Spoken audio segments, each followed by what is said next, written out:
The year is 3204 in the northern divine region's Baidi city. Dark clouds loom overhead, and thunder rumbles across the sky. Amidst the chaos, a lone figure floats in midair, surrounded by crackling lightning. This man is our protagonist, Subai. He stands in the heart of the storm, enduring the divine thunder in hopes of ascending to immortality and entering the land of immortals. Unbeknownst to Subai, danger approaches. A female cultivator, standing upon a lotus flower, prepares a powerful divine thunder technique. With her sword raised, she launches a strike aimed directly at Subai. At the last moment, Subai manages to dodge. Though he avoids a fatal blow, the attack injures him, and he plummets to the ground. The woman descends and points her sword at him, demanding his surrender. She is Lin Wankyu, one of Subai's own disciples. Subai, shocked and furious, can't believe that his loyal disciple would betray him. Outraged, he prepares a lethal counterattack, but before he can strike,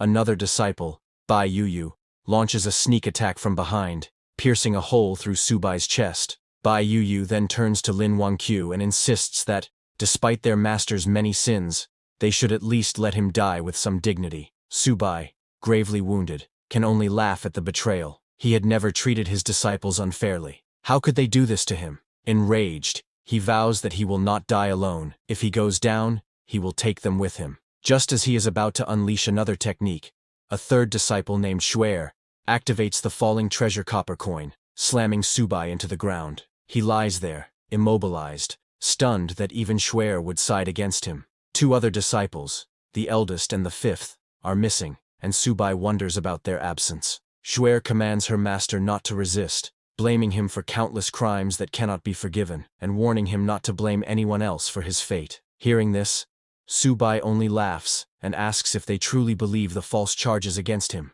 But now that they have drawn their blades against him, he cannot forgive them. In desperation, Subai uses the divine soul's true body, law of heaven and earth technique, a self-destruction meant to drag his enemies into death with him. Realizing his intention too late, Lin Wankyu and the others rush to stop him. She frantically asks Bai Yuyu if their senior brother, Heisayo, has a backup plan, because the situation has spiraled beyond control. Regardless of their efforts, they fail to prevent the inevitable. Subai detonates his own soul's true body, obliterating himself, his disciples, and half of the continent in the cataclysmic blast. But that is not the end. When Subai next opens his eyes, he finds himself in a strange, unfamiliar place. As he tries to make sense of his surroundings, he hears frantic noises outside. Peering through a window, he sees a world overrun by a zombie apocalypse, with people fleeing for their lives as hordes of the undead roam the streets. Realizing he has been reborn,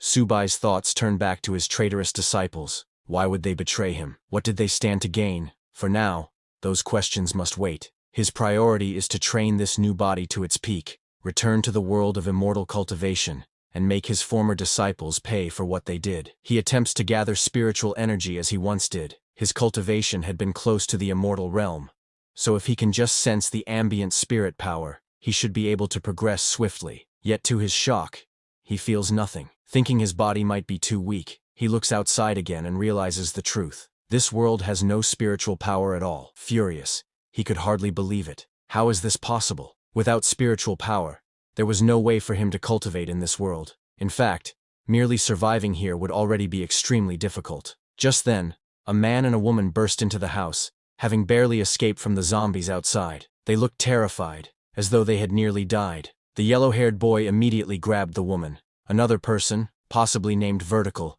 tried to stop him, warning that her boyfriend might still be in the house, and that it would be bad if they were seen. The yellow-haired boy scoffed, telling her not to worry. Even if her boyfriend saw them, there was nothing he could do. As he removed his clothes, the woman suddenly noticed a bite mark on his arm, and asked how he got wounded. The boy shrugged it off, saying he might have been bitten by those crazed people on the street, and insisting it was nothing serious. They continued their business until, abruptly, the woman realized the boy had gone still. She asked him what was wrong, urging him to continue, but to her horror, he had turned into a zombie and attacked her. She struggled, barely managing to push him away. Meanwhile, Subai heard the commotion and wondered if someone else was in the house. Searching through the memories of his new body, he recalled that the woman was supposed to be his girlfriend, and the yellow-haired boy was her lover. Subai smiled bitterly, realizing that the original owner of this body had also been betrayed by those closest to him. Opening the door, Subai saw the now zombified boy lunging at the screaming woman. She noticed Subai and begged for help. He stared at her coldly, said nothing, and watched as the zombie tore into her flesh. Then, without a word, he closed the door behind him, thinking, serves her right. In a world with no spiritual power, Subai knew he had to find a way to survive. Otherwise, he might die here before ever returning to his original world. Sitting on the floor, he tried to retrieve something, anything, from his sea of consciousness that could save his life. Yet with his current cultivation level, advanced magic items like the 9 Changes Spirit Pellet were beyond reach. All he could do was rely on luck and hope for the best. Finally, he pulled out a low-level magic weapon, the 10,000 Souls banner. Subai was disappointed. How could he have ended up with such a low-level magic weapon? He had hoped to retrieve something that could truly save his life in this chaotic world. Just as his frustration peaked, a blue window suddenly appeared before him. System prompt. It has been detected that the host has obtained the magic weapon 10,000 Souls banner. The host is now bound to the 10,000 Souls banner system. Current system level 1. Capacity 10 souls. Upgrade requirement to level 2. Hunt down an elementary mutant. Curious, Subai wondered what sort of system this could be, especially attached to a mere low-level weapon like the 10,000 Souls banner. As far as he remembered, the banner's only function had been to collect souls. The system then explained that by using the 10,000 Souls banner, he could harvest the souls of the dead, convert their soul power into spiritual power, and feed it back to himself. The higher the banner's level, the stronger the souls it could collect, and thus the more spiritual power Subai would gain in return. There was a catch. Any person who had been dead for more than 5 minutes would have a soul that completely vanished, rendering it uncollectible. Subai smiled. So it really is possible to transform soul power into spiritual power. Even if this world lacked natural spiritual energy, he realized that, with zombies everywhere, there was no shortage of materials to harvest for cultivation. He remembered the girlfriend who had betrayed him and the yellow-haired boy, both now zombies, banging on the door. Subai opened it, and the 2 zombies lunged at him. He swiftly killed them with the 10,000 Souls banner, but to his surprise, they continued moving even after he attacked. At that moment, he activated the banner's true power, collecting their souls and converting them into spiritual energy. Subai was amazed to feel a breakthrough in his cultivation almost immediately. After absorbing their souls, he now had 2 controllable souls at his command, and his spiritual power had grown noticeably stronger. He couldn't help but smile. Despite its humble appearance, the 10,000 Souls banner had proven to be far more powerful than he ever imagined. Sometime later, outside, people were running in all directions, desperately searching for any safe place to hide. In the midst of this chaos, Subai was also looking for supplies. His body was still too weak. I can't do much cultivation in this condition, he thought. First, I need to find some supplies, then consider upgrading the 10,000 Souls banner. Suddenly, a group of zombies perched atop a nearby building heard the commotion below and leaped down into the fleeing crowd.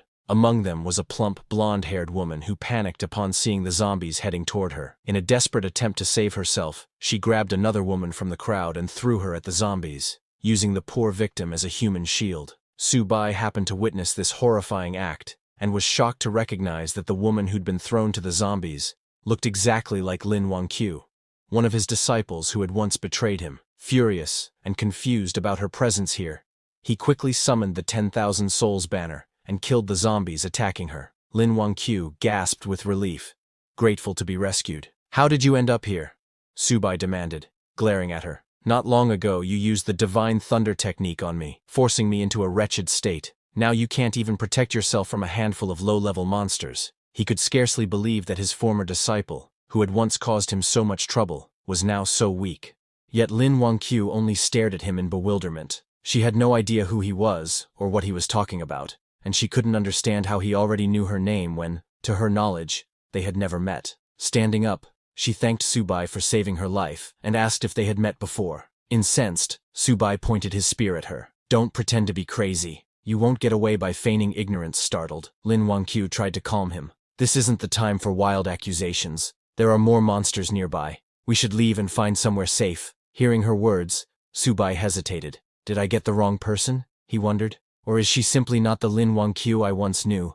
Subai still found it difficult to believe that the woman before him wasn't the traitorous disciple he remembered. She looked identical to Lin Wangqiu, and he was sure he would never mistake her face. Unless, he thought, unless coming to this world caused her to lose her memories. As he moved closer, hoping to investigate, Su-bai's stomach growled. Lin Wangqiu smiled at the sound, and mentioned there was a large shopping mall not far away. She planned to gather supplies there and possibly take refuge. She invited Su-bai to join her, and although he hesitated briefly, he eventually agreed, if only to see for himself whether or not she was truly the same Lin Wangqiu. Gripping his hand, Lin Wangqiu urged him to hurry so they could stock up on supplies and wait for rescue. Su-bai followed her, still torn between suspicion and curiosity. Even if she really has lost her memories, he thought, her betrayal remains. Sooner or later, she'll pay for it. After half an hour, they reached the entrance of a Walmart supermarket. While standing at the front doors, Lin Wangqiu asked for Su-bai's name. Hearing this, Su-bai realized she truly seemed unaware of who he was. She wasn't faking her confusion at all. He refused to let his guard down. Stepping past her, he answered curtly, "Su-bai." Following a brief introduction, Lin Wangqiu invited him to head inside. She suggested they use the store's resources and wait for rescue. But to their surprise, the supermarket was already crawling with zombies, and not just ordinary ones. Among them was a mutated zombie that stood out. It kept mumbling phrases like, "Apply for a card, get 50% off," before slaughtering several normal zombies in its path. Then it charged straight at Su-bai. Su-bai smirked as he felt the creature's aura. It's probably at the initial stage of the spiritual sea realm, he realized. That must be an elementary mutant. Lin Wangqiu, terrified, hid behind him, urging him to retreat and find safety elsewhere. But Su-bai saw this as an opportunity, not a threat. A sacrifice that could help him upgrade his 10,000 souls banner to level 2. Summoning the banner, he commanded 2 zombie slaves he controlled to attack the mutant. The supermarket erupted into chaos as his zombies clashed with the others, killing them one by one. However, the mutated zombie soon noticed Su-bai's slaves and charged in to attack. Su-bai quickly ordered them to pull back, but the mutant was too quick and killed one of his zombie slaves. Seeing an opening, Su-bai launched a sneak attack from behind. At the same time, his remaining slave, a female zombie, leaped onto the mutant's back and bit into its neck. The mutated zombie roared in pain. Su-bai quickly ordered his slave zombie to slam it into the ground, knocking it unconscious. Then, he activated the 10,000 souls banner to absorb its soul, making it his newest slave. Right after absorbing the mutated zombie, a system window appeared before him. System prompt: "Congratulations on defeating an elementary zombie. The 10,000 souls banner has been upgraded to level 2. New capacity 5 additional souls. Next upgrade requirement: hunt down an advanced zombie, a foundation stage beast." Su-bai frowned at the new requirement. "My current cultivation is still at the spiritual sea realm.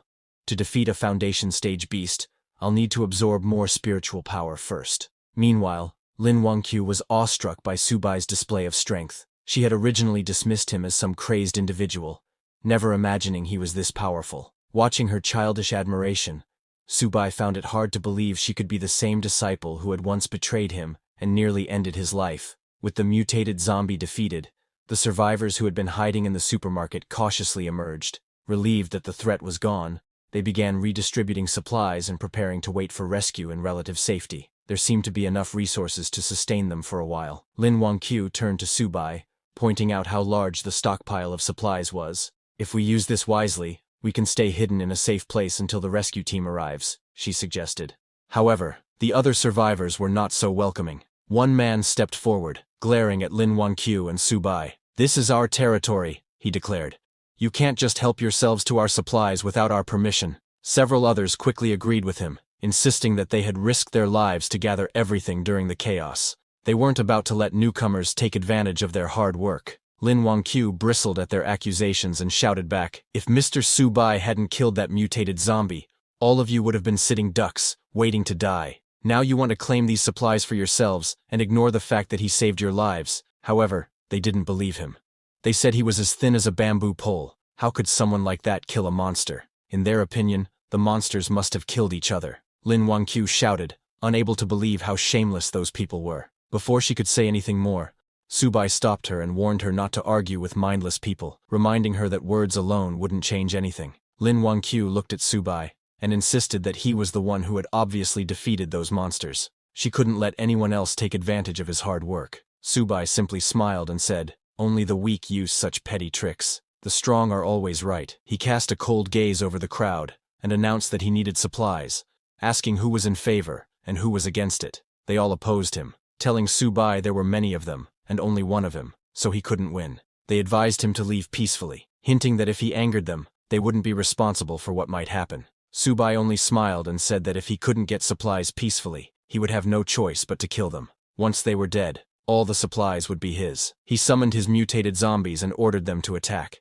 Terrified, the crowd begged Subai to spare them, promising he could take all the supplies he wanted as long as they could keep their lives. But he didn't care. He killed those who had threatened him. The rest fled in terror, trying to save themselves. Standing confidently, Subai asked if anyone else wanted to stop him. No one dared say a word. They stood silently, too afraid to even lift their heads. Then Subai turned to Lin Wangqiu and told her to take whatever she wanted. No one would dare oppose them now. She nodded and began collecting supplies. After stuffing her bag, she asked if Subai needed anything. He smiled and said that in return for saving her, all he wanted was help carrying some supplies. Secretly, he was testing her to see if she really had amnesia, or was only pretending. Lin Wangqiu agreed, packing his share of the supplies. Subai was confused. He didn't know if she really was his disciple Lin Wangqiu, or if he himself had lost his memory. After a few minutes, she finished packing and asked whether they should stay and wait for rescue or head elsewhere. Subai turned to leave,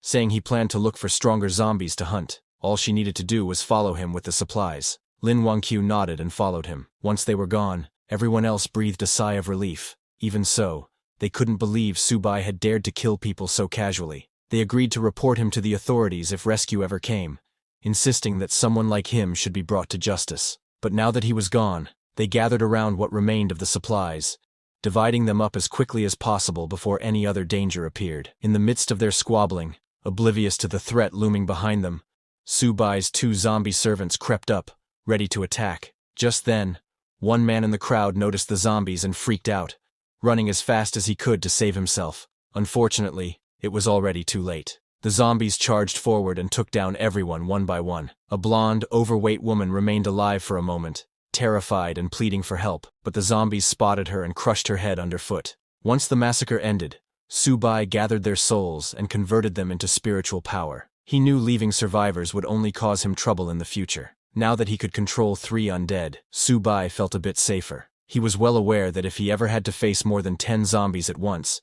he'd have no choice but to retreat. Until his level rose, he would keep a low profile. Meanwhile, Lin Wangqiu, who had been following him, was exhausted. She asked if they could rest somewhere, but Subai told her he had no time to waste. If she slowed him down, he would leave her behind. Embarrassed, Lin Wangqiu insisted that she believed Mr. Subai would never abandon her. He smiled and asked why she was so sure, reminding her that they were strangers, and he could do as he pleased.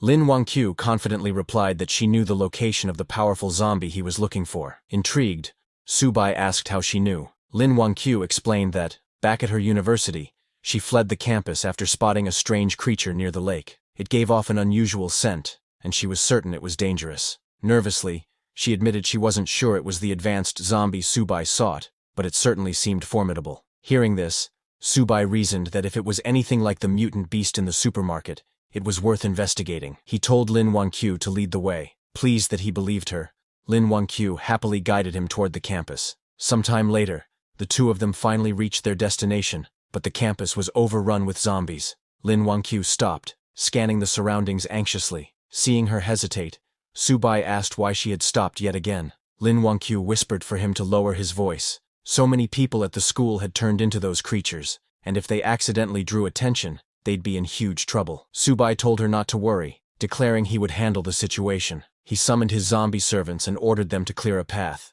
Lin Wangqiu, concerned, warned him they should do this quietly instead of being so reckless. But Subai ignored her protests, wondering what had happened to the world to turn so many humans into these half-human, half-ghost monsters. Suddenly, they heard noises behind them. Lin Wangqiu recognized the voices. It sounded like her classmates. They had ventured outside for supplies but were now trapped among the campus zombies. One of her classmates, terrified, hurled his weapon at a charging zombie, but missed. The zombie kept coming, yet another student arrived just in time and killed it. The student who saved him then grabbed the frightened boy, urging him to run back and regroup, because these monsters were way beyond their league. Lin Wangqiu realized these two were Gu Ming and Li Mingxuan, her classmates, though she couldn't fathom why they would be here of all places. Subai noticed her reaction and asked if she knew them. When Lin Wanqiu admitted they were her schoolmates, he turned to her and said, "Do you want me to save them or not?" Lin Wanqiu held Subai's hand and said, "While they're distracting the monsters,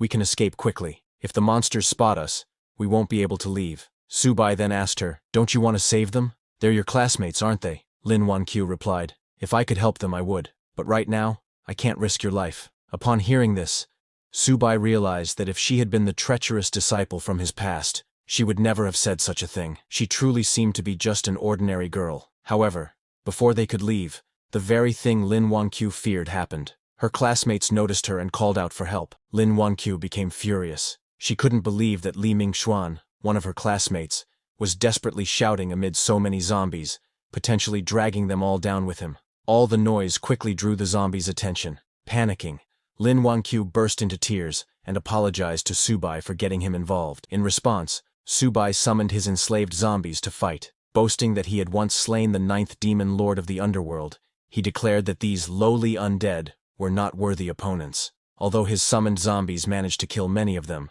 there were simply too many. Subai lost 2 of his contracted zombies, and his mutated zombie was also in trouble. He realized that dealing with 10 zombies at once was already his limit given his current strength. If they wanted to turn the tide and survive, he needed to lure some of the zombies away. He asked Lin Wanqiu if there was anything nearby that could produce a loud sound. Lin Wanqiu remembered her smartphone and handed it to Subai, who had never seen such a device before. He was baffled by the idea that a small box could make a loud noise. Instead of explaining, Lin Wanqiu simply turned on the phone's music. Subai was astonished by how loud the sound was coming from what he called a small metal box. Drawn by the blaring music, many of the zombies attacking the mutated zombie turned their attention towards Subai. Overjoyed by this new magical tool, he threw the smartphone to his mutated zombie slave. The mutated zombie caught the phone and started running, drawing most of the horde away. With so many zombies in pursuit of the mutated zombie, Subai and his remaining undead were free to dispatch the remaining threats one by one.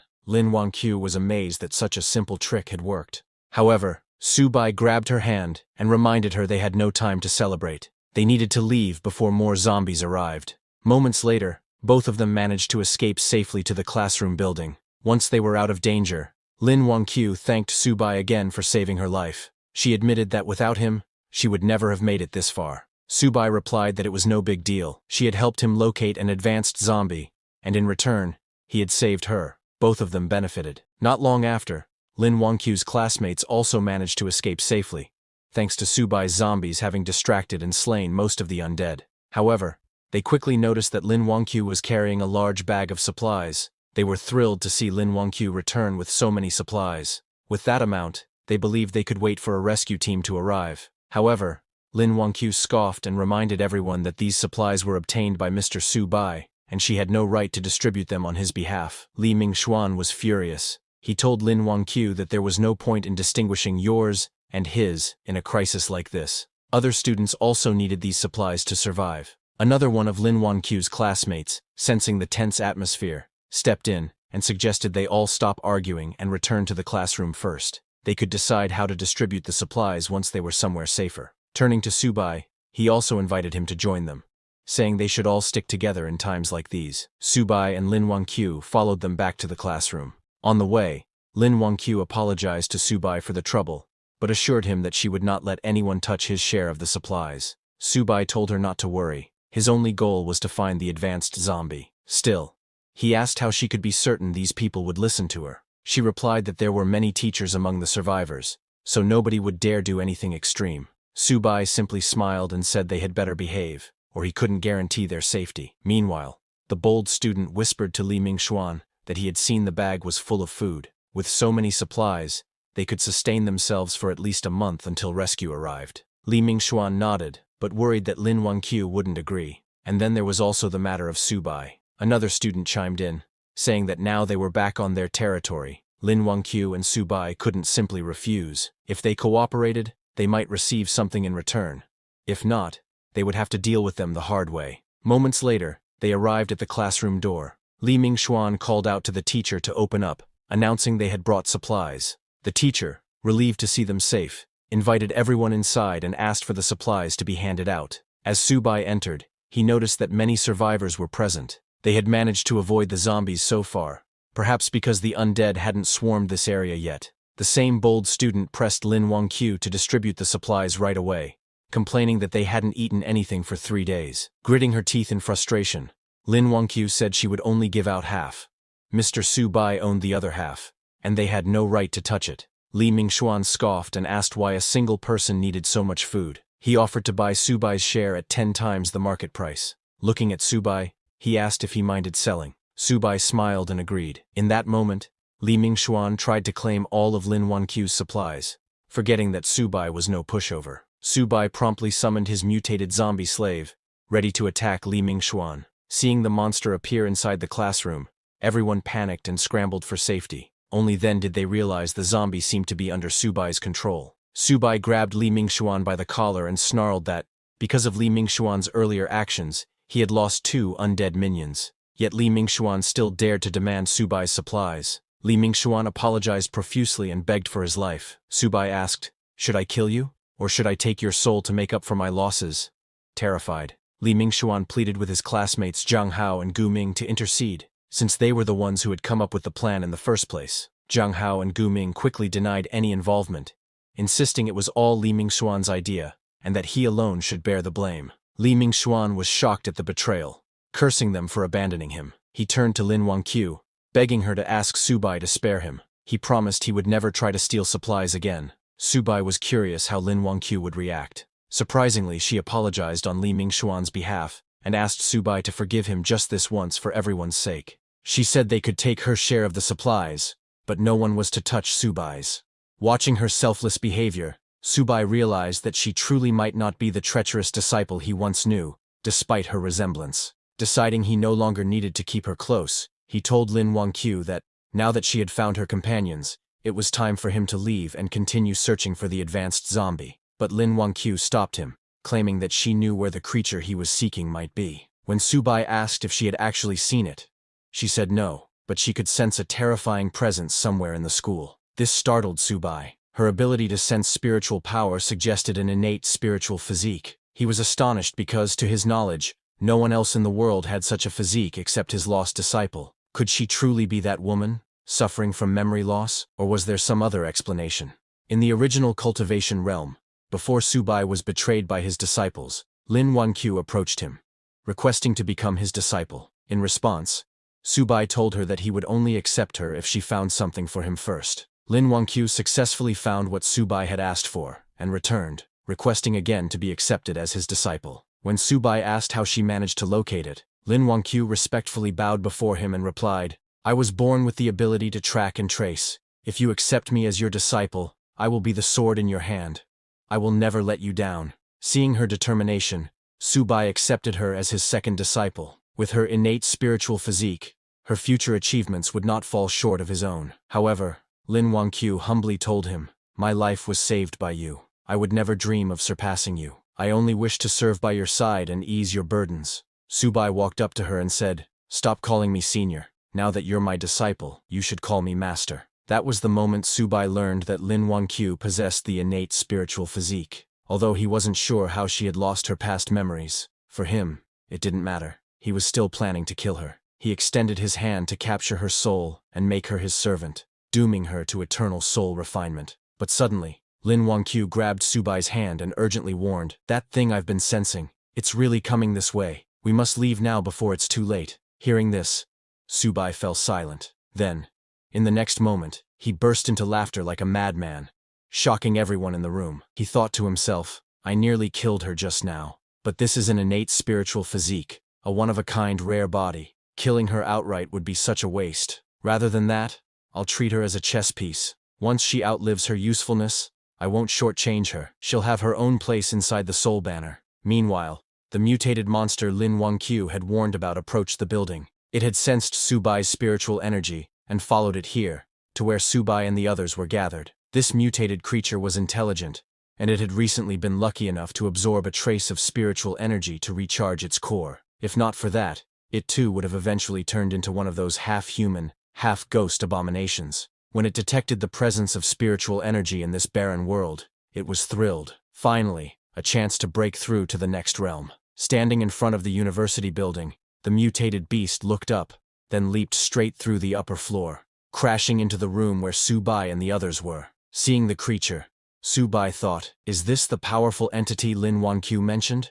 A mutated snake demon? But as he observed it more closely, something felt off. This mutated beast's aura, it felt familiar. The students in the room panicked, screaming and trying to escape, but to their horror, the door was locked. They couldn't get out. Lin Wanqiu pointed at the beast and exclaimed, "This is the same creature I saw by the man-made lake. It has the same aura I've been sensing all this time." Subai was surprised. This mutated snake demon, it actually possesses spiritual energy? This isn't some ordinary mutant. This is a demon beast from the cultivation realm. But then he wondered, why would such a creature appear in a place like this? The mutated snake demon sneered and spoke. Even though this world lacks spiritual energy and is crawling with ghostly pests, it's far more fun than that wretched cultivation realm. I can feast on humans freely here, without interference from those damned cultivators. It grabbed one of the students to devour. The terrified student cried for help. The teacher, Bai Ling, turned to Lin Wanqiu and begged her to ask Subai to save the students.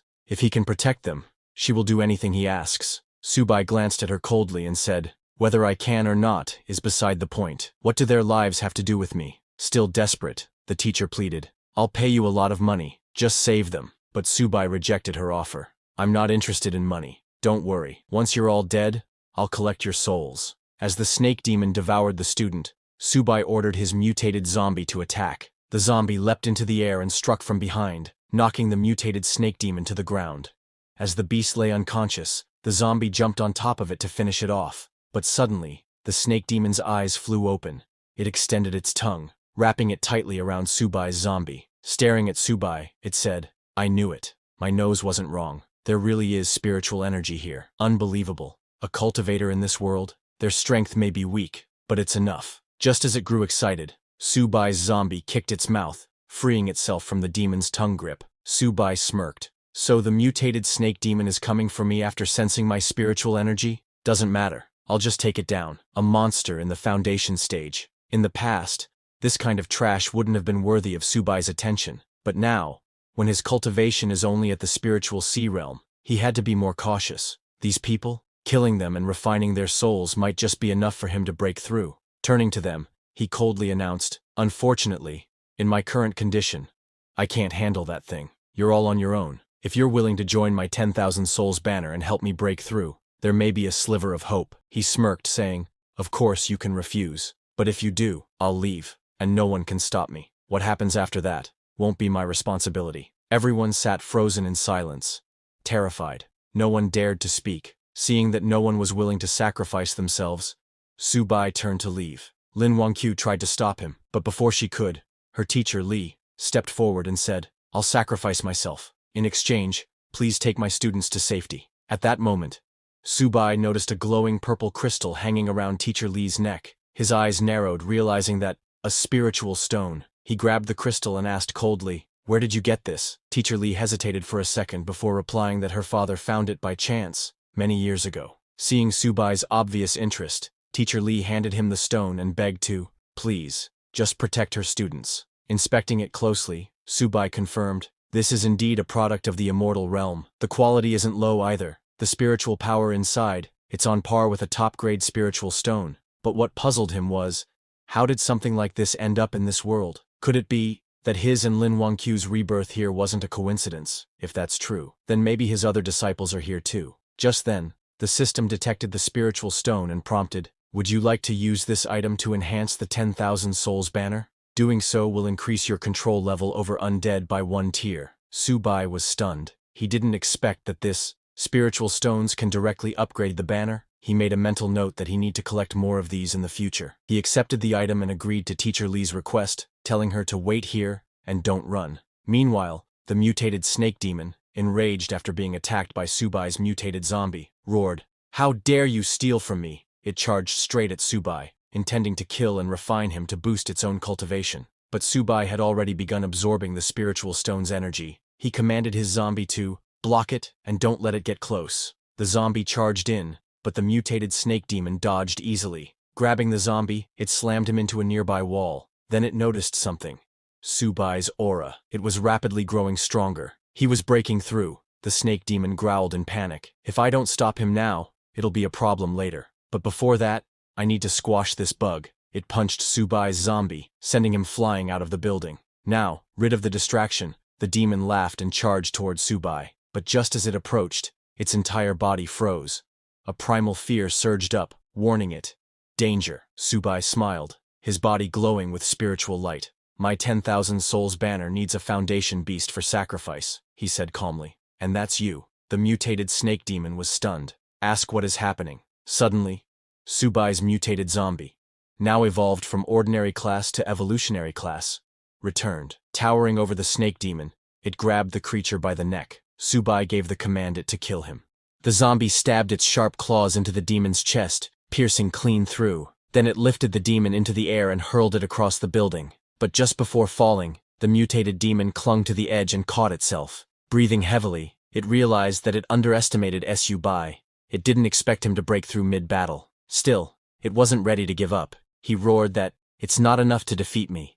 And with wild rage, it let out a piercing cry, summoning the nearby zombies to swarm in and help it kill these humans. Just then, Li Mingxuan transformed into a half-human, half-snake demon and killed both of his friends. The other students were shocked to see Li Mingxuan slaughter his fellow classmates. One of the students cried out, "Why would he do this?" Li Mingxuan smirked and replied with a chilling grin that he had tolerated all of them long enough. He smiled and asked that, "Doesn't it feel good to be betrayed?" He turned toward the remaining students and charged at them, intent on killing everyone. The students screamed and scattered, desperately trying to escape. Some even begged, "Li Mingxuan, please, let us go, spare our lives." But he didn't listen. He was enjoying the feeling of ruling over mere ants. Seeing this horrifying massacre, Teacher Li collapsed to the ground, her voice trembling. Why did it end up like this? Terrified, Lin Wangqiu turned to Subai and asked, "What happened to Li Mingxuan?" Subai simply smiled. He didn't expect to see a human willingly become a beast's servant, but this development suited him perfectly. The more that die, the better. It saves him the effort. They'll all become part of his 10,000 souls banner eventually. As Li Mingxuan prepared to kill the last student, Teacher Li stepped in and shouted, "Stop! I can't let you go on like this." Li Mingxuan grabbed her by the collar and hissed, "You want to die too? Fine. I'll grant your wish and kill you first." Just as he raised his claws, Subai intervened. He pulled Teacher Li back. Lin Wangqiu told her urgently, "There's no way to appease everyone in this situation. Right now, we need to survive. And the only one who can help us is Mr. Subai." Though Subai didn't care about the others, Teacher Li was a different matter. He needed her alive. If he wanted to find the source of the spiritual stone, she had to lead him there. Subai then unfurled his 10,000 souls banner and began absorbing the souls of all the dead students. Li Mingxuan was stunned. He had waited so long for his master to appear, and now nothing could stop him. He glared at Subai and charged at him, shouting, "You think you can do anything without your monster's protection?" Subai calmly smiled and summoned the very students Li Mingxuan had just killed. Their ghostly forms lunged at him, trying to drag him into the 10,000 souls banner. Li Mingxuan was confused. "How are they alive? I just killed them moments ago." Then he realized, they weren't alive. They were just wandering spirits, reanimated by Subai's power. "There's no time to waste on them," he growled. Meanwhile, the mutated snake demon watched Subai's 10,000 souls banner and scoffed, "You're planning to use that trash weapon on me? Do you think I'm made of mud?" Subai chuckled. "You have no idea who I am, and my 10,000 souls banner still needs a dead soul like you as sacrifice." At the same time, Li Mingxuan managed to partially free himself from the grasp of Subai's zombies and ran toward the mutated snake demon for help. The demon scowled. "Just my luck. I finally meet an immortal cultivator. And he turns out to be a demon cultivator? These puppets he controls are strange and dangerous. If I don't act quickly, I'm in trouble." Although he had already broken through to the Foundation realm, he knew that continuing the fight might end badly. At worst, I won't get any spiritual energy, and I'll die too. Desperate, he grabbed Li Mingxuan and growled, "I gave you power. Now it's time to repay me." Then he hurled Li Mingxuan toward Subai to buy himself some time to escape. But before he could flee, Subai gave the order to attack. His mutated zombie leapt high into the air and came crashing down onto the snake demon, slamming him into the ground. The zombie grabbed the demon and restrained him, locking down all movement. "You're not going anywhere." Just as the mutated snake demon struggled to break free, Subai made his move. He transformed several of his zombies into stone statue form, anchoring them into the demon's limbs, binding its hands and feet so tightly it couldn't move an inch. The demon let out a pained roar, its body shaking violently. Blood oozed from the cracks in its scaled flesh as it cried out in fury and humiliation. "I admit defeat. For today," it hissed, its voice trembling with suppressed rage. "But don't think this is enough to hold me forever." In a desperate move, the demon's main body detached from the larger snake host and fled into the distance like a dark shadow melting into the horizon. Li Mingxuan, who had just barely survived, watched the escape in panic. "Don't leave me behind. I haven't escaped yet." But before he could move, the remaining students, those who had narrowly survived his betrayal, surrounded him, cold hatred burning in their eyes. "Karma always comes back around," one muttered. "You really think you'll walk away after killing so many of us?"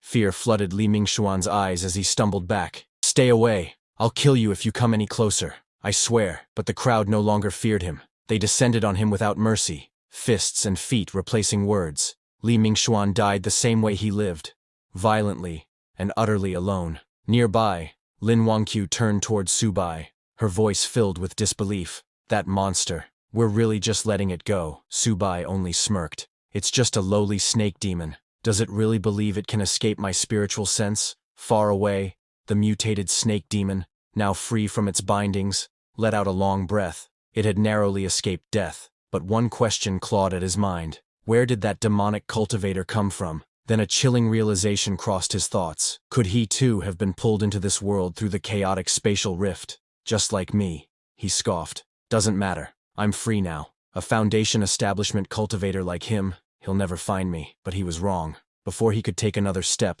a shadow fell over him. Subai appeared directly behind him. "Try running again," he said coldly. "Let's see if you can escape my spiritual sense now." Terror flooded the snake demon's expression. His whole body trembled. He could not understand. How did he track me this fast? How strong is his spiritual sense? Subai didn't waste time. He ordered his mutated zombies forward. As the beast tried to flee, lunged in, grabbing the demon's legs and arms, pinning it down. The mutated zombie struck its vital point, sealing its core. The snake demon howled in agony, completely paralyzed. "If I can't live in peace, none of you will," the demon bellowed. He activated his final skill, Serpent Shadow Clone. Dozens of shadowy snake clones burst forth, swarming towards Subai. Laughing, the demon mocked, "Your soul banner is useless now. Once I devour you, your puppets will vanish." But Subai showed no concern. He raised his 10,000 souls banner, calmly scanned the illusions, and in a flash, stabbed the real body. The snake demon gasped. "How did you see through it?" "Not even nascent soul cultivators could." Subai's expression remained unchanged. "If you weren't still useful, I would have shattered your soul already." With that, he unleashed the soul-binding power of the banner. Black tendrils wrapped around the demon's very spirit. "You'll never get me," the demon roared. "I'll destroy my soul before I serve you." In a final act of defiance, it attempted to self-destruct its soul, but once again, it had underestimated Subai. With a single thought, Subai activated his spiritual sense manifestation. His soul form materialized in front of the demon, grabbing and stopping the detonation mid-explosion. The snake demon stared in horror. "That pressure. You're not Foundation establishment," his voice cracked. "Soul formation?" The truth hit him like a blade to the chest. He had offended a soul formation powerhouse. He dropped to his knees, pleading, "Don't kill me. I was wrong." But his pleas fell on deaf ears. The 10,000 souls banner absorbed his soul in its entirety. System notification. "Congratulations. You have slain an evolved level creature. Soul banner has leveled up to level 3. Max controllable souls. 10. New feature unlocked. Enhancement mode. You can now feed spiritual energy-infused objects to your undead souls to boost their strength." Subai stood silently, staring at the faint glow of the soul banner. He was amazed. He hadn't expected that spirit stones could be directly fed to the undead. If that was true, then as long as he had enough stones, he could rapidly forge a powerful undead army. In that case, he thought, gathering spirit stones must become a top priority. Once he gained enough strength to protect himself in this chaotic world, it would be time to visit his loyal little disciples. Meanwhile, back at the university, Teacher Li turned to Lin Wangqiu, her voice laced with concern. "Subai went after that monster. Isn't he in danger?" But Lin Wangqiu replied calmly, "Don't worry. Mr. Subai will be totally fine. A monster like that is no match for him." Teacher Li let out a quiet sigh of relief, but curiosity soon crept into her eyes. "You seem to trust him a lot. He doesn't appear to be a student here. How did you meet him?" Lin Wanqiu hesitated for a moment before speaking. When I ran out of the school during the chaos and was about to be attacked by monsters, he saved me. Her eyes flickered with a strange emotion. When I first met him, I felt something odd, a strange sense of familiarity, like I've seen him before. Just then, Subai returned. Lin Wanqiu ran toward him. Mr. Subai, are you hurt? He pushed her gently aside and replied coldly, a low-level demon like that? There's no way it could hurt me. Then he turned to Teacher Li. Do you know where to get more of those spirit stones? Teacher Li looked apologetic. That one belonged to my father. I don't really know where he found it. If you want answers, you'll have to ask him yourself. Subai narrowed his eyes. She hesitated again, then spoke cautiously. If you truly want to find him, we'll have to make another deal. The last time I spoke with him was 3 days ago. He was trapped somewhere, waiting for rescue. If you want that information, we'll have to find him first. Subai's face darkened. This woman, is she trying to use me to save her father? If the old man had knowledge about spirit stones, it would be worth the time. Fine, he said. I'll go with you, but listen carefully. If I find out you're lying to me, not only will you die, but everyone else will too, including your father. Teacher Li trembled under his gaze but nodded quickly. Understood. I'm sure my father won't disappoint you. She then turned to her surviving students. We're leaving with Mr. Subai. There was a wave of relief among them. They were leaving this nightmare. But not all were so lucky. Many students had died during the chaos. As Subai looked at their bodies, he raised his 10,000 souls banner and summoned their souls. One by one, gasps echoed through the group. The students stared in horror. Even Teacher Li's voice trembled as she asked, "Why are you taking their souls?" Subai turned to her, his expression unreadable. They were going to be wasted otherwise. Now, they reside in the soul banner, my personal puppets. He glanced toward the school gates. Enough talk. Let's go. I don't have time to waste here. Despite the grim nature of it all, Teacher Li bowed slightly. Mr. Subai, if it weren't for you, we'd still be trapped in that classroom. We would have starved, or been torn apart by monsters. Subai scoffed. I didn't do this for free. Everyone got what they needed. Now that he had broken through to the Foundation establishment stage, Subai could feel his divine consciousness gradually recovering. He should now be able to retrieve higher-tier artifacts sealed within his soul domain. Without hesitation, he focused, reaching inward, and suddenly, a brilliant sword appeared before him. Subai's eyes widened. Could it really be fate? Lin Wanqiu stared at the sword. Stunned, something stirred in her heart. I feel like I've seen that sword before. Subai turned to her, expression sharpening. Could this be a sign that her memories are returning? He narrowed his eyes. If this girl truly regains her memories, and realizes she's fallen into the hands of her former master, a lamb remembering her shepherd, just before the slaughter, he threw the sword onto the ground and looked at her. Hold on to it. Lin Wanqiu blinked in surprise. Me? What do I even do with a sword? Are you asking me to fight monsters? Subai nodded. I won't protect you forever. You need to learn to protect yourself. She hesitated. I've never used a sword before. You'll have to teach me later. As she nervously picked it up, her fingers brushed the blade, and flashes of memory surged through her mind. Moments long buried, of a distant mountain sect, her master Subai, and the day she was tested to become his disciple, the pain of betrayal, and the haunting image of a mysterious senior brother whispering lies to her and her senior sister, lies that turned them against their master. She staggered back slightly, clutching her head. The fragments were blurry, incomplete, but they were returned. At last, Lin Wanqiu finally saw her master's face, the very master she had betrayed, and he looked exactly like Subai. Seeing the angry gaze of her master, Lin Wanqiu got so frightened that she lost consciousness and fell to the ground. Seeing her suddenly fall, Teacher Li and the others were shocked, but before anyone could help her, Subai, realizing that Lin Wanqiu's memories had returned, immediately raised his soul banner and released his newly controlled snake beast to attack and kill her. Before Lin Wanqiu could even understand or say anything, the snake beast coiled its muscular body around her and began squeezing. Seeing Subai attacking Lin Wanqiu, Teacher Li and her students were too shocked. Teacher Li ran forward, begging Subai to stop, but Subai didn't even flinch. The snake beast continued tightening its grip, suffocating Lin Wanqiu slowly. Lin Wanqiu struggled and somehow managed to free her mouth. While coughing, she said, "Mr. Subai, your monster has gone insane. Please, help me quickly." Subai approached her and pinned down the soul banner right in front of Lin Wanqiu, scaring her. He sat down and asked, "Lin Wanqiu, do you remember now?" Scared and confused, Lin Wanqiu asked, "Remember what? What are you talking about?" Teacher Li pleaded with Subai to save Lin Wanqiu, saying she was a good child. Subai was also confused, not understanding what was going on. Lin Wanqiu's reaction just now didn't seem fake, and he wondered if it could really just be a mere restoration of her memories for a split moment. But he was not sure, so he decided to investigate it himself. He placed his hand on Lin Wangqiu's head and used Soul Search to look into her memories. He saw all of Lin Wangqiu's memories, himself included, but found nothing. He knew that memories couldn't be faked, and wondered if she really had not recalled her past. Both Lin Wangqiu and Teacher Li looked at Subai, scared and confused.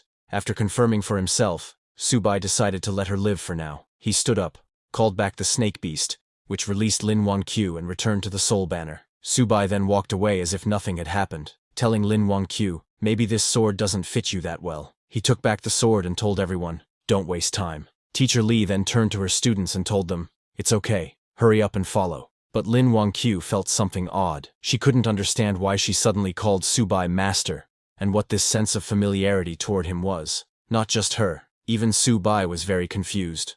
Wondering if this was all God's will, he decided he would definitely investigate this matter. After walking for a few hours, Teacher Li led them all to a building. Pointing at it, she told Subai, "This is one of my family's properties, and my father last contacted me from here. But it looks like he wasn't able to evacuate because of those monsters." Looking at the building, Subai said, "If that's the case, let's go check it out." But a student of Teacher Li suggested that they should not go in, and would just wait here for Subai and the others to come out. Other students agreed, saying they might not be able to help Boss Subai if they went in. So, it's better to meet them here again. Subai said, "No problem," and told them, "Since I took you out of the school, my part of the deal has been fulfilled. Where you go now has nothing to do with me."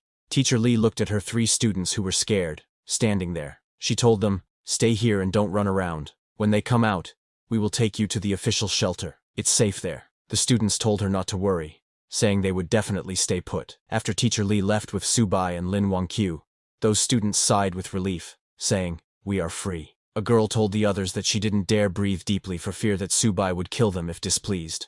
Others agreed, saying he was scarier than the monsters. A third person told them both to stop talking for now. They just had to stay quietly here to survive. Meanwhile, Subai, Lin Wangqiu, and Teacher Li approached the building's gate. But before they could enter, Lin Wangqiu sensed something and asked them to wait. She looked to the side and saw something approaching. She told Subai that something seemed to be coming their way, soldiers being chased by zombies. When those soldiers saw Subai and the others, they shouted, "Go away, this is not a place for you. Don't come close to the monsters. Return immediately." Seeing the soldiers shooting at zombies, Teacher Li told Subai that these people were likely the official rescue team and would know where her father was trapped. Hearing this, Subai decided to keep them alive. He raised his soul banner, summoned his zombies, and ordered them to clear the way. Seeing Subai's zombies, the soldiers misunderstood, thinking monsters were coming from behind to attack. They asked their captain what to do. The captain told his soldiers not to panic and ordered everyone to disperse and avoid getting caught by the monster wave.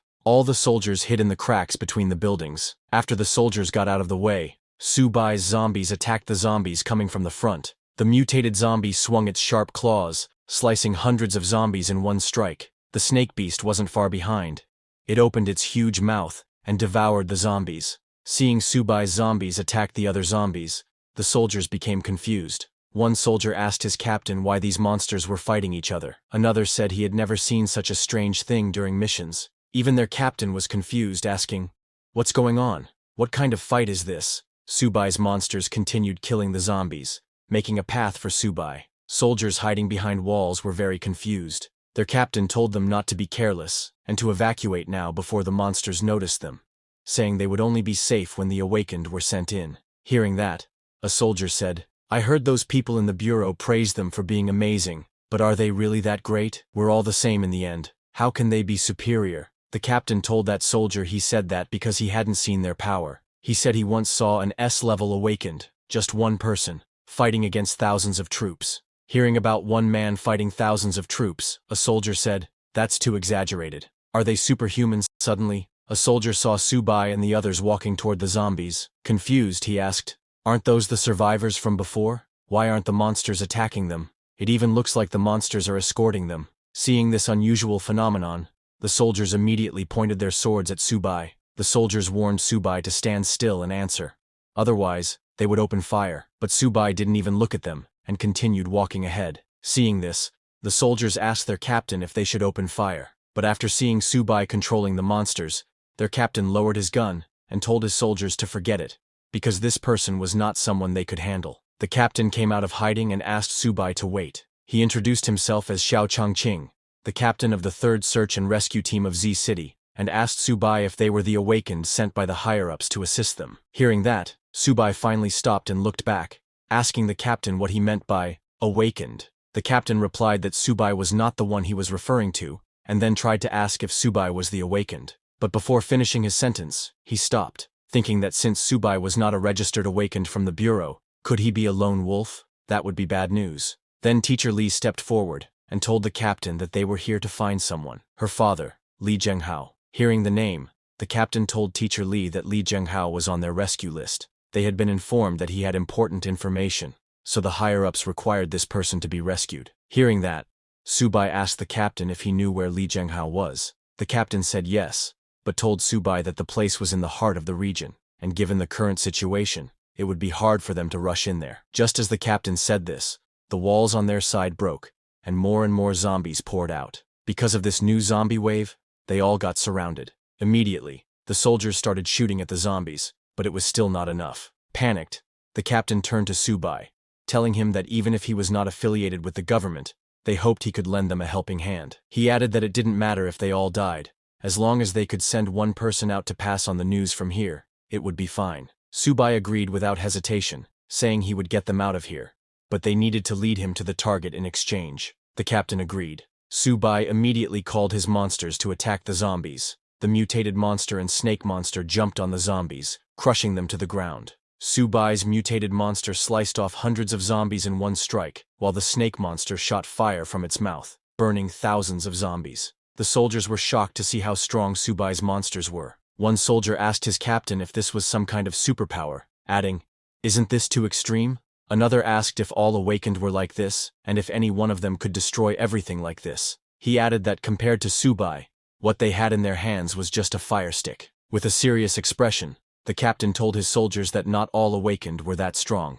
This man right in front of them was definitely one of the best. Even among officially registered awakened, he had never seen someone capable of manipulating monsters for his benefit. So Subai's level must be at least C level. While Subai's monsters were fighting, Lin Wangqiu sensed something and told Subai to watch out, saying something was coming. She pointed above and told Subai that it was coming from the sky. Just as she said that, a huge monster jumped off a building, shouting, "Anyone who enters my territory without my permission will die." A huge night monster landed right in front of them. Seeing the huge night, the soldiers panicked and asked what kind of monster it was, because they hadn't been told about this level existing in this place. When Subai saw the night monster, he immediately recognized the aura of the perfect foundation realm. He hadn't expected a monster of this level to be lurking here. Moreover, it seemed different from the ordinary undead. The night monster pointed his mace at Subai and shouted, "My family, follow me to defeat the invaders." Hearing his voice, all the zombies in that area charged at Subai. Seeing them coming, Lin Wangqiu panicked and asked Subai what they should do now. Subai told everyone to get ready to fight. Even if it meant dying, they would fight the monsters. Subai was very excited to see the night monster, knowing that sure enough, this was a rare undead creature with intelligence. If he could capture its soul and send it into the 10,000 souls banner, there was a high probability that the souls of his subordinates would gain independent consciousness. Subai stepped forward with Lin Wangqiu and Teacher Li and told the soldiers to step back, saying this night monster was his prey. Subai was confident that as long as he captured it, there was hope to create an army of undead with independent intelligence, which would greatly enhance his combat power. He then summoned his monsters and ordered them to attack. Subai's monsters charged at the night monster at super speed. The mutated monster jumped into the air and punched the night monster with full power, blocking its mace with its blackened fist. Taking this opportunity, the snake monster coiled its muscular body around the night monster's leg, making it unable to walk. The night monster looked down and saw that Subai was controlling the undead. Realizing that this human was very dangerous, the night monster became very angry. It released an energy blast from its body, sending all of Subai's monsters flying. The night monster raised its mace and, while gathering energy, shouted, "I'm the lord of the undead. How can a mere human stand against me?" Saying that, the night monster swung its long mace at Subai's monsters, aiming to kill them all in one strike. Seeing the night monster's power, Subai was a little surprised because it looked like the night monster had combat capabilities comparable to at least a Golden Core realm warrior. Now Subai began to wonder where this undead monster had come from. When that undead monster unleashed his full power, a guy was watching it from afar, standing on the rooftop of a building. Seeing Subai, that guy in glasses smiled, saying, "A sweet prey discovered. My lord will surely be pleased." He called his lord, and suddenly a dark figure appeared in the sky. That glasses guy told his lord that he had found a foundation-building cultivator who could control the dead. Hearing that, his lord ordered the glasses guy to kill and seize his body, saying the spiritual energy in his body was extremely valuable, and if he succeeded, he would be rewarded. Hearing that, the glasses guy laughed and told his lord, "Don't worry, because the Bone Fiend Lord is already hunting him down." On the other hand, that undead monster swung his huge sword to attack Subai. Seeing it coming, Teacher Li and Lin Wangyu got very scared. The soldiers standing behind started shooting at the undead monster, saying they would fight with everything they had. Lin Wangyu grabbed Subai's hand, saying that even if she died, she would stay by his side. Seeing the sword coming, Subai closed his eyes and sensed that it was a Golden Core Realm undead lord, but it was just a fake. Its true strength was merely at the peak stage of foundation building, and even though Subai had lost all his cultivation, he was not someone a beast like that could stop. He immediately took out the sword he had given to Lin Wangyu before, then manifested his Dharma body of the peak level. His Dharma body was very huge, and it unleashed itself. Subai used it to cut down the undead monster's sword. This completely shocked the undead monster, and it looked ahead, shocked to see Subai's Dharma body, asking, "How is this possible? How is there a manifestation of the heavens and earth, which is a nascent soul secret technique?" Seeing that, even the soldier's captain got shocked, saying, "This is stronger than any ability user I have ever encountered. This is just insane." A soldier asked the captain, "Are there really ability users this powerful?" But on the other hand, Subai started sweating because he had just barely gathered a bit of spiritual energy, and now, it was all gone. But getting a scaled king in return was worth it. Seeing that even a nascent soul secret technique was being used, the undead monster didn't know how he was supposed to fight this, so he immediately turned around and started running away. Seeing it trying to escape, Subai got ready to use another powerful technique. He threw his sword at the undead monster using his Phoenix Fury first. His sword turned into a fire phoenix, and at high speed flew towards the undead monster. Seeing the fire phoenix coming towards him, the undead monster got shocked. He recognized that it was a divine weapon, and with just one cry of the phoenix, he couldn't move a muscle. Now the undead monster regretted asking, "Just what kind of monster have I provoked?" The fire phoenix hit the undead monster in the stomach, piercing a huge hole. Seeing that, everyone was shocked. Lin Wangyu asked Subai, "The thing you just summoned, was that a phoenix?" Soldiers were also quite shocked seeing an ancient divine beast, the Golden Phoenix. They could not understand just what kind of power Subai had. Subai then raised his soul banner and activated it to seal the undead monster. As the chains of the soul banner went towards the undead monster, it started running away shouting, "Don't even think about enslaving me. I, the Bone Fiend Lord, will never surrender." But before it could run away, the Bone Lord got caught by the chains of the soul banner. Seeing that Bone Lord finally admitted defeat, saying even if it was frustrating, following a nascent soul powerhouse sounded far more promising than sticking with that brat. The soul banner sucked in the Bone Lord and closed its mouth completely, trapping him inside. Immediately, a system notification came congratulating the host for slaying a commander-level creature. With that, the 10,000 Souls banner leveled up. Host's current realm is Chi Refining Stage. 10,000 Souls banner level is 4. Controllable boss level undead is 1. Controllable advanced undead is 2 and could control 5. Controllable normal undead is 10 and could control 20. But before Subai could get happy seeing those notifications, he suddenly started coughing. Forcing the manifestation of heaven and earth overexhausted him, and even caused his realm to drop. Seeing him coughing, Lin Wangyu immediately asked if he was okay. But suddenly a voice came from the soul banner. It was the Bone Lord. He addressed Subai as Lord, and offered to help him recover some strength. After seeing Subai stabilizing, the Bone Lord immediately appeared in human size, and transferred some of his spiritual power into Subai. A system notification came telling Subai that his current realm was now mid-stage of foundation building. Seeing that, Subai smiled because it was a step beyond his previous stage of foundation building. He understood that the soul energy in the 10,000 Souls banner gave him extra boosts. Subai turned and told Bone Lord it was quite thoughtful, offering his spiritual power to him. Bone Lord and Subai now knew that since it belonged to his banner, it served him alone, and only hoped he would trust it. Bone Lord was acting like that because after seeing the manifestation of heaven and earth, and that divine weapon infused with Phoenix power, It understood that Su-bai must have been in the nascent soul realm before arriving in this world, and with that foundation, he would surely reach the peak once more. And if it served him well and followed in his footsteps, it too could rise to the top again. Thinking all that, he could not stop himself from laughing. Worried, Lin Wangyu asked Su-bai again if he was okay, because just now, she saw blood at the corner of his mouth. Seeing her all worried about him, Su-bai got more confused. He really didn't get why Lin Wangyu and the others tried to assassinate him before the transmigration, but he guessed it didn't matter anymore.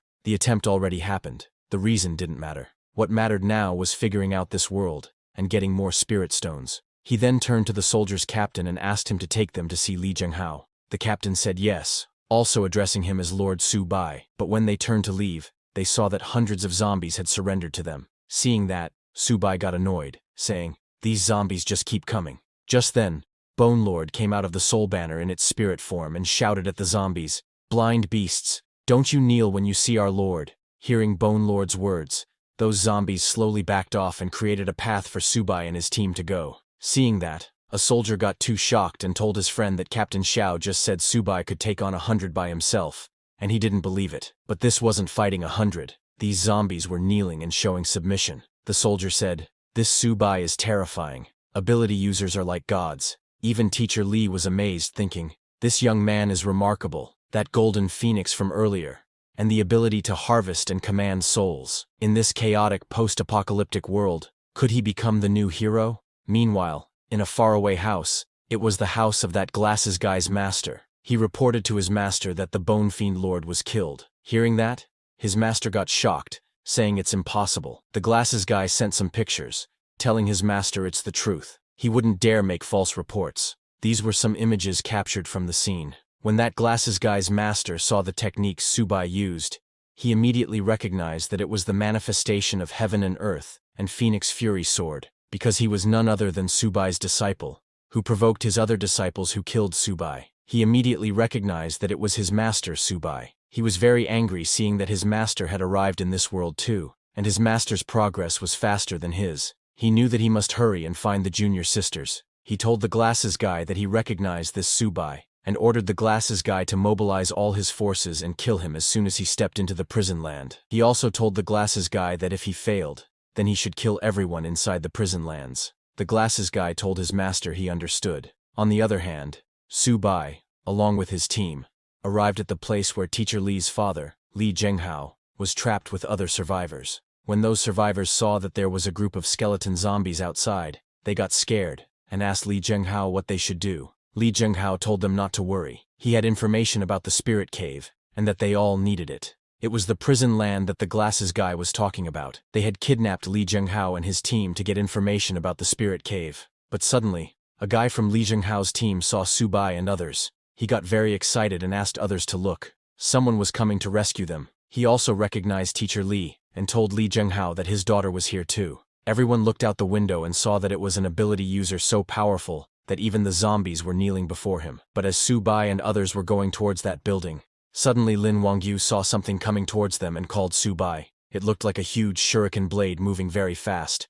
Seeing that, Bone Lord immediately came out, telling his master Su-bai not to panic and to leave it to him. Bone Lord used his huge mace to block that giant shuriken blade, but just as he blocked it, a skeleton ninja came out and kicked him hard, pushing Bone Lord back. That skeleton ninja recognized Bone Lord and was surprised to see that it wasn't dead, and that it even switched sides. Bone Lord stood beside Su-bai and told the skeleton ninja that this was his new master. He warned the skeleton ninja to get out of his way quickly if he was smart. Seeing Bone Lord's arrogance, the skeleton ninja smiled and asked, "Who are you to command me?" Skeleton ninja ordered his skeleton subordinates to attack them, saying, "Master said, kill them, and you'll be greatly rewarded." When Su-bai saw that skeleton ninja, he immediately realized that this skeleton ninja was like the Bone Lord, seemingly at the Golden Core realm, but actually just at the peak of Foundation establishment. He took out the sword from before again, and asked Lin Wangyu to watch closely. He threw the sword at the skeleton ninja and used his phoenix cry. The whole sword turned into a fire phoenix and charged at the skeleton ninja. Seeing that fire phoenix, Lin Wangyu got a familiar feeling, but she didn't understand why she couldn't remember anything. When the skeleton ninja saw the fire phoenix, he realized that it was a divine artifact, but it was already too late, and neither the skeleton ninja nor his subordinates could move. Subai knows that there is no need to further exhaust himself. At Foundation Establishment mid-stage, wielding Phoenix Cry, he can already defeat those at the peak of Foundation Establishment. He told Bone Lord that now the skeleton ninja is all his. Hearing that, Bone Lord got very excited, saying that's just what he wanted. He thanked his master for giving him this chance. Bone Lord immediately jumped at the skeleton ninja to destroy him with his own hands. Because of the Fire Phoenix, the skeleton ninja could not escape. It got hit by Bone Lord's mace, and its head went flying. Immediately, a system notification came congratulating Subai for killing a commander-level creature. His experience points increased. Seeing that his experience increased but there was no level up, Subai got a little disappointed. On top of that, the level 4 10,000 Souls banner can still only control one boss-level undead. But Subai didn't think much of it, and asked Bone Lord if it could handle this skeleton ninja's golden body. Hearing that, Bone Lord got surprised. Subai told Bone Lord that maybe it would help him break through to the next level. Hearing that, Bone Lord got very happy and thanked Subai for his grace, saying he would serve him with utmost loyalty, even unto death. Immediately Bone Lord started devouring the skeleton ninja's body. He was laughing at the skeleton ninja because, thanks to joining Master Subai, he survived. Otherwise, it would have been the one getting devoured. As Bone Lord devoured the skeleton ninja's body, its whole body got full of energy. He laughed and told Subai that after consuming the skeleton ninja, its power was now firmly at the Golden Core realm, and if it encountered this blood zombie again, it could take on 10 of them. Seeing that Subai killed the skeleton ninja with one strike, the people trapped in that building got very happy, thinking they were saved. A guy said, "This young man is the most powerful ability user I have ever seen." But suddenly, a shadow landed on top of that building's rooftop, and seeing that, everyone stopped talking. Before they could do anything, that shadow broke the glass window of the building, scaring all the people trapped inside. That shadow was a huge bird-like monster, whose whole body was made of Boke. That Boke Birdman roared and sent out a sound wave so powerful that it broke all the glass windows of the building. As the sound wave went towards Subai and others, Bone Lord came forward to protect them, telling Subai to be careful. When Subai saw that this Birdman was a genuine Golden Core realm with full spiritual energy, he got very excited, thinking if he could kill it, he would surely break through to the peak of Foundation Establishment, and the 10,000 Souls banner would also break through to level 5. On the other hand, people trapped inside the building got very scared seeing that it was the Bone Birdman. They started shouting that they were done for, that they were all finished. They thought even Subai, who slew the skeleton ninja, might be powerless against the Bone Birdman, because the team of ability users who rescued them earlier killed zombies like they were chickens. But when the Bone Birdman appeared, they were instantly killed. It took less than 5 seconds. All 12 ability users died without even putting up a fight. After sensing the Bone Birdman's power, even Lin Wangyu got scared, thinking it was over. They were truly finished. On the other hand, inside the building, when Teacher Li's father saw everyone panicking, he asked everyone to please hold on a bit longer. They must believe in the young man by her daughter Jingya's side. That glasses guy was also there, looking at them from a faraway building. He was the one controlling all those monsters who attacked Subai. He was very excited because his master wanted him to kill Subai, but didn't believe he could. So the glasses guy had decided to kill Subai and show his master. That's why he summoned the Bone Birdman, a Golden Core realm monster with 5 clones, each with different abilities. He smiled and waited to see how Subai would handle this. When that Bone Birdman saw that Subai was a Foundation Establishment mid-stage cultivator, he laughed, saying, "Such delicious flesh and blood. Today, he shall become my food." The Bone Birdman then raised his huge wings and used his powers. Just as he flew into the sky, he split into 5 Bone Birdmen with different colored wings. As all 5 of those Bone Birdmen flew above Subai, the Red-Winged Bone Birdman roared loudly, sending a very powerful sound wave at them. That Red-Winged Bone Birdman's power was sound, and the sound it created was so loud that everyone immediately fell to the ground. Their heads started hurting like crazy. Even Bone Lord's head was hurting. He told Subai that this Birdman was his previous master's trump card puppet, with the strongest power. The one making the sound now is the Sonar Birdman, and there's also Venom, Blade, Bronze Wall, and Titan. Hearing that, Subai got worried because of that sound. Though Subai was not in pain like Lin Wangyu, his internal spiritual energy was being suppressed. If the others attacked simultaneously now, it would be quite troublesome. So Subai immediately raised his soul banner and told Bone Lord that since it said it could take on 10, he would leave this to him. Bone Lord immediately jumped at the Bone Birdman, telling Subai to leave it to him. Bone Lord immediately jumped to attack the red Birdman, but the yellow Birdman used its huge wings to block his mace. Then the blue Birdman came and shot blade-like wings at Bone Lord. While both of them were fighting, the purple Birdman charged at Subai and the others. When Subai saw it coming, he immediately took out his sword to fight. Just as the purple Birdman got near, Subai used his Phoenix Force sword division technique and swung with full power to attack the purple Birdman. But the purple Birdman quickly stopped himself and then swung mid-air to attack Subai with its sharp wings. Subai ducked down to dodge its wings, but got cut on his arm. Seeing the blood dripping from his arm, Subai realized that this sound wave was too powerful, affecting both his speed and accuracy. His strength was now less than even early Foundation establishment, and he couldn't overuse the Divine Avatar technique again, because using it repeatedly in a short time would shatter his soul. Subai now didn't understand what he should do next.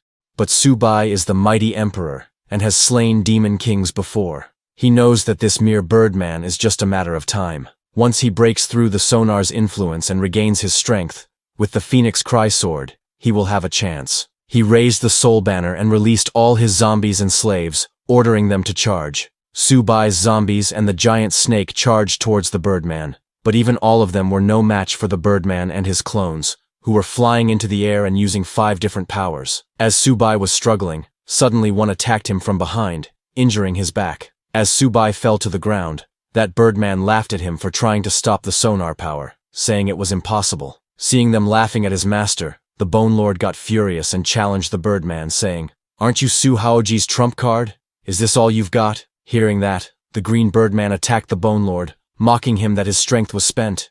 Yet he still tried to talk tough. It told the Bone Lord that even breaking through to Golden Core meant nothing, because under the sonar power everyone was on the ground, unable to fight back. Teacher Lee was very scared to see that this Birdman's one cry made everyone paralyzed. Even the soldiers were scared, saying this skeleton Birdman was an abomination. How could they possibly defeat it? Lin Wangyu said, "It's over. Everyone is going to die here." Seeing their condition, the glasses guy laughed because his master said he couldn't kill Subai, but now Subai was completely defenseless. He told them to enjoy being tortured to death slowly by the Bone Birdman. Seeing them all struggling, Teacher Lee's father came to the window and shouted, telling Subai to stop fighting because he couldn't beat the Birdman. He begged Subai to run, to please take Li Jingya and leave this place. Seeing that there was no way out, annoyed, Subai wondered if he really had to use that move. But before he could do anything, suddenly a strike came flying towards the Birdman.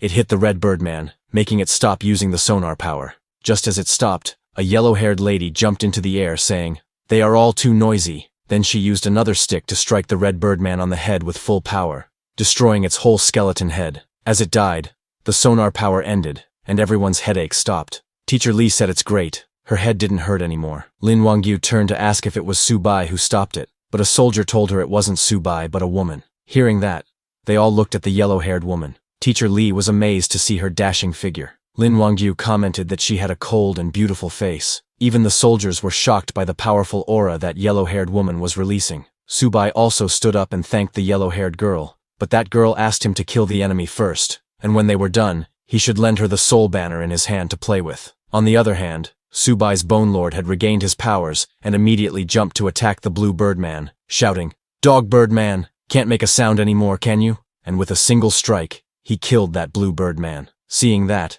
the purple Birdman flew into the sky to escape, but before it could escape, Subai's Phoenix Cry Sword came flying and cut the purple Birdman's neck. The purple Birdman fell to the ground and died while the Phoenix Cry Sword returned to Subai. Without the sound waves, these Birdmen were utterly defenseless. The glasses guy immediately recognized that the yellow-haired girl using the staff is the Weapon King Chuan Yinyun. He could not understand why she was here, but he decided to do as his master said and kill everyone in the warehouse. The green Birdman asked the yellow Birdman, "Who's that staff wielder? Where did this wild one come from?" But the yellow Birdman reminded him that it was just the two of them left, and their master had said if they couldn't kill Subai, they should kill everyone in the warehouse. On the other hand, the people inside the warehouse felt relieved to see that Subai and his team had killed 3 of the Birdmen, and now only 2 remained. They thought they were saved.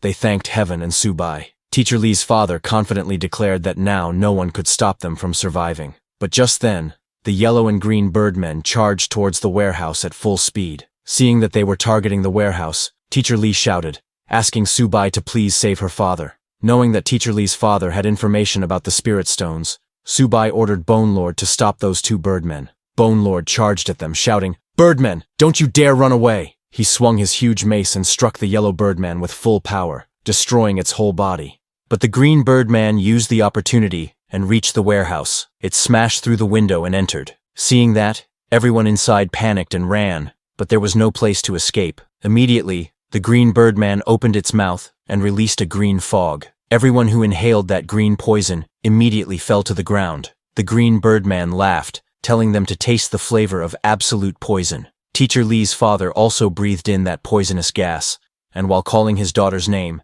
he collapsed to the ground. Seeing her father dying, Teacher Lee ran towards him, but Lin Wangyu called her from behind, saying if Teacher Lee went there, she would die from inhaling the poison mist too. Teacher Lee could not reach her father, and could only watch him die. This made her too angry, and she gritted her teeth in frustration. Her anger was so strong that suddenly her body started glowing with purple energy. She screamed in agony and unleashed her power. Seeing that, the yellow-haired lady Yin Yun realized that Teacher Lee was about to awaken, but it seemed she couldn't handle this awakening power. Seeing Teacher Lee, Bone Lord thought that her energy was chaotic, that she might die from her body exploding. When Subai sensed Teacher Lee's energy, his expression darkened. From her energy, he wondered if she had actually awakened this kind of ability. He immediately grabbed the unstable Teacher Lee and flew into the sky, because for him, it was just chaotic energy. As the Immortal Realm Emperor, he had countless disciples, and this was nothing new. It was child's play for him. He raised his soul banner and ordered it to form a barrier around them.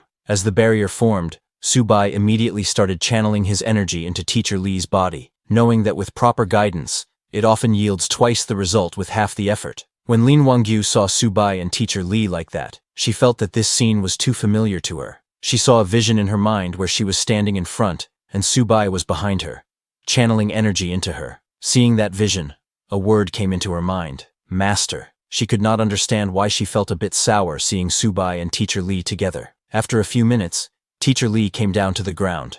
She had calmed down after Subai guided her through her awakening. As he came down, he asked Teacher Lee to try out her ability and give this birdman a good punishment. Hearing that, the green birdman laughed, asking Subai who he was trying to fool. He challenged them to see who could stop him. Saying that, he immediately turned around and started running away. Seeing him run, Teacher Lee shouted, "Birdman, your wings have malfunctioned. You've fallen to the ground." Just as she said that, suddenly the birdman's wings malfunctioned in reality, and immediately he started falling to the ground. He could not understand what was going on. How did his wings really malfunction? And just like that, the green birdman fell to the ground, unable to fly anymore. Seeing that, everyone was shocked, asking what kind of overwhelming power this was. Lin Wangyu could not believe her eyes, that just by saying a few words, it actually came true. Bone Lord suspected, could this ability be? Before he could finish, Teacher Lee confirmed it, saying, "That's right, this ability is called Words Become Reality." Now her words were truth, her words were reality. She admitted that of course, it was also thanks to Subai's guidance that she mastered this ability. Subai then ordered Bone Lord to slay the birdman, and asked Teacher Lee to go save her father quickly. Teacher Lee said understood and left. On the other hand, as Subai commanded, Bone Lord raised his huge mace into the air, and while laughing, struck the green birdman with full power, telling him this was his true power at the Golden Core realm. Just as the birdman died, Subai raised his soul banner and captured its soul. Chains of spiritual energy came out of the soul banner and tied down the birdman's soul. Seeing this, the glasses guy was too shocked, realizing that Subai really had skills. Even the bone birdman had been taken down, but he thought it was fine, because the people in the warehouse should all be dead, so the mission wasn't a failure. As Subai captured the birdman's soul, a system notification came, congratulating the host for killing a commander-level creature. Because of that, the banner of 10,000 souls level had increased. Currently, its realm was Foundation Establishment. Banner of 10,000 souls is now level 5. Its current controllable boss level undead is 2. Its current controllable ordinary undead is 39. And just like that, the Bone Bird fell beside the Bone Lord in the soul banner. It didn't even imagine that he, the mighty Bone Bird, would one day be captured in the banner of 10,000 souls. Bone Lord told the birdman that he should consider himself lucky to become a soul in Master's banner, and ordered him to serve their master well. Hearing them talking, Subai looked into the soul banner and asked the birdman if there was a way to neutralize the poison, but the birdman didn't say anything and looked away. This made the Bone Lord angry, and he hit the birdman, asking if he didn't know how to answer when Master asked him a question. He warned the Birdman that he would tear his bones apart. Left with no choice, the Birdman told Subai that if it sucked out the poison, it would naturally dissipate. Hearing that, Subai followed Teacher Lee and went into the warehouse. They ran up the staircase and reached the 3rd floor. Teacher Lee opened the door with a bang and called for her father, who was lying unconscious on the ground. Seeing that, Teacher Lee immediately used her powers and shouted, "Let the poison in Li Zhenghao's body leave his body." But nothing happened. Her powers didn't work, and her father was still lying on the ground. She tried again, but before she could, she suddenly felt like throwing up. She fell to the ground and spewed a massive amount of blood from her mouth. Teacher Lee was shocked to see so much blood. Subai told her that the words become reality. Ability was powerful and versatile, but it was extremely demanding on spiritual energy and one's own strength. Once overdrawn, at best she would fall into a coma. At worst, it could damage her marrow and bones, or even cost her life. Subai continued, telling Teacher Lee that she was lucky this time to only cough up blood. He warned her that if she pushed herself too hard next time, it might cost her life. He then raised the soul banner and ordered the Birdman to come forth, warning him that if Teacher Lee's father died, the Birdman's soul would scatter and vanish too. Hearing that, the Birdman got scared and immediately came out, saying he would do it right away. He went towards Teacher Lee's father and started sucking out the green poison mist from his mouth. The Birdman used his full power and drew out all the poison from his body. He then turned and told Subai that the poison had been in his body for too long, so he managed to save his life, but it was hard to say when he would wake up. Hearing that her father's life was saved, Teacher Lee immediately rushed to check on him. On the other hand,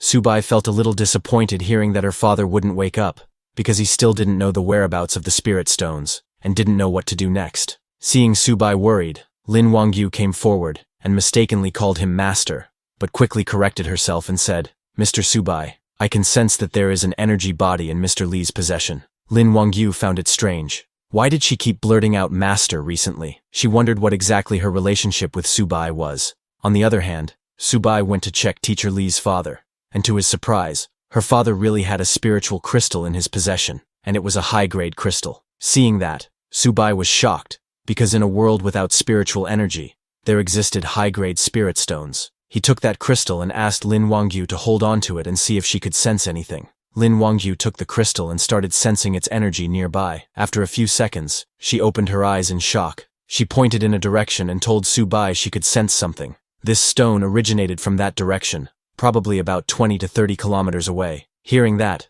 Subai immediately turned around and asked Lin Wangyu to let's go, saying they were heading east. Teacher Lee told Subai that she needed to take care of her father, so she wouldn't be able to go with them. Understanding her situation, Subai didn't say anything, and turned to leave, but was stopped by the yellow-haired Yin Yun. She asked Subai if he remembered what she said before. Subai replied that she wanted to borrow his weapon for a bit. Yin Yun said yes. Subai said take it, and threw the soul banner to her. Yin Yun caught the soul banner. She was surprised to see that she asked Subai for a weapon, and he gave it without any hesitation. She had the power that could help her absorb the spirit from weapons to enhance her own strength. She smiled and decided to absorb it first, and think about it later. Yin Yun activated her powers and tried to absorb Subai's soul banner's power, but just as she tried, she got shocked. Before understanding anything, she fell on her knees. She could not understand what was going on. Her ability had no effect on the soul banner, and she even got backlashed after trying to absorb its power. Subai then came and took out the phoenix sword, asking Yin Yun, how about she play with this one instead? Embarrassed, Yin Yun tried to act calm, saying Subai's weapons were truly strange and very powerful. Saying that, she handed over the soul banner to Subai. She looked at Subai in suspicion because Subai had just used this sword to cut down the bone bird, so it must be an extraordinary item, and now he was giving it to her willingly. She wondered if he was that confident, but Yin Yun snatched the phoenix sword from his hand, saying whatever. She didn't believe they were all this bizarre. She immediately activated her power and tried to absorb the phoenix sword's power, but the next second she saw a vision where a huge fire phoenix was attacking her. Yin Yun immediately fell on the ground and vomited blood from her mouth. This effect was worse than the soul banner. She looked at Subai in anger, wondering what kind of weird things were his weapons. Countless souls, and now a divine phoenix. Now she wanted to know exactly who he was and what his ability was. When Subai saw her looking, he smiled. He had realized that her ability was absorbing the spirit of weapons, and it was quite common in that world. But unfortunately, the Phoenix Cry Sword was a divine artifact, and the banner of 10,000 souls was given by the system, even beyond a divine artifact, and she was only at the peak of Foundation Establishment realm. Embarrassed for the second time, Yin Yun handed over the Phoenix Sword to Subai, saying Mr. Su's divine weapons were truly impressive. Subai then asked her to come with him, and all the weapons they seized along the way would be hers. She was surprised to hear that. She turned and said, "It's a deal." Meanwhile, inside the Soul Banner, Birdman called Bone Lord an old schemer because it even absorbed Yin Yun's spiritual energy. Bone Lord laughed and told the Birdman that it did it all for Master and asked it to watch and learn. Bone Lord then used sound transmission and told Subai that it had just absorbed some spiritual energy from that girl for him to help him break through. Hearing that, Subai got happy and praised Bone Lord, saying he was very thoughtful. He told the Bone Lord that in the future, when it encountered souls with spiritual energy, it could have them all. Hearing that, Bone Lord got happy. Subai then turned to check his realm. His current realm was Advanced Foundation Establishment. At Mid-Foundation Establishment, Subai's one sword strike could defeat Peak Foundation Establishment. Now breaking through to Advanced, even Golden Core Realm might not be unbeatable. Then they all came out of that warehouse along with Teacher Li's father. Subai told Captain Xiao that this was where they parted ways. Captain Xiao told Subai to don't worry, saying they would make sure to protect Teacher Li and the other survivors. At the same time, at a faraway place, a rich family along with their bodyguards were trapped in a house surrounded by zombies. One of the bodyguards shouted, asking what about the master? We can't break through at all. Just then the zombies broke free and attacked the bodyguards. The family head along with his daughter were terrified, screaming. This was the GI family house. The family head started crying while hugging his daughter, saying his G family had struggled for 100 years to finally reach the top of the wealthy, and now they face the apocalypse. He shouted, asking who would save his G family and his daughter. Just then, somebody came there with lightning speed, and with a swing of his sword, he sliced those zombies into pieces. It was none other than Subai's disciple Shen Yunbin, who had collided with other disciples to kill Subai. When G family's bodyguards saw him, they immediately told their master that it was ability users, explaining that they were too strong, like war gods. Hearing that, the G family head and his daughter got very excited,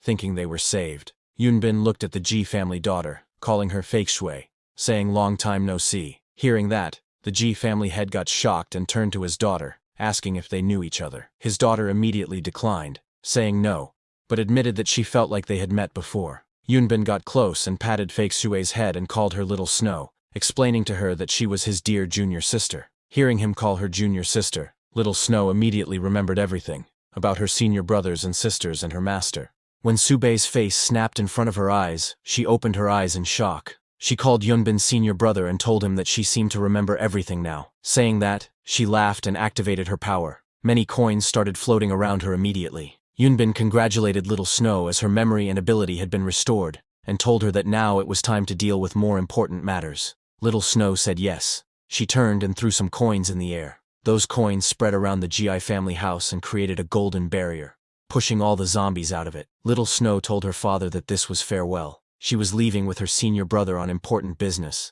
and told him to don't leave the space where the coins were. Zombies couldn't enter there. Saying that, she left from there. After coming out, she took a deep breath and said the air here was very polluted, but compared to underground, it was too fresh. Yunbin told her that now was not the time for nostalgia, adding that if they didn't eliminate Master, this world would become even worse. Hearing the word Master, a smile came on Little Snow's face. She smiled and said, "My beloved and respected Master, why did you do this? Since you're not dead, my senior brother and I will have to continue our righteous patricide." Yunbin told her that their master was now heading to the spirit cave, so they must get there first, obtain the spirit stones, and then kill him. Meanwhile in the city, Yunbin's disciple, that glasses guy, was standing on the rooftop of a building. He was shocked to see that his mission failed, but he laughed because in his eyes, there was no such word as failure. He decided that as long as he killed Subai and his master gave him that thing, he could return to his own world. On the other hand,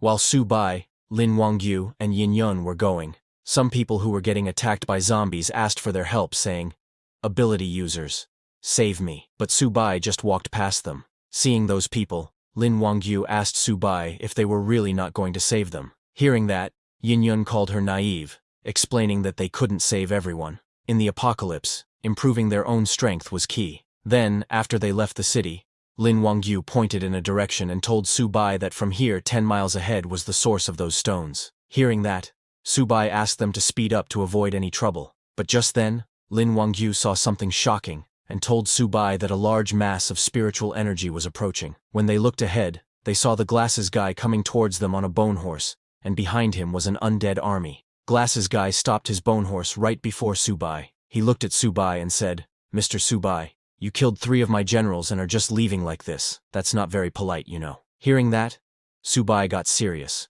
realizing he was the one controlling those monsters. When Birdman saw the Glasses Guy, it panicked, saying it's over, it's the master, and he's actually coming out himself. But the Bone Lord angrily told the Birdman that he was their master. Their only master now was Subai. Hearing Birdman, Subai asked it if it was scared. Birdman said not at all and asked Subai to just give the order. Hearing that, Subai smiled and summoned both Birdman and Bone Lord, ordering them to go and test the enemy's strength. Seeing them coming, Glasses Guy laughed, saying how presumptuous. He called the Bone Lord and Birdman, asking if they had forgotten his tireless teachings. How dare they draw their weapons against him? Just as he said that, the ground below Bone Lord and Birdman broke, scaring both of them. Immediately the whole surrounding changed. The Bone Lord and Birdman flew onto a piece of land in the air and sat on the ground all scared. Seeing that, Yin Yun got shocked, saying this guy's voice had some kind of ability to interfere with people's minds. Subai immediately realized that it was a mental interference ability, and asked everyone to cover their ears. But Yin Yun didn't listen to Subai and jumped to attack the Glasses Guy, saying what's so great about that. She raised her staff to attack, shouting, "Eat my staff, you bastard." Seeing her, the Glasses Guy laughed, saying such a beautiful young lady, how can you be so crude? Saying that, he used his power on Yin Yun. Before Yin Yun could get near him, her mind got hit. She immediately fell in front of the Glasses Guy, unable to do anything. Her personality changed completely, and she started crying like a baby, calling her mama. Seeing her like that, Subai used the Soul Banner to communicate with Bone Lord, asking it if the Glasses Guy could create illusions too. Bone Lord told Subai that the Glasses Guy's entire body was full of mental control realms. His voice, his eyes, even every pore and cell. Hearing that, Subai smiled, saying mental control, quite an impressive ability. However, blocking mental control wasn't that difficult. Subai then swung his hand in the air and used a technique. He gathered spiritual energy from the surroundings and created an energy layer over his body. This energy layer covered Subai's whole body along with his head and arms. When the Glasses Guy saw Subai blocking the perception of every part of his body, he laughed and asked, "How will Subai fight then?" But just as he completed his words, Subai immediately attacked him with the Phoenix Sword, telling the Glasses Guy to worry about himself. The Phoenix Fire hit the Glasses Guy, burning his whole body. He screamed in pain. Subai looked at him with a serious expression, because he saw through the Glasses Guy's acting. Glasses Guy mocked Subai, laughing, saying, "Can't catch me, can you?" He told Subai that he had seen all his tricks. They were nothing special. Besides, did Subai really think he was helpless, just because Subai had blocked the perception of every part of his body? Glasses Guy called his skeleton warriors and ordered them to farm ranks. Immediately Glasses Guy's skeleton warriors surrounded Subai, Lin Wangyu, and Yin Yun. Both Lin Wangyu and Yin Yun fell on the ground crying. Lin Wangyu also fell into an illusion, seeing Yin Yun as her child. She hugged Yin Yun, asking her to don't cry. Seeing that, Bone Lord panicked and told Subai that they had entered Glasses Guy's domain, explaining that he had set this place up in advance, and once they entered this domain, they couldn't escape his mental control. Just as Bone Lord said that, Subai also fell into Glasses Guy's domain. He found himself in his own world, cultivating in the air while his disciples were sitting in front of him. Subai's 5 female disciples were looking at him while their master, Subai, had completely stopped moving. Seeing that, Glasses Guy laughed, telling Subai that even with his impressive strength, he had still fallen when he met him. Glasses Guy decided to see what was actually in Subai's illusion. He entered Subai's illusion where he saw Subai teaching his disciples. There was Yunbin too. Subai told Yunbin that every detail must be perfect. A tiny error can lead to a huge difference. Yunbin said yes, master, and followed his words. When the Glasses Guy saw Yunbin, he got shocked. He recognized that this was his master. Glasses Guy's jaw dropped when he found out that his master was actually Subai's disciple. He got too confused, wondering who on earth was this Subai. Why did the master want to kill his own teacher? While Glasses Guy was lost in his thoughts, suddenly Subai turned around and looked directly at him. This surprised the Glasses Guy. Subai laughed, asking, "Have you finished watching? So you're Shen Yunbin's lackey?" Glasses Guy got shocked seeing that Subai had independent consciousness. Subai didn't reply to him and took out the Phoenix Sword. He gathered fire in the sword and used his Phoenix Cry Sword third form, breaking the classic, and swung at the Glasses Guy, cutting him in half. The illusion broke and the Glasses Guy fell on the ground. Subai asked the Glasses Guy if he thought he was just simply swinging his sword. Subai told him that he was not cutting him, but his illusion. He pointed his sword at the glasses guy's head, angry that he had repeatedly offended him just for Shen Yunbin. Subai now started to wonder if everything behind this was all Shen Yunbin's doing. He grew furious because he had treated Shen Yunbin like a son, yet he conspired and backstabbed him. But even when a sword was pointed at him, the glasses guy was laughing. Immediately 2 skeleton warriors came from behind to attack Subai. Subai turned and cut down those skeletons with his phoenix sword, but the glasses guy used this opportunity to escape, laughing and saying, "So what if you've broken my illusion? You still can't catch me." He put some distance between him and Subai, and then turned around. He took out sharp blades, telling Subai that he could dominate this apocalyptic world, not just relying on illusion techniques. He threw those sharp blades at Subai, saying killing the master's teacher. Just thinking about it is exciting. Seeing him attacking, Subai smiled and asked Bone Lord if they understood the glasses guy's weaknesses. Bone Lord and Birdman replied that they did. Hearing that, Subai said very good, and summoned both Bone Lord and Birdman, telling them that he was leaving the glasses guy's soul consciousness to them. Just as Subai said that, both Bone Lord and Birdman came out of the soul banner and charged at the glasses guy. Seeing them coming, glasses guy grew angry and shouted, "Bone Lord, you dare to face me in combat." He threw more blades at Bone Lord and Birdman, telling them to come back after training for another 100 years. But the Bone Lord blocked all the blades of the glasses guy, saying he looked down on others too much. Birdman used his wings to deflect all the blades, telling glasses guy that he should reassess after 3 days apart. When the glasses guy heard that, he realized that something was off. He used his senses and got shocked to feel Bone Lord and Birdman's aura. Both Bone Lord and Birdman jumped to attack the glasses guy. Still in shock, glasses guy asked if they had broken through to the Golden Core realm. How was that possible? Birdman used its legs to attack the glasses guy, telling him that following the new master, it ate 6 meals a day. Bone Lord attacked the glasses guy with its giant mace. Bone Lord laughed, telling the glasses guy that reaching Golden Core was normal now. He asked glasses guy to surrender, saying he was no match for his master. Hearing that, glasses guy laughed, calling Subai a petty man in power. He used the blade fans in his hands and with full power pushed both the Birdman and Bone Lord, sending them flying into the air, telling them that with his treasure in hand, they couldn't kill him even if they wanted to. Glasses guy immediately turned to run away from there, telling them to get out of his way. He was very annoyed and decided that he would concede this time. But just then, Yin Yun jumped from behind to attack the glasses guy. She hit the glasses guy's hand, making him drop the blade fan. That blade fan went flying in the air and landed in Yin Yun's hands. Yin Yun grabbed the blade fan and completely stripped the glasses guy of his treasure.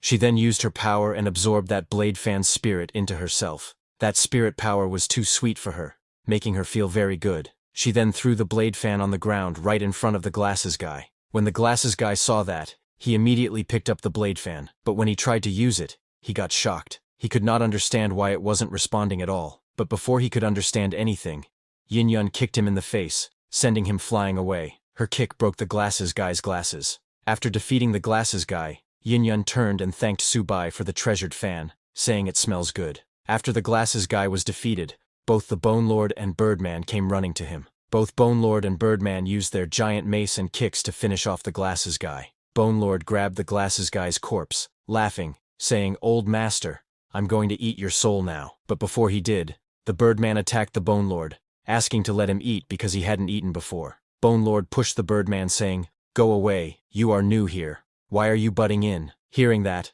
Birdman started fighting the Bone Lord, asking him to let him go first or he would chop him up. But Bone Lord told it to stop boasting, asking if it wanted to have a go. When Subai saw them fighting, he just told them to split it in half. Hearing their master's command, they finally stopped and agreed to split it in half. As the Bone Lord was splitting the soul of the glasses guy with Birdman, it wondered how Subai knew it was aware of the glasses guy's weakness. This made the Bone Lord realize that his new master was far smarter than the glasses guy, and so he should better behave himself. Both Bone Lord and the Birdman then absorbed the glasses guy's soul. Immediately the Birdman shouted in excitement, saying it tasted so good, it felt like it was approaching mid-golden core. Bone Lord agreed, saying the flavor was absolutely amazing. Bone Lord then turned and sent some spiritual energy towards Subai, telling him that the glasses guy's spiritual energy was truly abundant, and he couldn't bear to enjoy it alone, and wished to offer it to him. Birdman joined in, saying it too wanted to give the spiritual energy to him.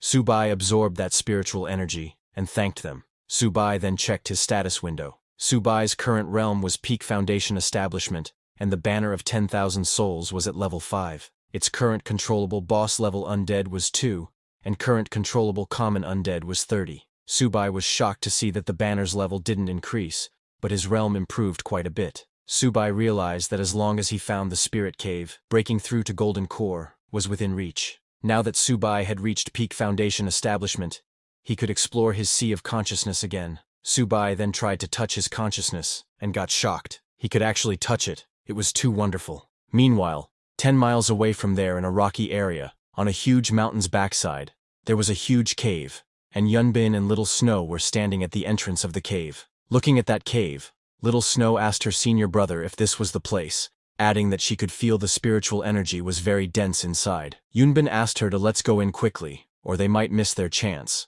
While going inside, Yunbin realized that his disciple, that Glasses guy, had lost his vitality. He got annoyed because of Glasses guy acting on his own. Now Yunbin had lost another important piece. He admitted that his master, Subai, was still so formidable. When they went deep inside the cave, they started to see huge spirit stones all over the cave walls. Seeing all that, Little Snow asked Yunbin why they were not picking spirit stones from the walls. While walking ahead, Yunbin asked her if she knew. The core of this spirit cave was a spirit spring. Right in front of them was a small spring filled with spirit water. Seeing such a dense spirit spring, Little Snow got very excited, saying staying here for a day might lead to a major breakthrough. Yunbin told her he had 3 leads on such spirit caves, but then Little Snow heard some footsteps from behind. She told her senior brother that it seemed someone was coming from outside. Yunbin said no worries, asking if she had forgotten her senior brother's first-class illusions. Yunbin laughed and used his illusion power in that cave, and immediately some voices came of people fighting. One guy shouted, "You dare steal my spirit stones." Another shouted, "You're talking nonsense. Clearly you stole mine, you're asking for death." Meanwhile, at the entrance of the spirit cave, Subai had arrived there with Lin Wangyu and Yin Yun. When Lin Wangyu saw the cave, she pointed inside and told Subai that it was right inside and very dense. Subai looked inside the cave and saw spirit crystals shining there. He asked both Lin Wangyu and Yin Yun to let's go inside the cave, and all 3 of them entered the cave. As Subai, Lin Wangchu and Yin Yun walked deeper into the cave, they noticed that the walls were filled with empty spirit stone cavities. All the stones had already been taken, yet the air was still thick with spiritual energy. Subai calmly observed the surroundings and concluded that there must be a spiritual spring nearby. He instructed Lin Wangchu to guide the others in the direction where the energy felt strongest. Lin Wangchu respectfully agreed, but hearing that, Yin Yun was puzzled. She had never heard of a spiritual spring before, but judging by Subai's expression, she guessed it must be something valuable. Inside the Soul Banner, when Bone Lord and Birdman heard that there was actually a spiritual spring, both of them got excited. Bone Lord exclaimed that such a treasure could raise their cultivation by at least 2 minor realms. Birdman started dancing, saying that ever since they had followed this new master, good fortune seemed endless. Back in the tunnel, Subai's group was suddenly met with the sound of a violent clash. Dust and debris scattered as 2 men fought fiercely over a weapon lodged in the ground. One shouted that the divine weapon was his, and warned the other not to snatch it. The other roared back, claiming the magic staff as his own. Watching from a distance, Yin Yun recognized the fighters, and told Subai that they were Iron Arms and Bronze Legs. She went on to explain that Iron Arms and Bronze Legs were among the earliest awakened mutants. Their names reflected their power. Their limbs were virtually indestructible. Just 2 weeks ago, even rocket launchers had failed to harm them. Hearing that, Subai thought carefully. He remembered that the rescue team only carried bullets effective up to the Foundation Establishment realm, but rocket launchers were much stronger. If even those couldn't scratch these 2, then Iron Arms and Bronze Legs had to be above Subai's current realm. As Subai watched the 2 men fight, he noticed the object at the center of the struggle. It was nothing more than a plain wooden staff. Seeing that, Lin Wangchu frowned, wondering why anyone would fight so desperately over something so ordinary. Subai calmly reasoned that the 2 men must have fallen into an illusion, their minds ensnared. Whoever had the power to trap them in such a way had to be incredibly strong. Lin Wangchu suddenly pointed ahead and told Subai that the source of the dense spiritual energy was just inside. Subai's sharp eyes turned toward the direction she indicated. Lin Wangchu hesitated, placing a hand near her lips as a strange feeling stirred within her. She whispered that the energy seemed oddly familiar. Subai's expression hardened as realization struck him. A cold light flashed in his eyes as he confirmed his suspicion. The one absorbing the spiritual spring was no stranger. It was his very own traitor. Suddenly, Iron Arms and Bronze Legs stopped their struggle for a moment. their eyes shifting towards Subai and his companions. Bronze Legs muttered that he didn't like having spectators around and suggested they get rid of them. Iron Arms agreed without hesitation. With a sudden roar, both men launched themselves forward, attacking at full speed. Seeing that, Yin Yun in the black combat suit stepped forward confidently. After absorbing the treasure fan earlier, her strength had surged. Smirking, she declared that she had energy to spare, and told Subai to leave those two to her.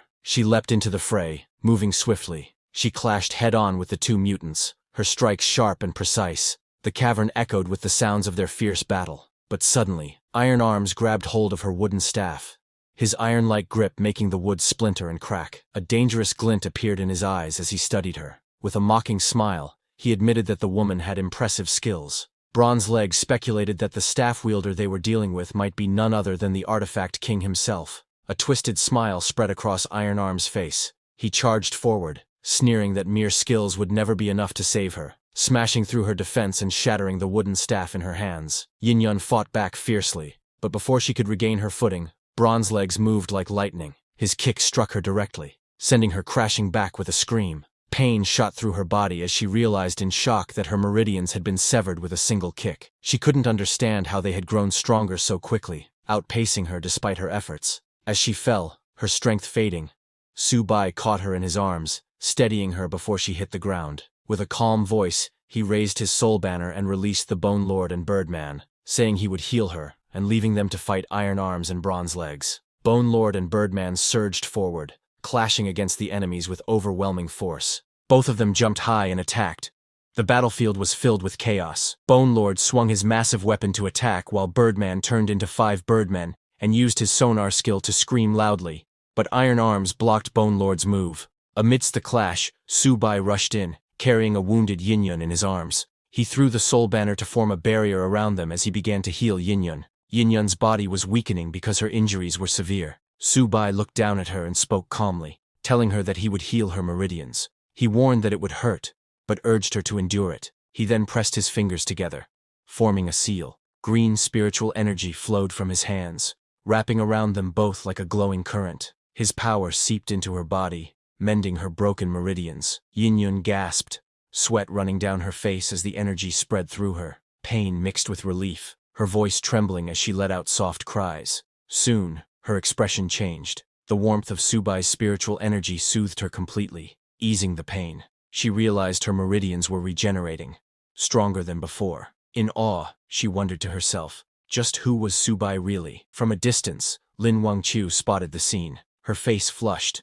She muttered that Subai had secluded himself with someone again. A faint sense of longing filled her eyes as she whispered to herself, wondering when it would finally be her turn. On the battlefield, the screeching cries of Birdman echoed everywhere. Iron Arms grew irritated at the noise, cursing under his breath. He turned to Bronze Legs and ordered him to silence the racket. Bronze Legs stepped forward. With a single heavy stomp, the ground cracked beneath his feet. In the next instant, his powerful kick shot out like a cannon, smashing into Birdman with terrifying force. Immediately, Birdman's noise stopped. A smirk spread across Iron Arm's face as he muttered that it was much quieter now. Then, with lightning speed, Iron Arms punched Bone Lord, his fists clashing directly against Bone Lord's armor. The impact was immense, and even Bone Lord had to admit, his opponent's strength was unbelievable. Meanwhile, Birdman found himself struggling against Bronze Legs. Despite his skill, he could not understand how he was being pushed back. His frustration grew as he questioned how he could possibly be losing. Still, he launched another desperate attack, but Bronze Legs jumped to dodge it, and then, with full power, kicked the yellow Birdman's head, destroying it instantly. Seeing that, Birdman was shocked, wondering when such powerful mutants had begun to appear. Not just him. Iron Arms was also attacking Bone Lord fiercely, slamming his blows against the massive warrior. Bone Lord grunted in pain, muttering about his old bones as he struggled to withstand the assault. Then all the Birdmen attacked Bronze Legs together, mocking him, saying he couldn't kick them because they had wings to escape with. Meanwhile, deep within a glowing cave pool, Yunbin and Little Snow sat in the water. Little Snow listened to the distant rumble of battle, and commented that the fighting outside was growing intense. She also sensed a presence that felt strangely familiar. Yunbin opened his eyes, his tone calm but certain. He told her that the presence was none other than their dear master. Realization struck her, and she quickly urged that they needed to break through faster, for their master was already near. Meanwhile, on the battlefield, Subai called back his soul banner while holding Yin-yun beside him. Both of their bodies swirled with energy, shaking the ground. Just then, Bone Lord and Birdman cried out in pain as they were struck down. They came flying and hit the cave wall with a solid impact.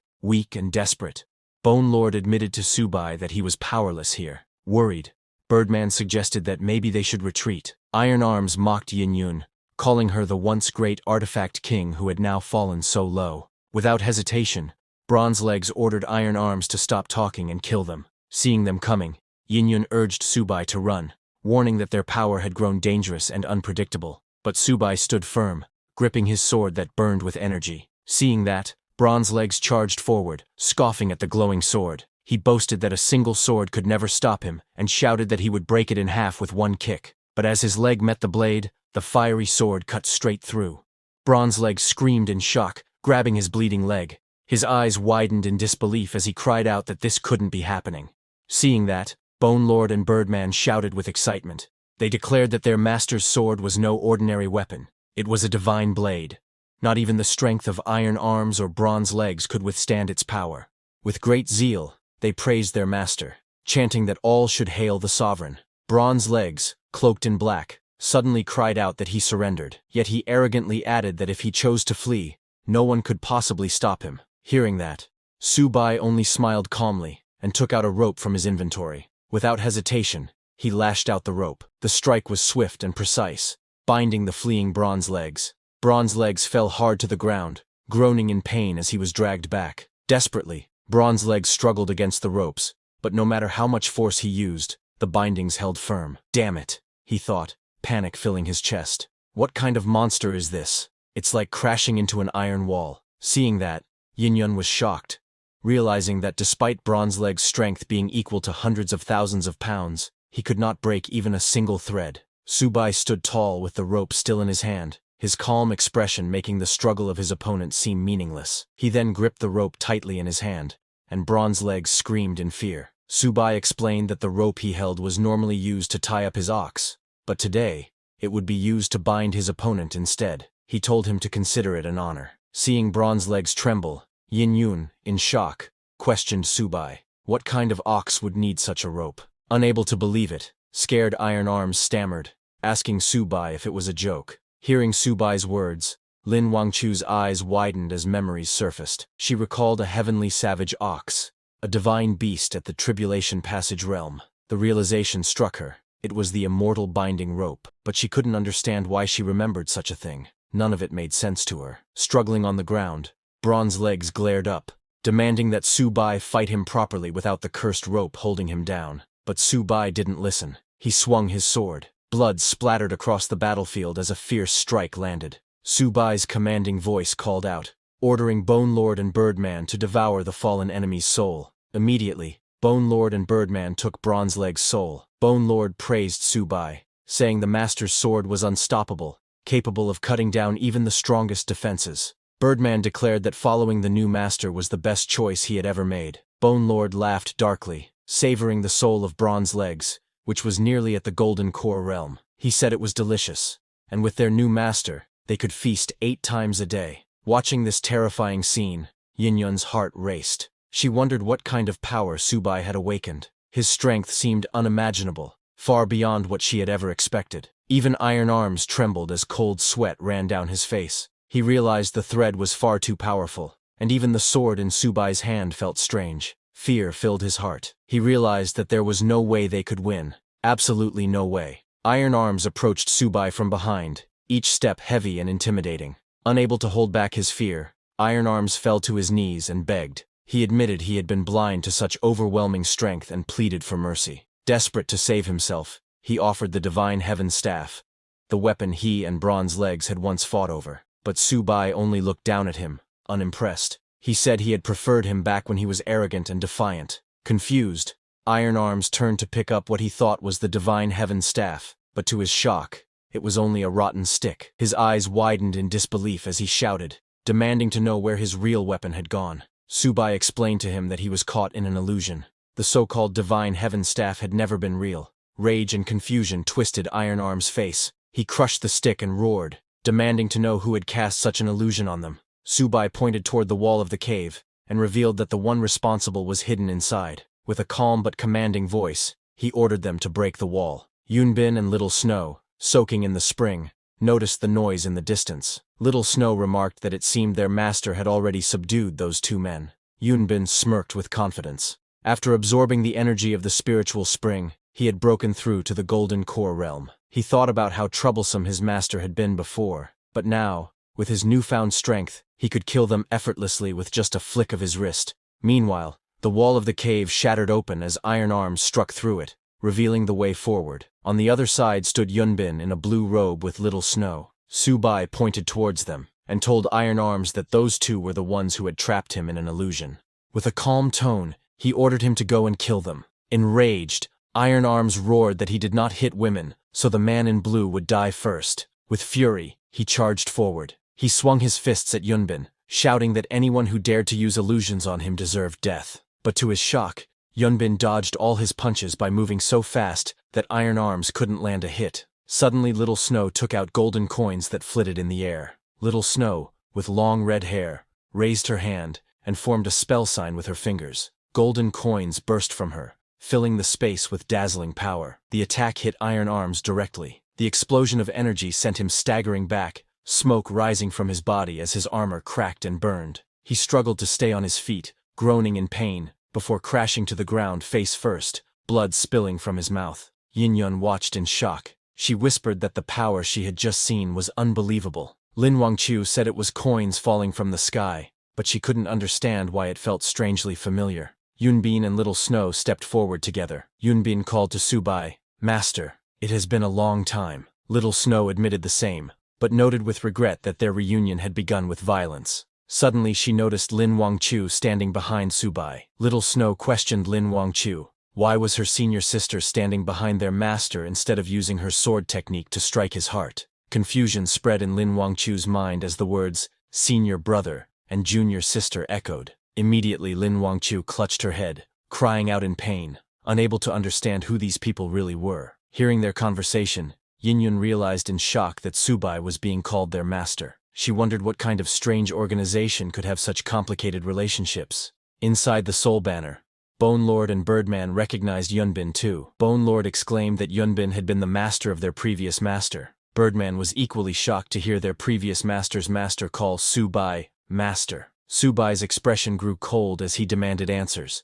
He asked Yunbin if the plan to kill him during his tribulation had been his doing, and if he had also manipulated that glasses guy. Anger flared in Subai's heart as he reminded Yunbin that he had raised him for over 867 years, only to be betrayed. But Yunbin dismissed the questions and suggested they draw their swords instead. Little Snow stepped forward, her presence commanding and dangerous. As she flitted in the air, she told her senior sister that she should stand by their side, otherwise she too would be eliminated. Little Snow was shocked and confused, her eyes narrowing as she saw something unexpected. Lin Wangqiu, standing confidently with determination, had stepped forward to protect Subai. Little Snow was stunned because she hadn't expected such defiance. The air grew tense as they faced each other. Little Snow shouted angrily, demanding if Lin Wangqiu even knew the kind of terrible things the Subai she was protecting had done. But Lin Wangqiu, standing firm, glared back and replied that from her point of view, they were the true wrongdoers. Her voice was filled with conviction. Even though she hadn't known Subai for long, Lin Wangqiu declared her faith in him. She shouted that if anyone wanted to harm him, they'd have to go through her first. Her courage infuriated Little Snow, who snapped back in rage, summoning her coins of power and shouting that Lin Wangqiu was asking for death. Just then, Yin-Yun suddenly jumped in front of Lin Wangqiu, blocking the incoming attack with swift movements.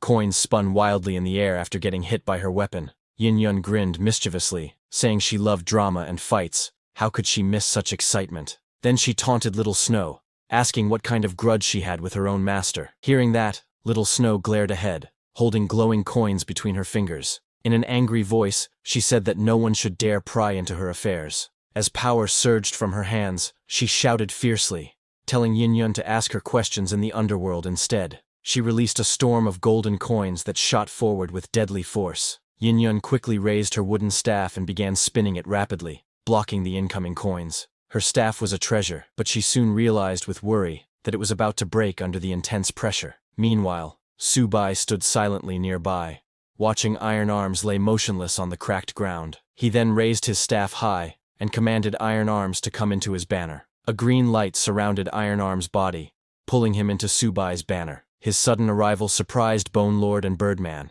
Inside, Iron Arms looked around in shock, finding himself between two intimidating figures, the Bone Lord and Birdman. Still confused, Iron Arms asked what this 10,000 souls banner was. Subai said in a cold voice that if Iron Arms became his servant, he would be granted an undying body. Hearing that, Bone Lord clicked his tongue and said they had gained another comrade. Birdman crossed his arms and complained that it was just another mouth to feed. Iron Arms looked around in disbelief, feeling his body again. He couldn't believe he had been revived. He wondered if these two strange figures were now his companions. Clenching his metallic fists, Iron Arms shouted with determination that being a servant was fine. As long as he lived, there would always be a chance to rise again. Watching all this, Subai reflected on his past life. Back then, he had ruled through strict orders and harsh discipline, which caused his followers to betray him.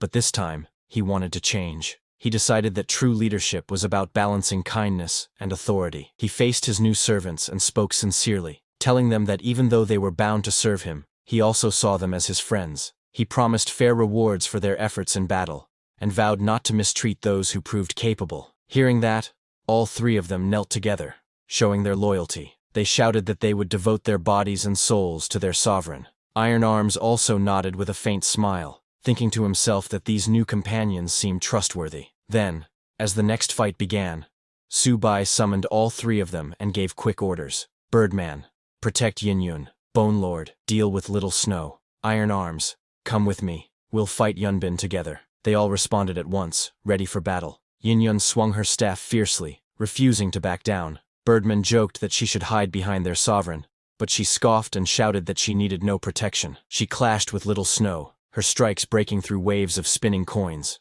Just then, Bone Lord swung his huge mace to attack her, but Little Snow jumped and dodged his strike. Looking at Subai, she thought he truly was a demonic pathmaster, one who even used the 10,000 souls banner. With anger in her voice, she said she would destroy the banner's spirits first. Little Snow glared forward, her hands glowing with golden energy as lightning crackled around her. With a smirk, she asked Subai if he still remembered this move. Raising her hand, she gathered energy, forming a massive glowing copper coin above her. She swung her arm down with force, using her treasure-fall technique. The giant coin descended with crushing power. Bone Lord below tried to resist but groaned in pain. He could barely hold himself up as the heavy coin pressed him down. This coin, it weighs more than Mount Tai, he struggled to say, his strength nearly giving out. Meanwhile, Iron Arms charged at Yunbin, shouting angrily, "You're the one who cast illusions on me! Take this fist!" He launched a powerful punch, but Yunbin didn't even dodge. He just stared at him with his white eyes. Iron Arms' eyes widened in shock as his body suddenly froze. He fell to the ground, confused and unable to move. Yunbin then looked at Subai and mocked, saying, "Master, have you fallen so low as to let trash lead your charge?" The iron-armed man twitched on the ground, furious and embarrassed, asking Yunbin who he was calling trash. But Yunbin completely ignored him and took out a sword. Holding it firmly, he acknowledged his teacher Subai's skill, admitting that everything he knew about swordsmanship came from him. With a determined look, he proposed a duel and suddenly attacked Subai with a powerful strike. The force of his swing tore through the ground, radiating energy. Lin Wangqiu nearby watched in shock. She was amazed that such a simple sword move could carry so much power. Subai also took out his phoenix sword and explained to Lin Wangqiu that this technique was called sword fall, a blade empowered by spiritual energy. He told her that it could destroy everything in its path,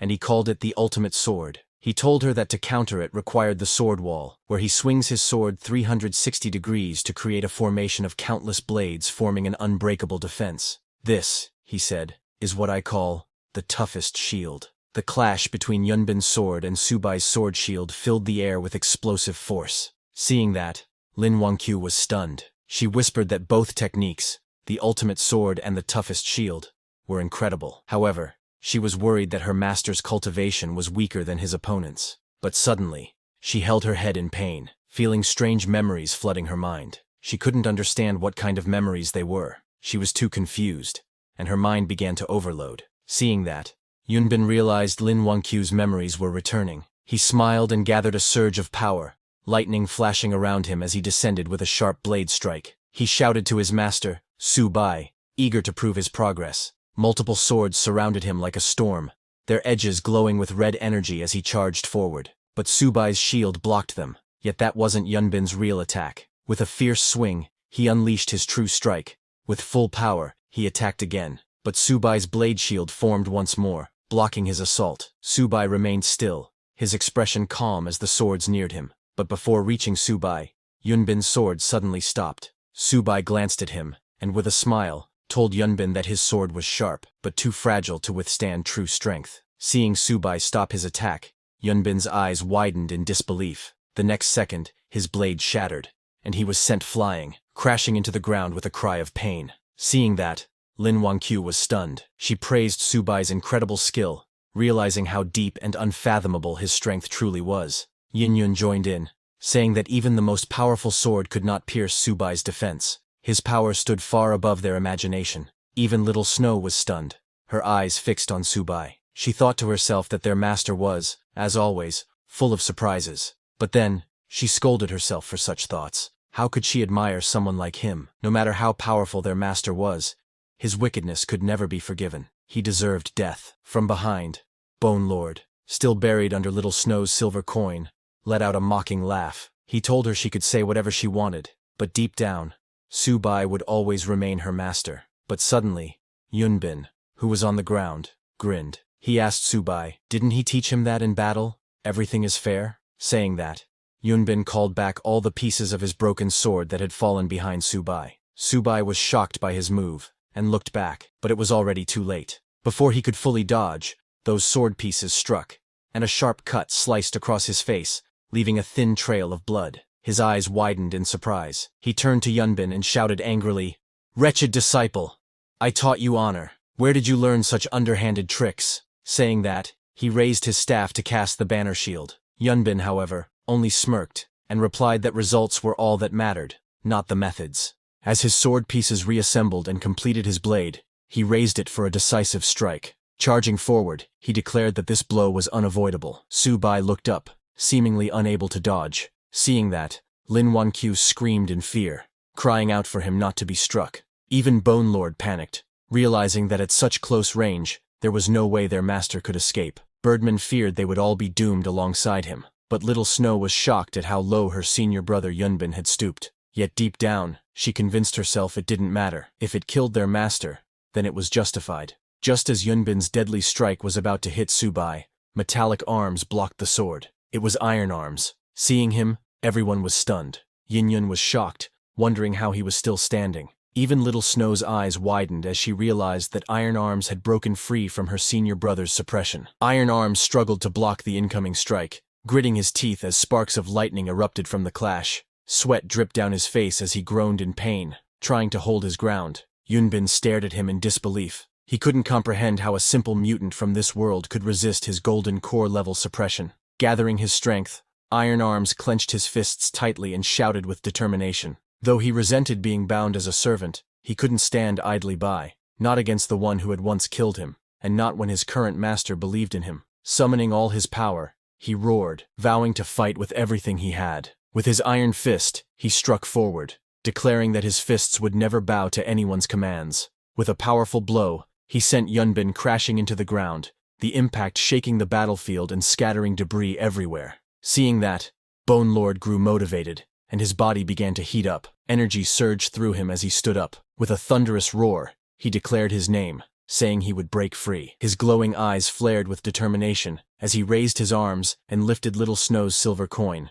Little Snow, standing nearby, stared in shock, realizing that a ghost had broken free from her treasure-fall coins, something she thought impossible. Before she could react, Birdmen descended from behind, telling Bone Lord it had his back and urging him to attack together. Bone Lord and Birdmen roared in unison, unleashing a surge of power as they charged toward Little Snow, ready to strike. Seeing them coming, Little Snow got angry, annoyed by their vulgar words. She muttered that their foul mouths were both amusing and irritating at the same time. With determination, she raised her glowing coin and clashed head-on with Bone Lord. Their powers collided in a burst of light, the impact sending shockwaves rippling through the area. Meanwhile, Yunbin, though injured, stood firm on the cracked ground. admitting that breaking free from enslavement showed how impressive Iron Arm's strength was. He then, with cold fury, promised that next time, he would make Iron Arms beg for death. He raised his sword, creating multiple shining illusions.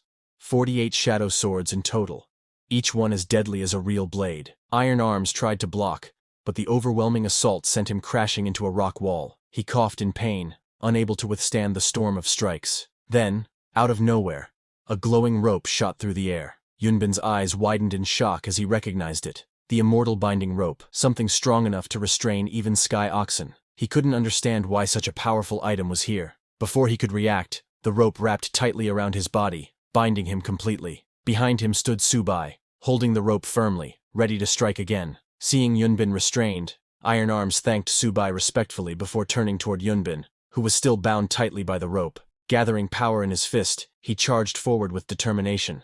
His expression turned fierce as he punched Yunbin with full force, sending him flying backward. Without giving Yunbin time to react, Iron Arms unleashed a flurry of punches, striking repeatedly with incredible speed. Each hit landed powerfully, shaking the ground beneath them. Watching from a distance, Lin Wangqiu cheered loudly, saying she saw everything. Yin Yun smirked confidently. She believed Iron Arms' fists would completely crush their foe. But suddenly, Iron Arms stopped as he noticed something strange. The body of Yunbin started to look unusual. His skin seemed rough and lifeless. Kneeling down, Iron Arms frowned and said something felt wrong, because Yunbin didn't look human anymore. He looked like clay. Subai immediately realized that Yunbin was using a nascent soul technique, one that allowed him to manifest his spirit. However, he also understood that performing such a technique while still at the golden core level came with a heavy cost. Suddenly, Yunbin's spirit emerged from the clay and smirked. He challenged Subai, asking if the so-called master had the courage to face him directly. He mocked Subai for relying on ghosts and artifacts during battle. Drawing his weapon, he glared fiercely and shouted in anger, demanding how someone so cowardly as Subai could ever dare to call himself his master. Yunbin stood tall, his sword pointed forward, while Lin Wangqiu shouted for Subai not to be provoked. Hearing that, Yunbin turned in anger and yelled at her, saying his junior sister was too noisy. In an instant, he swung his sword with fury, sending a sharp strike toward Lin Wangqiu that knocked her back violently. She screamed as the attack was far too sudden to dodge. Yin Yun, watching from the side, sensed a chilling bloodlust filling the air. Her eyes widened.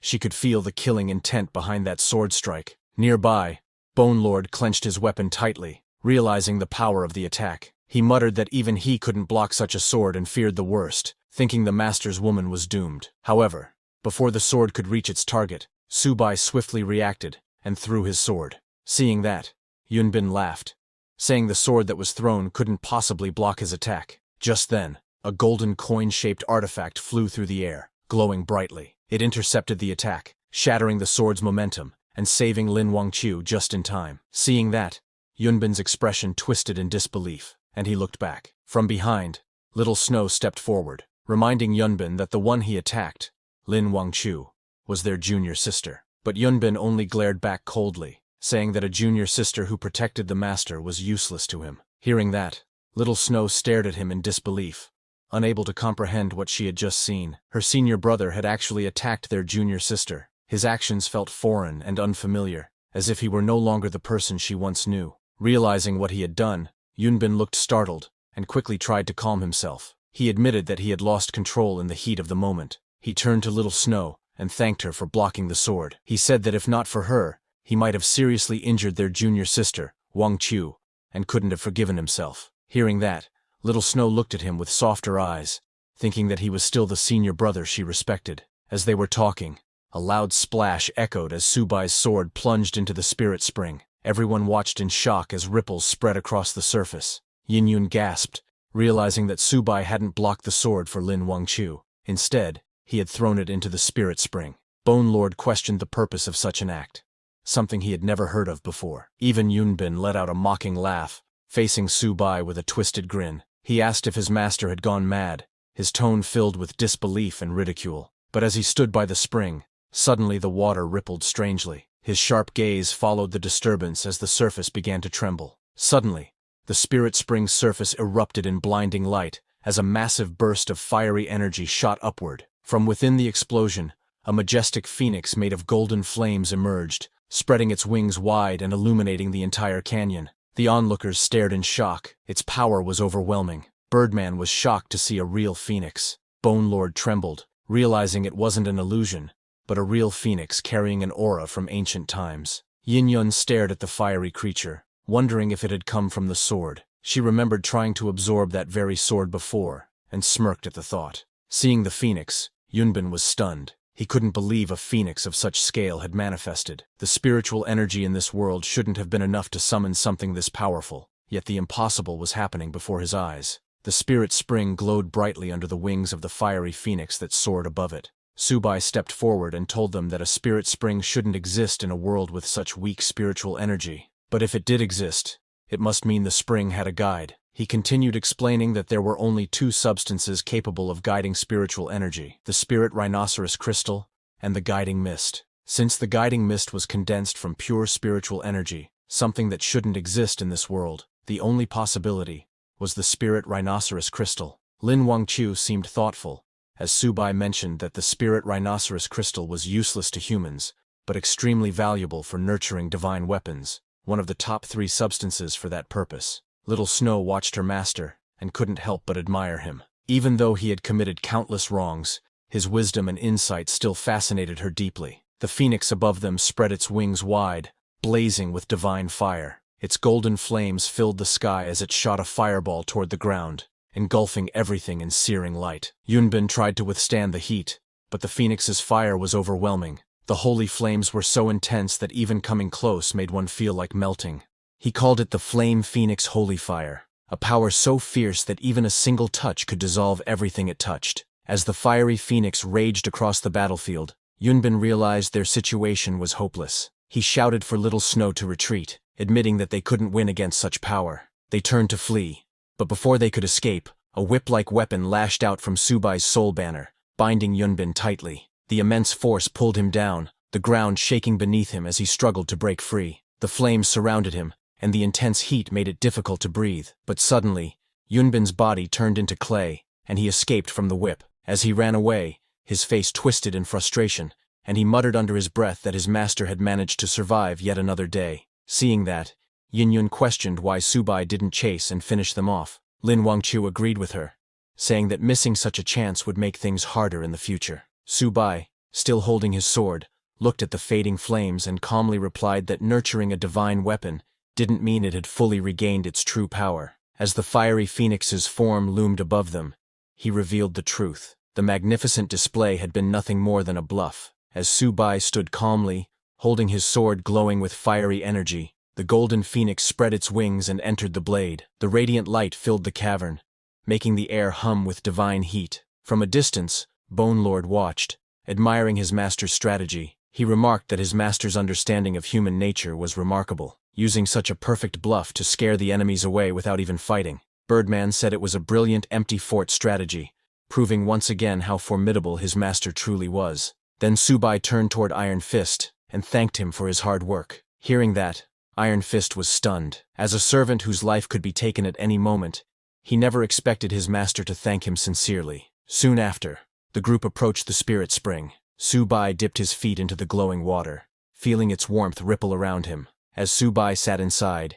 he told the others to join in, explaining that 1 hour in the spirit spring was equal to 3 months of cultivation. Hearing that, Yin Yun's eyes sparkled with excitement. She couldn't believe what she heard and exclaimed in joy, realizing that despite being the mighty weapon king, she had only been protected during the battle. Now, she had a chance to grow stronger. Determined, she shouted that she needed to break through and hurriedly jumped toward the spring, declaring loudly that she was coming. But as she leaped toward the spirit spring to jump in, Subai calmly explained that the spring wasn't ordinary. It was a non-Newtonian fluid, soft when touched gently, but hard when met with force. Before she could process his words, she hit the water's surface with full force. The surface instantly hardened, and she crashed painfully onto it with a loud thud, letting out a cry of pain. Lying on the water's surface, she groaned in frustration, scolding Subai for not warning her earlier. The others sat nearby watching her, some amused, others silent. Determined not to lose face, she pushed herself up, muttering that she wouldn't fall for anyone's smooth talk. Meanwhile, Bone Lord and Birdman soaked in the spirit spring nearby, steam rising around them. They let out satisfied sighs, saying it felt like millions of ants were crawling through their bones and that their nerve cells were growing rapidly. At a distance, Iron Fist watched Subai quietly. He thought about how strange it felt to serve someone after being his own master for so long, but to his surprise, he realized that following Subai didn't feel bad at all. Inside the spring, Yin-Yun relaxed as the warmth spread through her body. The pain she had felt before disappeared, replaced by a tingling sensation. Her eyes glimmered as she sensed her power stirring once more. She was on the verge of a breakthrough. Lin Wangchu sat at the edge of the spirit spring, her expression firm with determination. She clenched her fists and told herself that she needed to awaken too. She couldn't keep holding Subai back. As her feet touched the glowing water, a wave of warmth spread through her body. She gasped softly, feeling both surprised and comforted by the strange sensation. Her entire body began to react, as if something deep inside her was awakening. Immediately, memories started to surface. Visions of Subai's teachings filled her mind. She remembered his lessons, their battles together, slaying demons and exorcising evil across the land. The scenes grew darker. Corpses piled high, natural disasters ravaged the world, and countless lives were lost. Her eyes snapped open, trembling as realization struck her. The man she admired, Subai, appeared in her memories not as a savior, but as the cause of endless calamity. Her voice shook as she muttered his name. Then, in a moment of awakening clarity, she corrected herself. He wasn't just Subai, he was her master. Anger surged within her. She stood up in the water, glaring fiercely. In her mind, she accused him of spreading chaos, causing disasters, and making millions homeless. In fury, she called him what she now believed him to be, a demon. As the energy within the spirit spring surged, Subai opened his eyes, sensing a shift inside his body. The system window appeared before him. His realm had advanced to the early golden core stage. A faint smile formed as he realized he had finally broken through. Golden light pulsed within his body. The energy channels inside him felt smoother, his senses sharper. Everything around him, every sound, every ripple, felt clearer and more alive than ever before. He looked around and noticed the others in the spring, his servants and undead. Their emotions and thoughts seemed to echo faintly in his mind. He could sense their contentment, their acceptance of him as their master. He nodded slightly, realizing that to lead them properly, one needed both kindness and authority, reward and discipline. That balance, he thought, was the key to control. Just then, his calm expression shifted as he noticed Lin Wangchu nearby. She stared at him with a troubled look, her hand trembling slightly. A sudden memory and confusion clouded her gaze. She stood up, clenching her teeth. The aura around her flared as she called out her weapon. Flames burst forth, and her sword materialized with a flash. "Phoenix Cry!" she shouted, her killing intent filling the air. She raised the weapon, pointing it at Subai. Her voice was sharp and trembling with anger. She called Subai master, then corrected herself and called him a demon, saying he should have died long ago. Lin Wangchu's eyes burned with fury as she lunged forward, her weapon igniting in brilliant flames.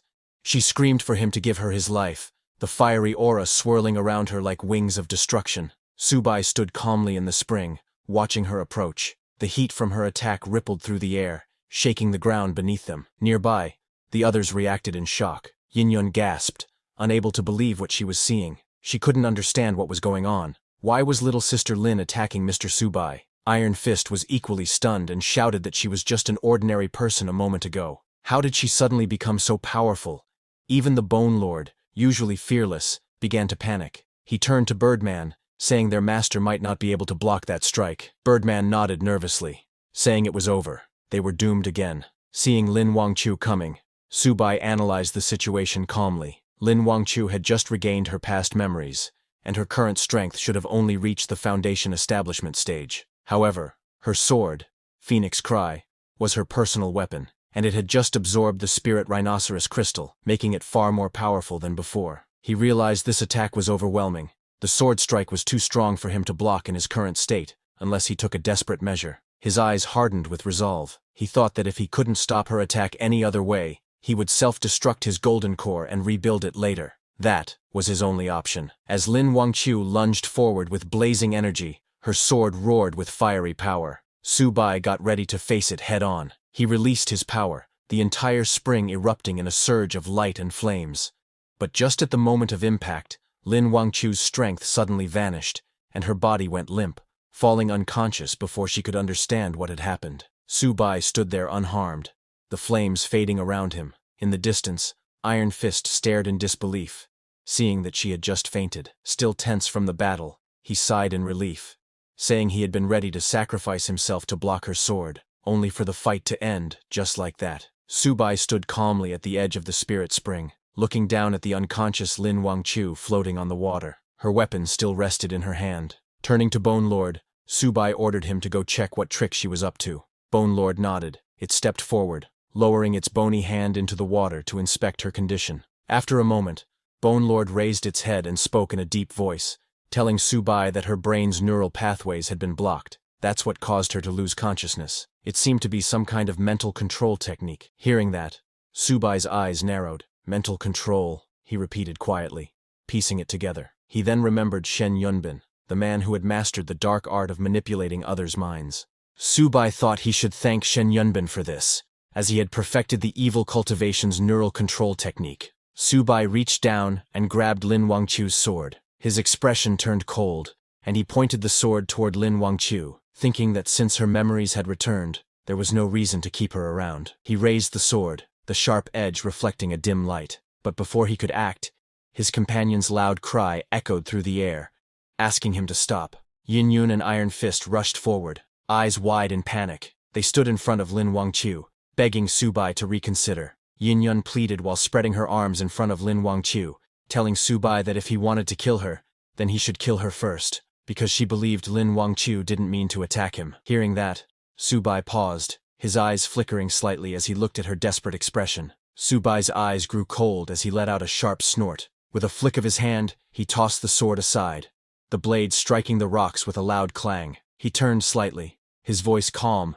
but filled with killing intent. He said that once he left the spirit spring, the next time he saw Lin Wangchu would be the moment he killed her. Without another glance, he ordered Bone Lord, Birdman, and Iron Fist to follow him. Lightning surged around him as he took out his soul banner, his followers gathering behind him. As Subai moved forward, his thoughts darkened. Both Lin Wangchu and Little Snow had accused him of committing countless evils. Yet he, an immortal lord, had never done such things. He hadn't saved every being, but neither had he harmed them. He believed Shen Yunbin had framed him more than anyone else. Subai then jumped into the spirit spring. Once underwater, his expression turned grim. He thought about his ungrateful disciple Shen Yunbin, and those female disciples who had tried to kill him. If he didn't kill them, they would kill him first. Determined, he clenched his weapon tighter, thinking that since he needed more power, he would seize every chance to gain it. As he swam deeper, he noticed something strange. The spirit spring wasn't just a legend. Beneath its depths lay an entrance to other worlds.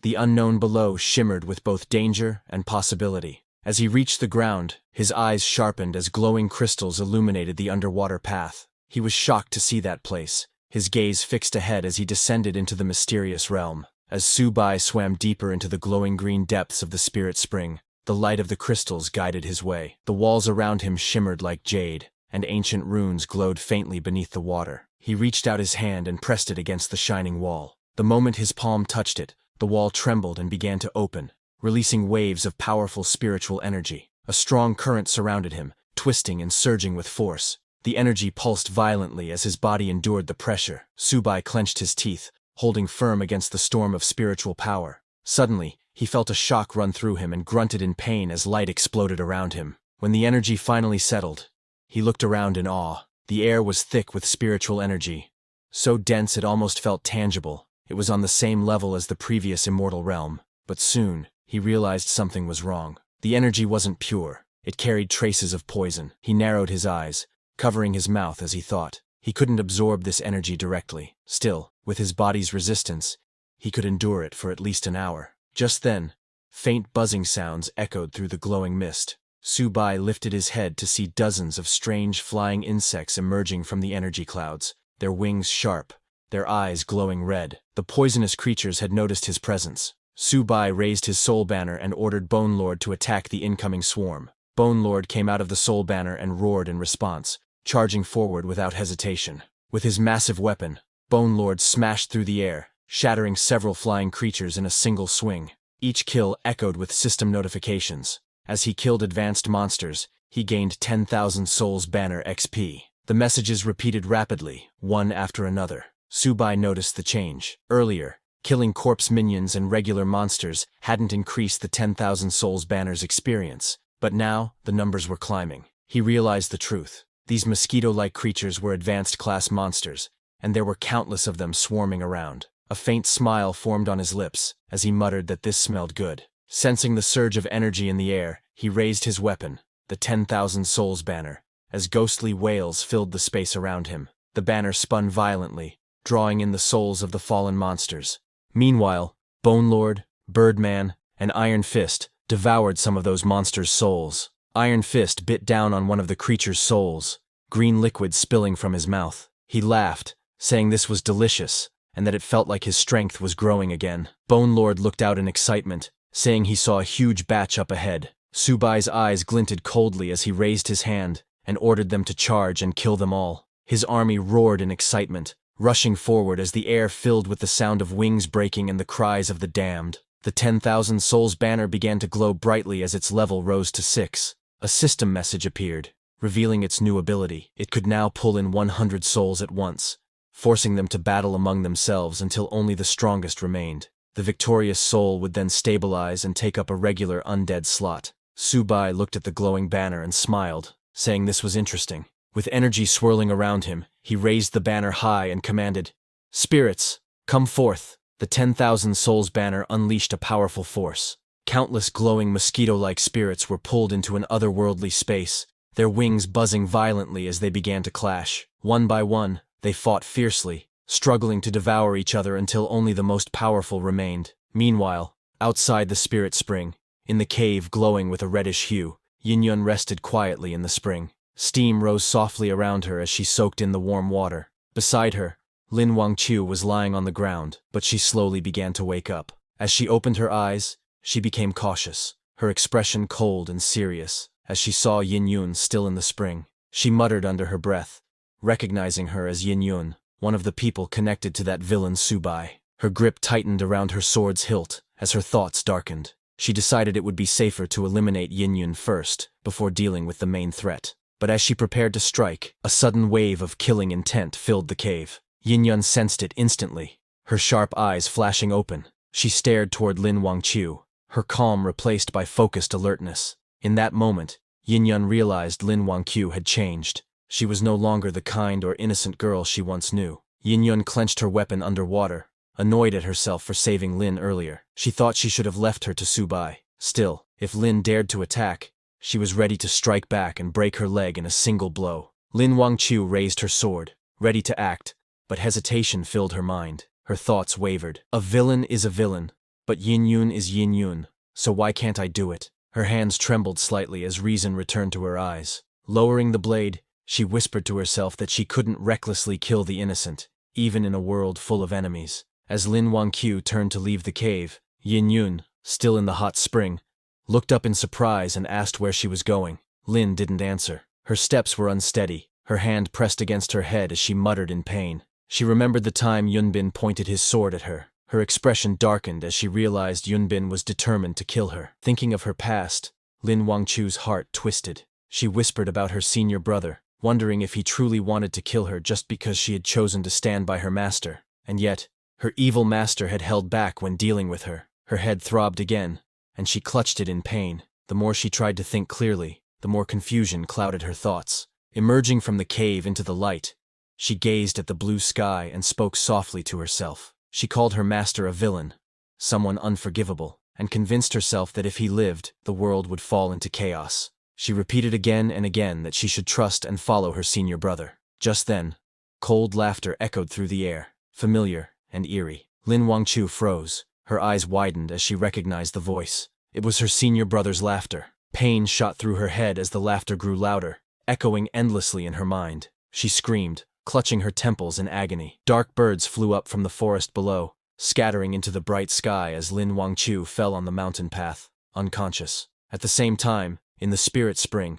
as the 10,000 Souls banner spun in midair, violent energy surged throughout the area. The air trembled as countless souls trapped within the banner clashed against one another in a chaotic storm of power. Subai sat calmly at the center of it all, eyes closed, while his Bone Lord stood guard beside him. The battle between the gathered souls intensified, bright bursts of blue light erupting in every direction. Iron Fist raised his armored fist, protecting the area from the soul fragments flying out of control. Moments later, Subai opened his eyes and said calmly that the banner had already collected 100 souls.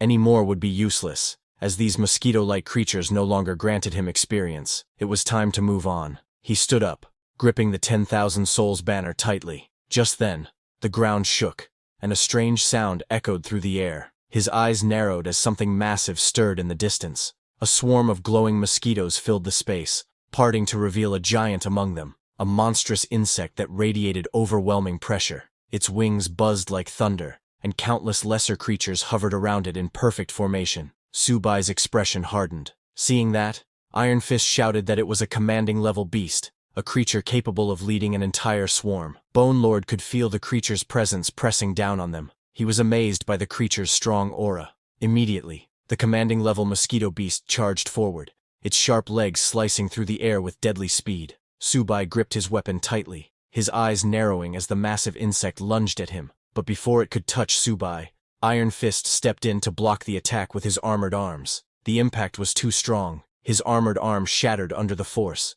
He fell back, clutching his injured limb in pain, muttering through gritted teeth that his arm was broken. Bone Lord quickly moved beside Subai and spoke in a deep, urgent tone, warning that this place was not suitable for a prolonged fight. He advised his master to withdraw before the situation worsened. Subai stood silently for a moment, thinking. His poison resistance was nearing its limit, and staying longer could be dangerous. Still, his gaze hardened as he looked at the giant mosquito beast hovering before him. Leaving now would be the safe choice, but letting such a valuable creature escape would be a great loss. With determination burning in his eyes, Subai decided that abandoning this treasure would be truly regrettable. Looking at his summons, Subai felt that their bodies were getting weaker. He realized that they couldn't hold on much longer and had to leave first. He swung his soul banner underwater and summoned them back into the soul banner. Then, from that glowing wall of spiritual energy, he came out of that world. He swam toward the surface, thinking that this world was still very dangerous. He needed to become stronger. He needed to break through. But while he was going, suddenly a very bright light came out of the wall of spiritual energy. Seeing that, he wondered if the giant mosquito was still following him. Suddenly the giant mosquito broke through the wall and came into this world. But just as it entered this world, its large body shrank into a smaller form. Subai looked at the red mosquito and thought to himself that it must have been weakened when it crossed into this world. He smirked slightly at this. He then said that since the mosquito was already here, it should not think about escaping. He raised the banner in his hand and swung it forward, telling the mosquito to get inside the banner. A large space unfolded, and the red mosquito was pulled inside, where many other smaller mosquitoes were.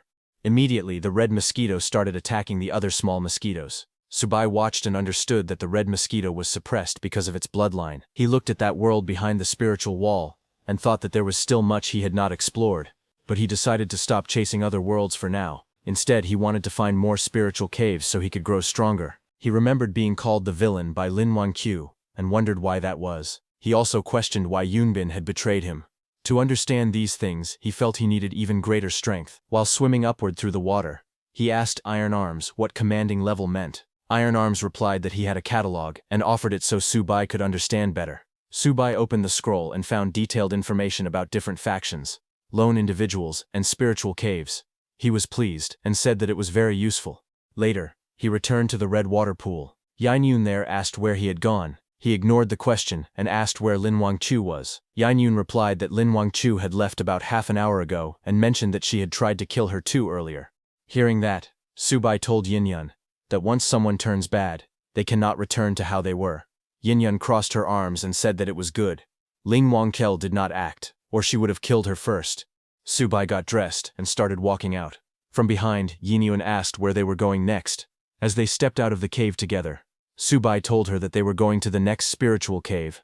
Meanwhile, in the same mountain range, a group of hunters walked along the mountain road. One of them said that there was a place up ahead, and hoped they could find spirit stones to level up again. But then one of them pointed forward, saying someone was lying on the road.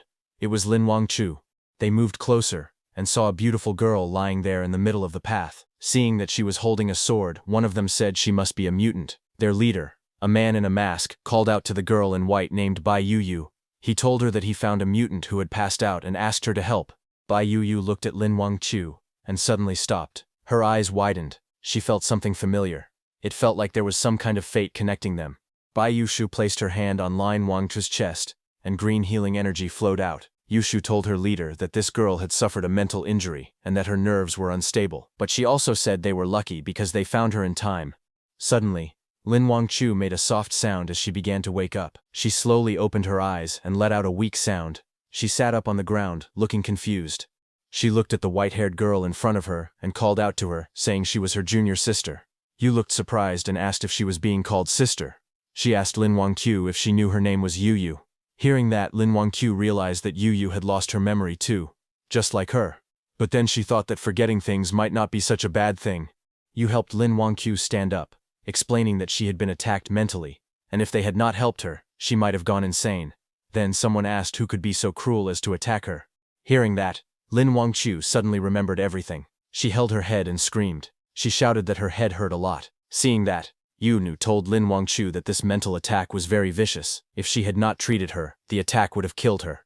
Lin Wangchu remembered someone laughing, and realized that it was her senior brother. She said her senior brother wanted her dead. She looked at Yu Yu, and repeated that her senior brother wanted to kill her.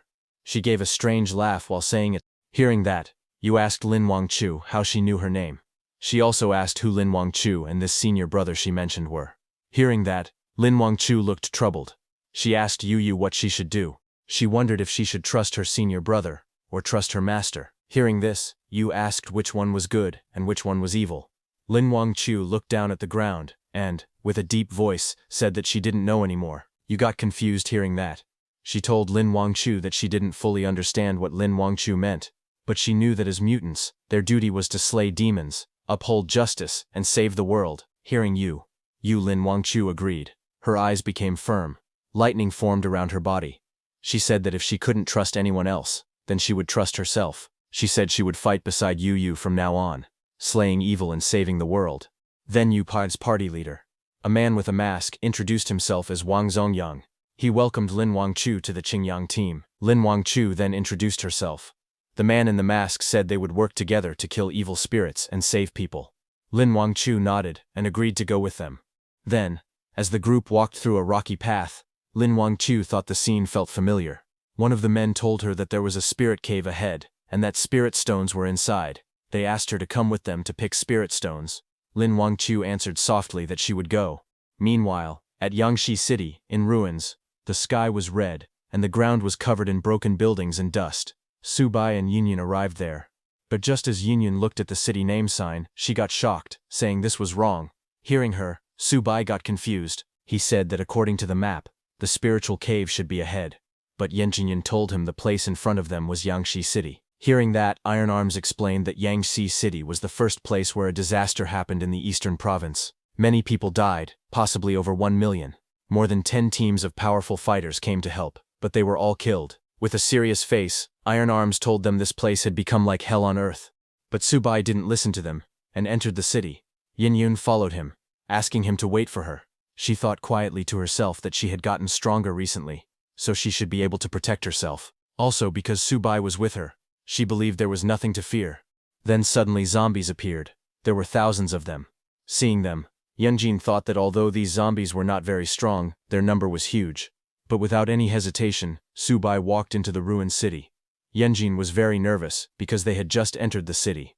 Suddenly, a message appeared in front of Su Bai, saying that the Ghoul cultivation was complete, and the Ghoul King had been created. It asked if he wanted to take it. He chose to accept it. Another message said the collection was complete, and now 1 ordinary undead had been collected out of 10. Hearing that, Su Bai lifted his soul banner and spoke to the Ghoul King, telling it to go. The Ghoul King, which looked like a large flying insect, flew out. It rushed into the crowd of zombies and began killing them. The zombies screamed as the Ghoul King attacked. Blood splattered everywhere. Bone Lord, watching from the soul banner, was shocked. He wondered if this was the master's new servant. He felt that the Ghoul King might even be stronger than him. Seeing the Ghoul King, Iron Arms realized that he still needed to train more. Yin watched as the Ghoul King killed all the zombies. She realized she didn't need to worry. She felt relieved. Su Bai looked at the Ghoul King in front and told it that it did well. He told the Ghoul King to come back into the banner, saying there would be a chance for it to become a powerful servant in the future. The Ghoul King entered the soul banner, and was put in a barrier. Looking at Bone Lord and the others, The Goo King wondered if it would become a true servant like the others around the master. It said that it would work hard for its master. Hearing this, Bone Lord, Birdman, and Iron Arms grew quiet, not knowing what to do. Then a hand suddenly came out from under broken stones. An old man climbed out and called out for Subai to wait. The old man ran toward them. He thanked Subai and Yainyun for saving them, but he warned them not to go forward any further, because it was dangerous ahead. Hearing that, Yainyun smiled and told the old man not to worry. She explained that they both had special powers, and they were very strong. The old man shook his head and said softly that they did not understand. The old man then explained to them that Yangshi City was the first city to fall after the apocalypse. He said that the monsters in the outer areas were just ordinary ones, but the deeper someone went into the city, the stronger the monsters became. He said that inside the city, there were monsters taller than buildings. He mentioned that there was once a team of 30 superpowered people who entered. They were strong and killed zombies easily, like cutting melons. However, that entire team was wiped out before they could even enter the middle of the city. The old man continued. He said that he once saw a very strong man and woman holding hands and running away like they were desperate. In the end, the man was hit by a monster and died, his body crushed into pulp. Hearing this, Yun looked at Subai, and while hesitating, asked quietly if they should retreat. Iron Arms told Subai that the danger ahead was extremely great. He said that the most important thing now was for Subai to improve his strength first. Subai listened to them all and then smiled slightly. Subai walked forward through the ruined city, saying that luck has always been like this. He said this was both an opportunity and also luck.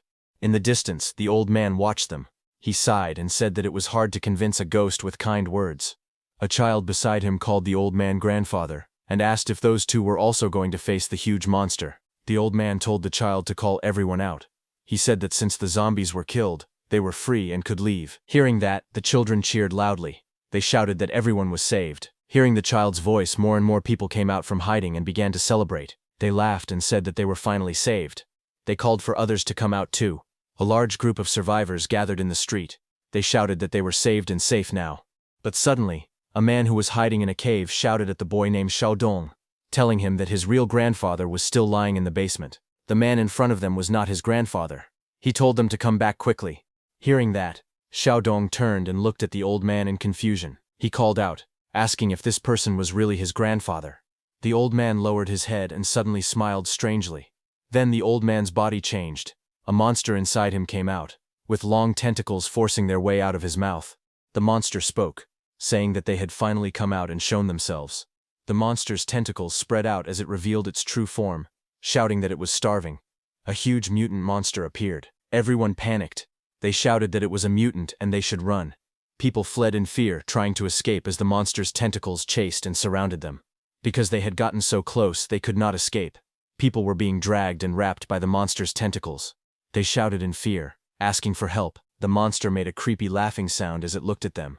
Then the monster opened its mouth full of sharp teeth, tossed people into the air and bit down.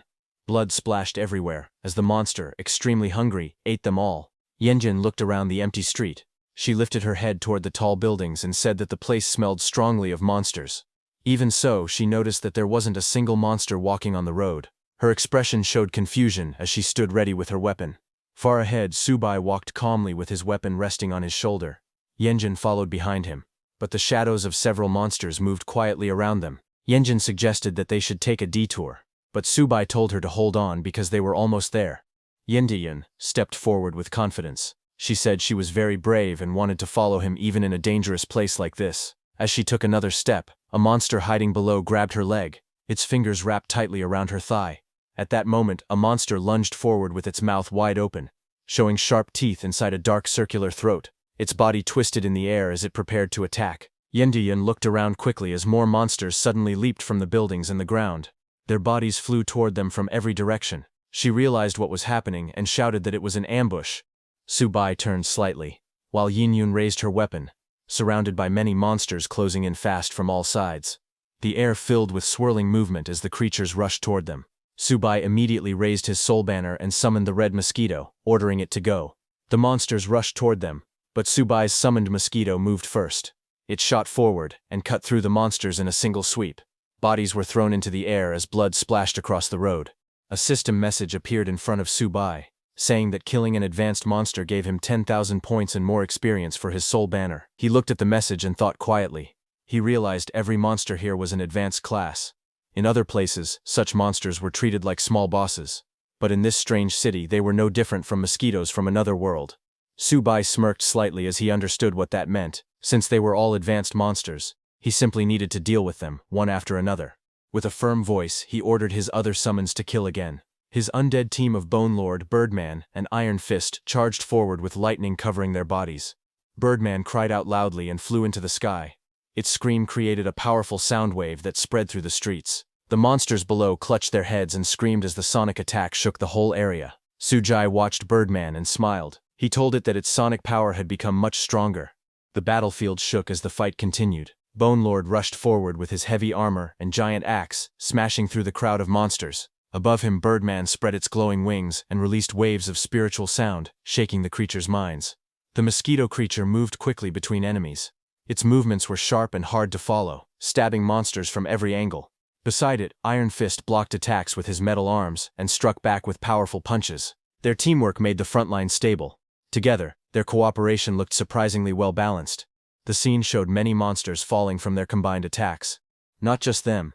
Yin Yun also landed a solid hit on one of the creature's heads. The impact sent the monster flying. She looked around at the battlefield filled with low-level monsters. She stood behind Subai and asked calmly why they were wasting time killing such weak creatures. Subai did not answer immediately. Instead, he stepped forward. His hand gripped the soul banner tightly, and power began to surge around him. Lightning-like energy wrapped around his arm and the weapon. Suddenly, a huge burst of blue energy shot upward. It spread out like a storm, wiping out all the weak monsters in front of him. Bodies scattered, and the ground cracked under the force.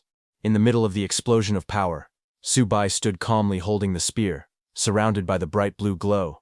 He finally spoke, saying that killing these creatures was meaningless, and that they were only clearing the path ahead. Then, as the dust settled, the view shifted to the tall buildings nearby. A quiet message appeared, hinting at the next goal, the second item. Another glowing system window floated above Subai, showing that the 10,000 Souls banner had leveled up to level 7.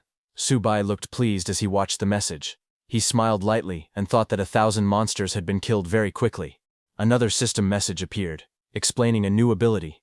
It said that the banner could now refine the absorbed souls and turn them into energy that his servants could use. It also said that both Subai and his servants would gain some abilities from the refined souls. A large ancient cauldron appeared, releasing streams of bright blue energy that flowed upward like twisting water. The refining ability activated, pulling soul energy into the cauldron. Subai observed the change and realized this ability gave him even better ways to motivate his underlings. As the energy spread out, it wrapped around his summoned servants. Bone Lord clenched his fist and said he could feel his strength recovering quickly. Iron Fist also felt thrilled, saying it was more than recovery, he felt like he was improving. The Birdman flapped its glowing wings and happily let out loud quacking sounds, shouting that it felt extremely powerful and high in energy. Meanwhile, the mosquito creature flew into a horde of monsters and sliced through them, killing many in a single sweep. Blood sprayed everywhere as the creature tore through the enemies with increasing speed. It hoped that by doing so, it could eventually become Subai's official servant. On the other hand, Yen rushed forward with great speed. She swung her leg hard and kicked a large monster, sending blood flying in the air. After the fight, she stood in the battlefield with sweat on her skin. Her clothes were torn, and she held a wooden stick in her hand. She thought that all the constant killing had made her bones and muscles feel weak, but at the same time she felt her body finally absorb all the remaining spiritual spring. She wondered if this was Subai's true intention. She looked at Subai's back and with a smile thanked him for helping her grow. She then softly said his name, Subai, and declared in her mind that she, Chuan Yen Yun, would stay committed to him for the rest of her life. As she stood there, that old man from before called out to them from far away, shouting, "Young man!" The old man slowly walked toward them with a cane, wincing in pain, while the destroyed street and fallen bodies lay around him. Yen Yun turned, worried, and ran toward him while supporting his frail body.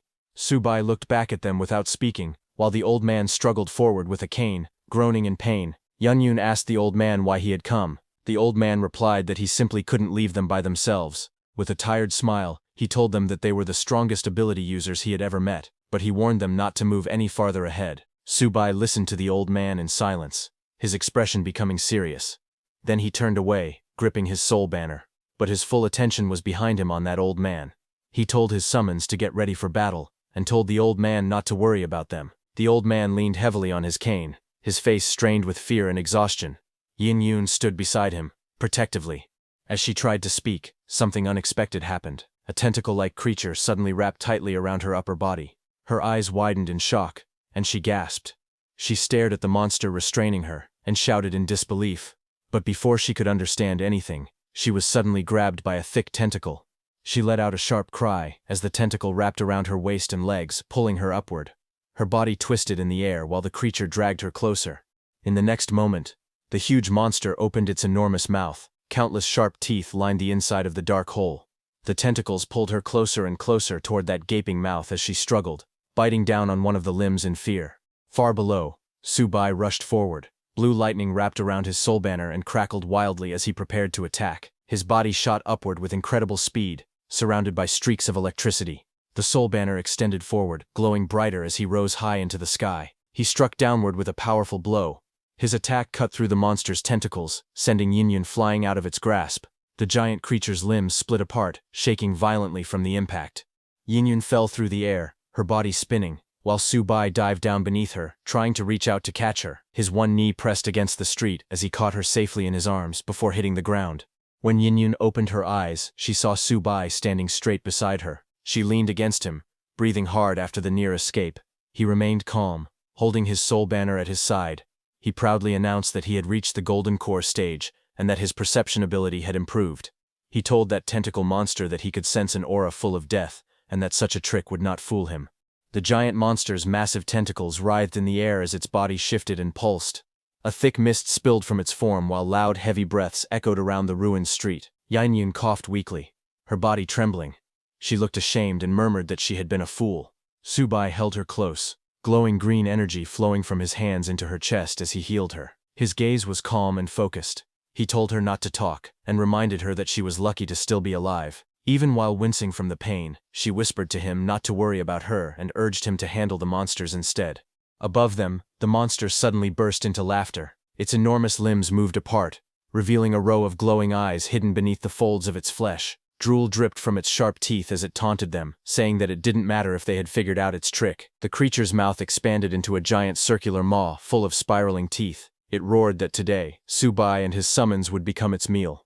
Subai tightened his hold on her and stepped back, preparing for the imminent strike. But before the monster could attack, the Bone Lord suddenly leaped forward with his massive sword raised. His eyes glowed fiercely as he shouted at the monster to stop its rampage. He declared that if anyone wanted to touch his lord, they would have to go through him first.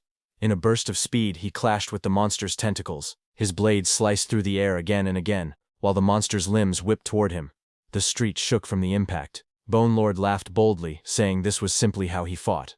Above the battle, the giant red mosquito hovered with its wings buzzing rapidly. It boasted that speed and assassination were its specialties, as it prepared to attack. The huge monster with many tentacles stood in the ruined street as its long limbs twisted around its body. The red mosquito suddenly landed on the monster's shoulder, its wings beating fast under the red glow around them. The monster did not react at first. The mosquito lowered its needle-like mouth and jabbed it into the monster's flesh. Blood splashed out as the sharp needle broke the skin. The monster's tentacles moved wildly the moment it was pierced. It swung its arms and tentacles with great force, shaking the mosquito away. The mosquito flipped and fell through the air as the monster's limbs smashed around, filling the scene with violent motion. Then the monster looked down with a cold expression. Its sharp teeth curled into a grin. In a low, mocking voice, the monster called the mosquito a noisy thing and asked if it was even worthy of sucking its blood. Far above them, a figure rushed downward through a tall blue light. The shape of the man's body was clear as he dropped at full speed. He shouted "Monster!" as he fell like an arrow. It was Iron Fist, who shot down with his fist pulled back, his face full of determination. As he came close, he yelled for the monster to take his punch. His fist slammed into one of the monster's tentacles with explosive force, sending shockwaves in all directions. The impact created a loud burst of light and sound. But when he landed, Iron Fist's expression changed suddenly. His eyes widened, and sweat rolled down his face. He shouted that something was not good. The monster's body suddenly swelled and opened like a giant trap full of sharp spikes. Iron Fist fell straight toward it, and he looked shocked as he shouted that it was a trap. Before he could react, he dropped into the middle of the creature's expanding body. Then the monster closed around him, and he reappeared on top of its swollen back. The monster's tentacles wrapped and moved with terrifying speed. Iron Fist pushed himself up, but blood splattered around him. He yelled for his lord to run. He said this monster was stronger than a commander-level creature. Immediately, Bone Lord rushed forward, shouting for Iron Fist not to panic. He said he was coming to save him. Iron Fist warned Bone Lord to be careful. While he was going, suddenly one of the tentacles that Bone Lord had cut earlier attacked. Bone Lord was shocked to see that the tentacles could survive independently. The monster attacked the Bone Lord with huge force, sending shockwaves through the street. On the other hand, Yin slowly opened her eyes. Her green pupils looked weak, as if she was waking up after being unconscious for a long time. She found herself in the arms of Subai. He explained to her calmly that in a place filled with zombies, an old man had appeared to give advice, and anyone with basic common sense would know that such a thing was not normal at all. Yin lowered her eyes and nodded softly. She said she understood. Then she looked up again, her cheeks turning pink. She told him not to be so harsh with her. She reminded him that she was still just a girl. In the next moment he let go, and she slipped from his arms with a shout of surprise. She landed awkwardly, staring at him in shock.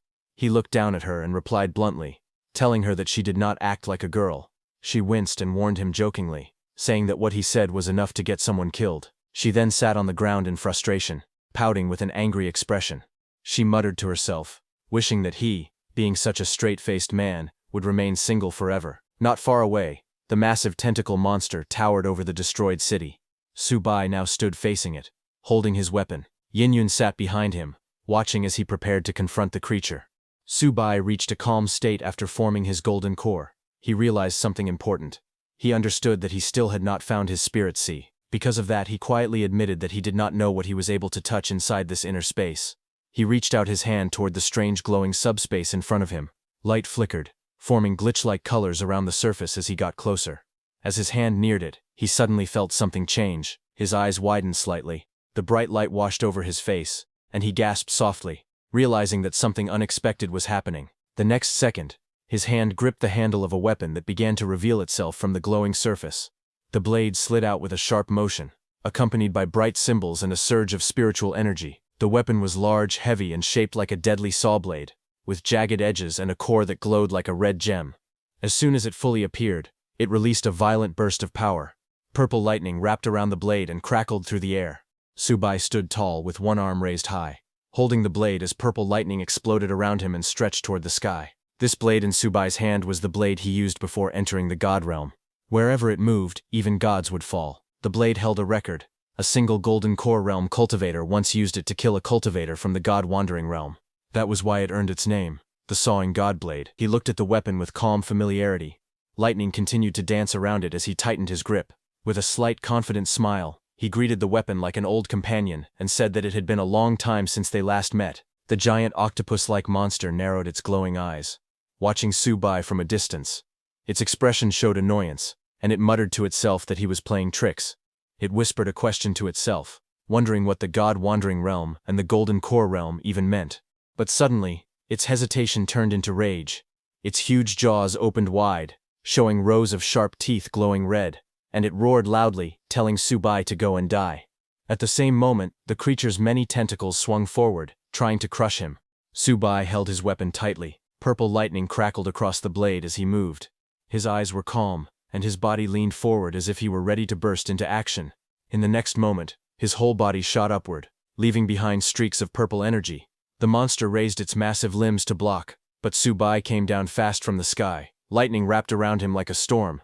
He swung the huge serrated blade with both hands. The monster's red eyes widened as it realized what was happening.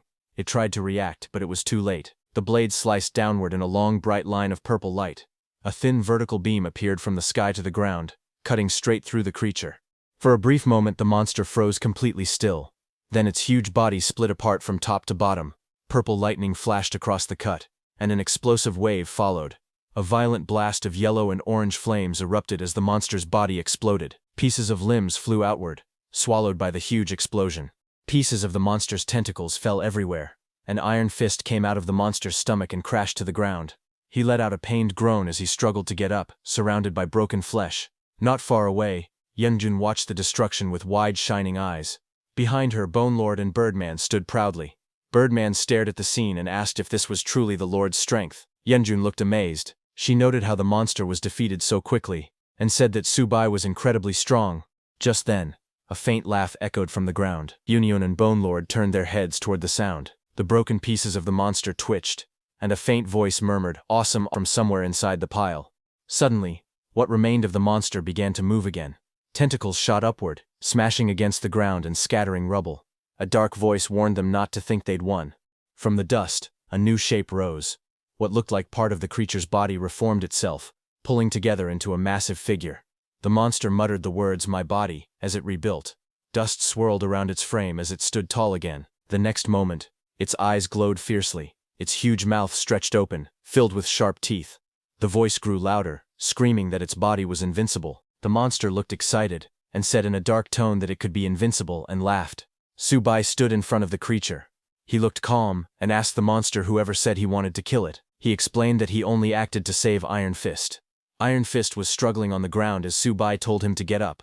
Iron Fist realized that his lord Subai had saved him on purpose. He clenched his fists and promised that he would not let the lord down. Subai stared at the monster and let out a short fun. He said that if he guessed correctly, someone would probably kill the creature. He said that with a dark mocking tone. The monster's red eyes narrowed as it listened, anger building up inside it. Then it suddenly shouted for Subai to become its food. It said loudly that it wanted to evolve. The monster floated above the ruined street, its eyes glowing red. It shouted that it wanted to become a disaster-level monster. Its long tentacles swung wildly in the air. Below, Subai, carrying Yun, immediately turned around. Holding her close, he pushed forward, running with her as fast as he could. Subai ran very fast, making Yun fly into the air as he dragged her with him. The monster roared behind them, telling them to stop running forward. It warned them that if they went any further, they would be doomed. But after a few more steps, Subai's feet suddenly stopped, and he stood firmly on the ground. He turned around, facing the monster. As he walked back hand in hand with Yun, he laughed and said that the one doomed should be the monster instead. Hearing that, the monster stopped there. The monster's eyes widened in shock. It stared forward, trembling as it asked Subai what this meant. The monster slowly turned its gaze and looked up. It saw a shadow on top of a building looking at him, surrounded by bright light. As the octopus-like monster lifted its head, its four glowing eyes widened in surprise. It watched as a tall shape emerged from inside the light. The figure's outline grew clearer. It was a giant mantis monster, its huge red eyes shining fiercely. The mantis opened its jaws and let out a sharp, violent screech.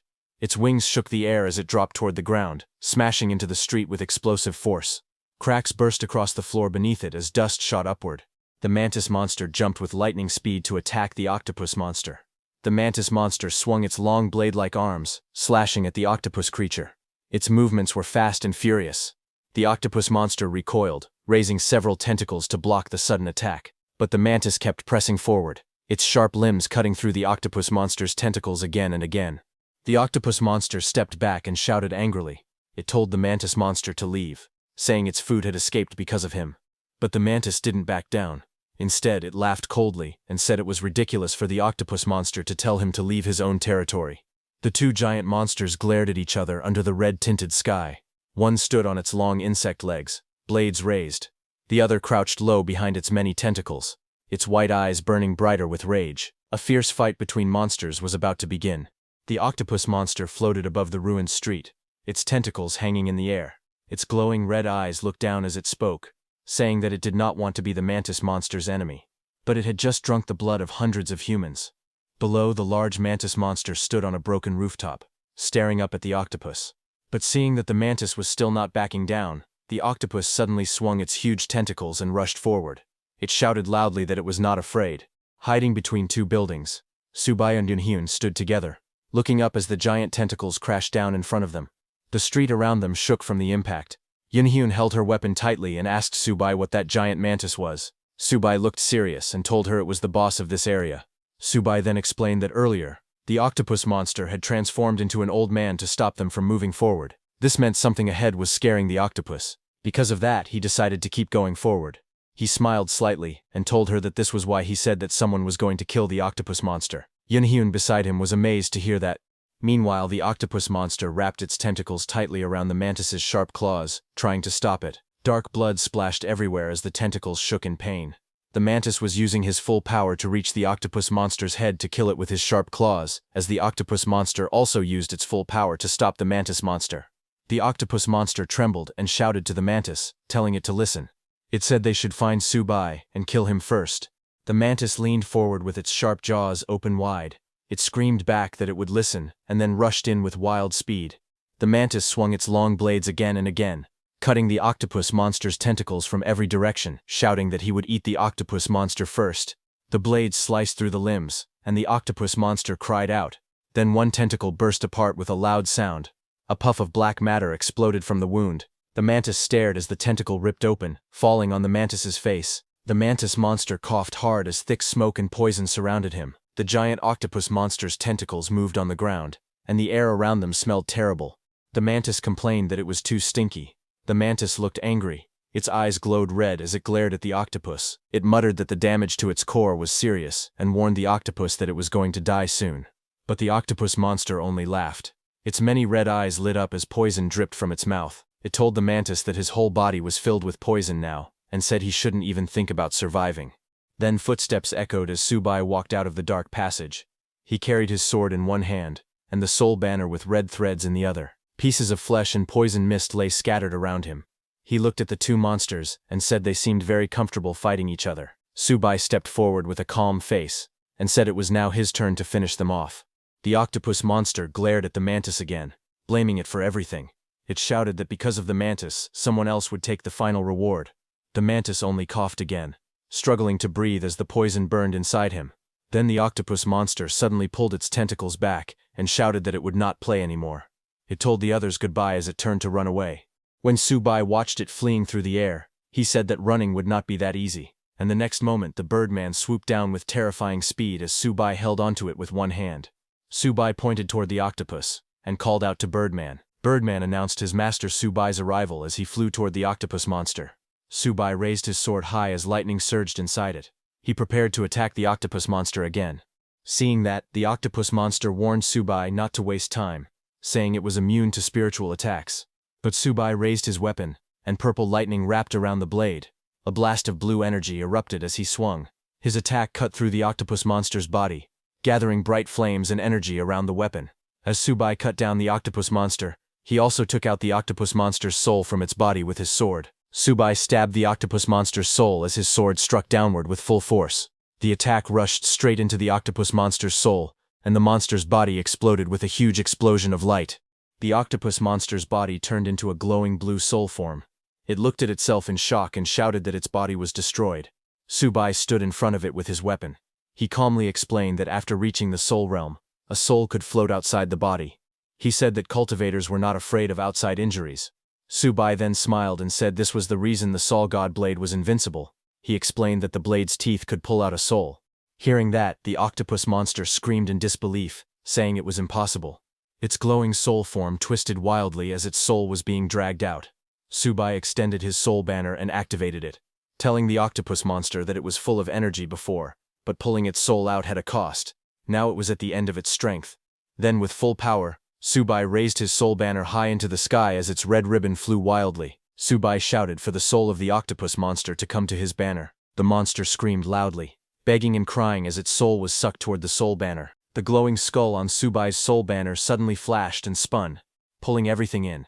A last loud scream came from the octopus monster's soul as it got absorbed by the soul banner.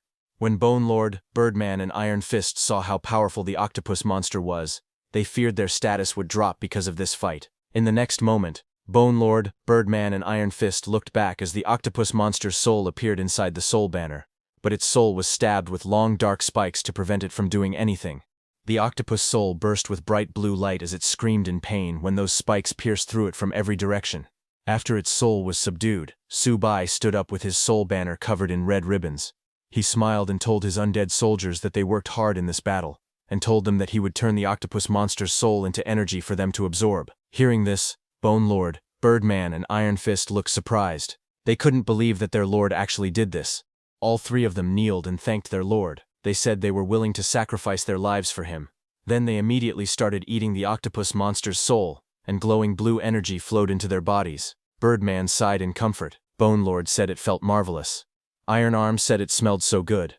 Meanwhile, the octopus soul cried out, begging them to stop. Watching them, Subai looked calm. His blue eyes shone as he thought to himself. He believed that rewards should be given when deserved, and punishment should also come when deserved. He silently decided that in this life, His disciples must never betray him again. Subai then turned around to finish off the mantis monster. But to his surprise, that mantis monster had disappeared from there while he was dealing with the octopus monster. Subai closed his eyes to sense the mantis monster's presence because at the Golden Core realm, a person can already use spiritual consciousness to sense things. After activating his spiritual consciousness, Subai opened his eyes, which glowed blue as he focused. A blue spiritual grid rose around him, shaping the buildings and streets into glowing blue lines. He stood in the center with his blade ready. Looking around, Subai finally located the mantis monster, which was hidden right behind him in a building. Realizing that the monster was over there, Subai moved with lightning speed. Blue and purple energy burst out as he dashed forward at high speed, slicing that whole building in half. He slashed down with his heavy blade, and the attack landed on the giant mantis monster. The blow crashed into the monster with a loud impact.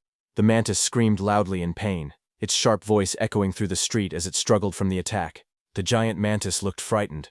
It raised its arms and shouted, asking its lord to save it.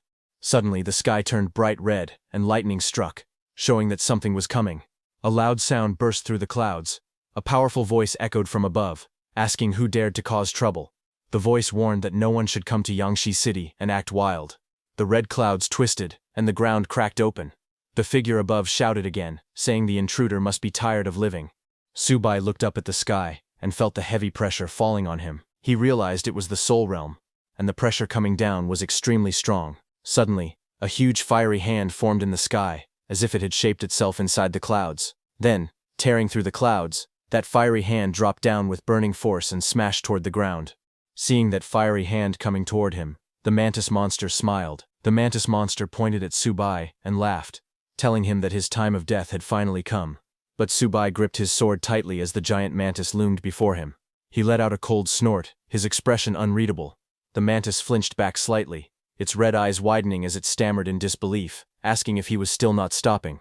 Without responding, Subai swung his weapon in a swift, deadly motion. A flash of blue energy erupted from his blade, slicing through the air toward the mantis. The creature screamed in agony as the strike connected, blue light cutting across its body. Just as Subai killed that mantis monster, that fiery hand came down directly at him.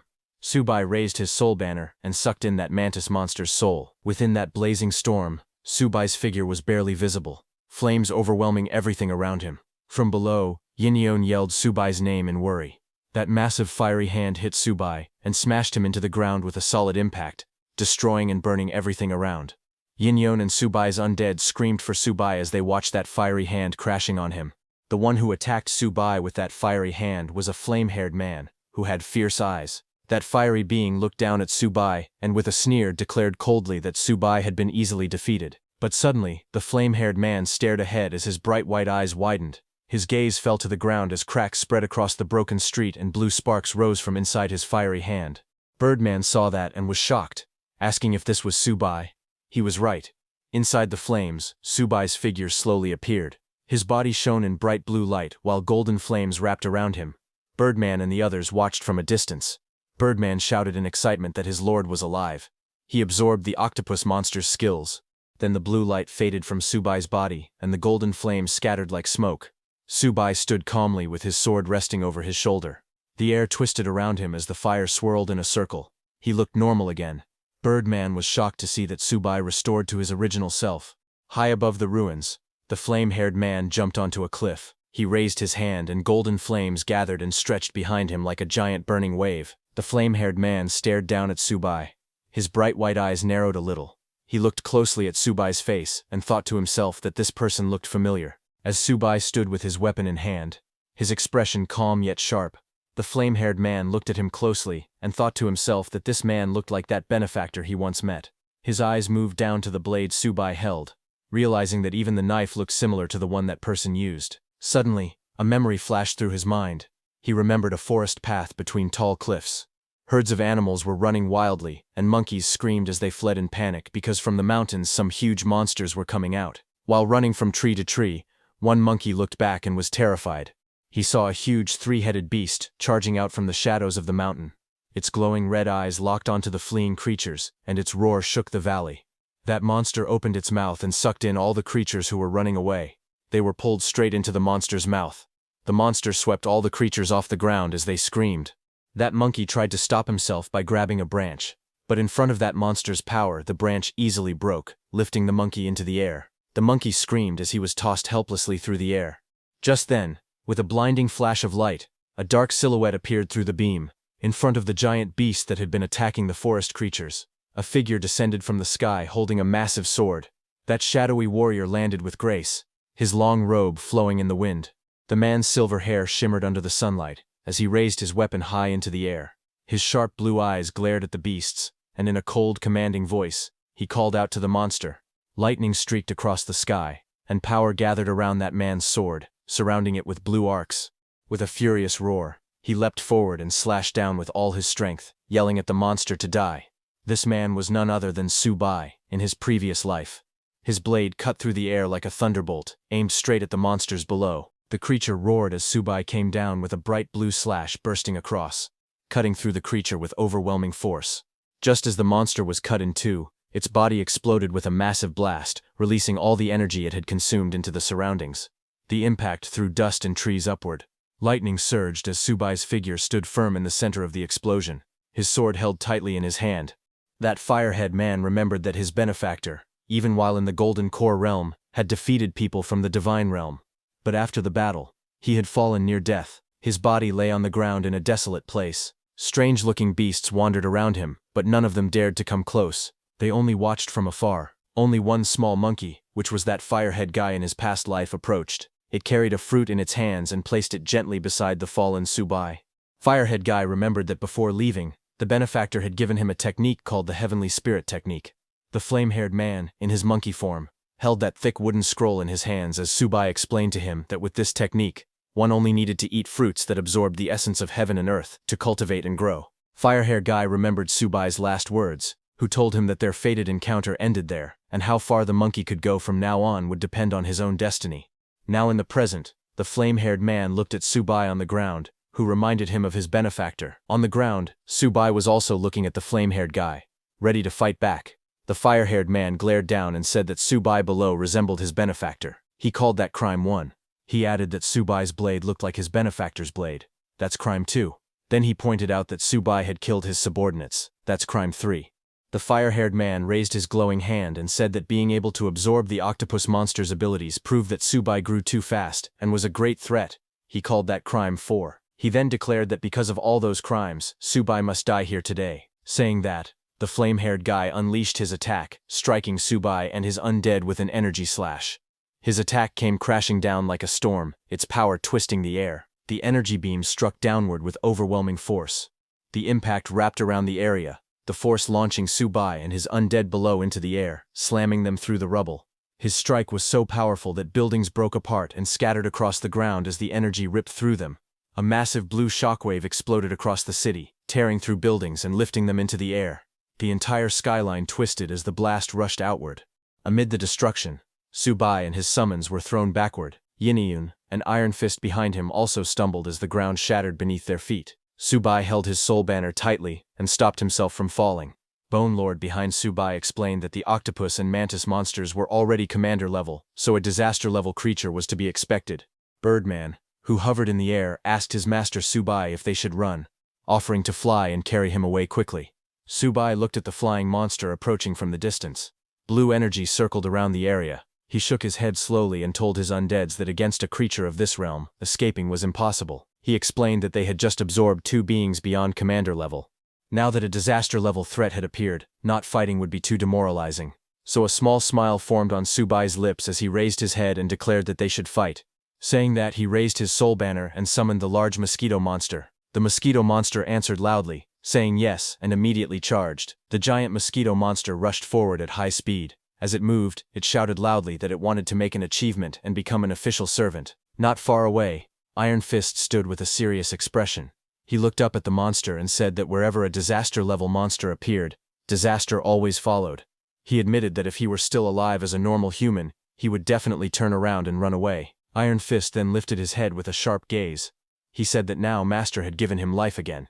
Because of that gift, he declared that he, Iron Fist, would absolutely follow Master's orders. Saying that, with a loud cry, Iron Fist jumped forward with full force. At the same time, Bone Lord also raised its weapon and shouted that their lives were all given by Master, and there was nothing to hesitate about. Birdman followed. and all of them charged ahead together, ready to fight. A bright blue energy wave spread across the whole battlefield as Subai's undead rushed at the flame-haired guy. But the flame-haired guy stood calmly on the ground as blue energy circled around him. He raised his hand, and a huge burst of blue light wrapped around it. Then he shot that energy outward with an explosion. The shockwave pushed everything away and covered the monsters in thick blue ice. Birdman and Bone Lord were frozen mid-air.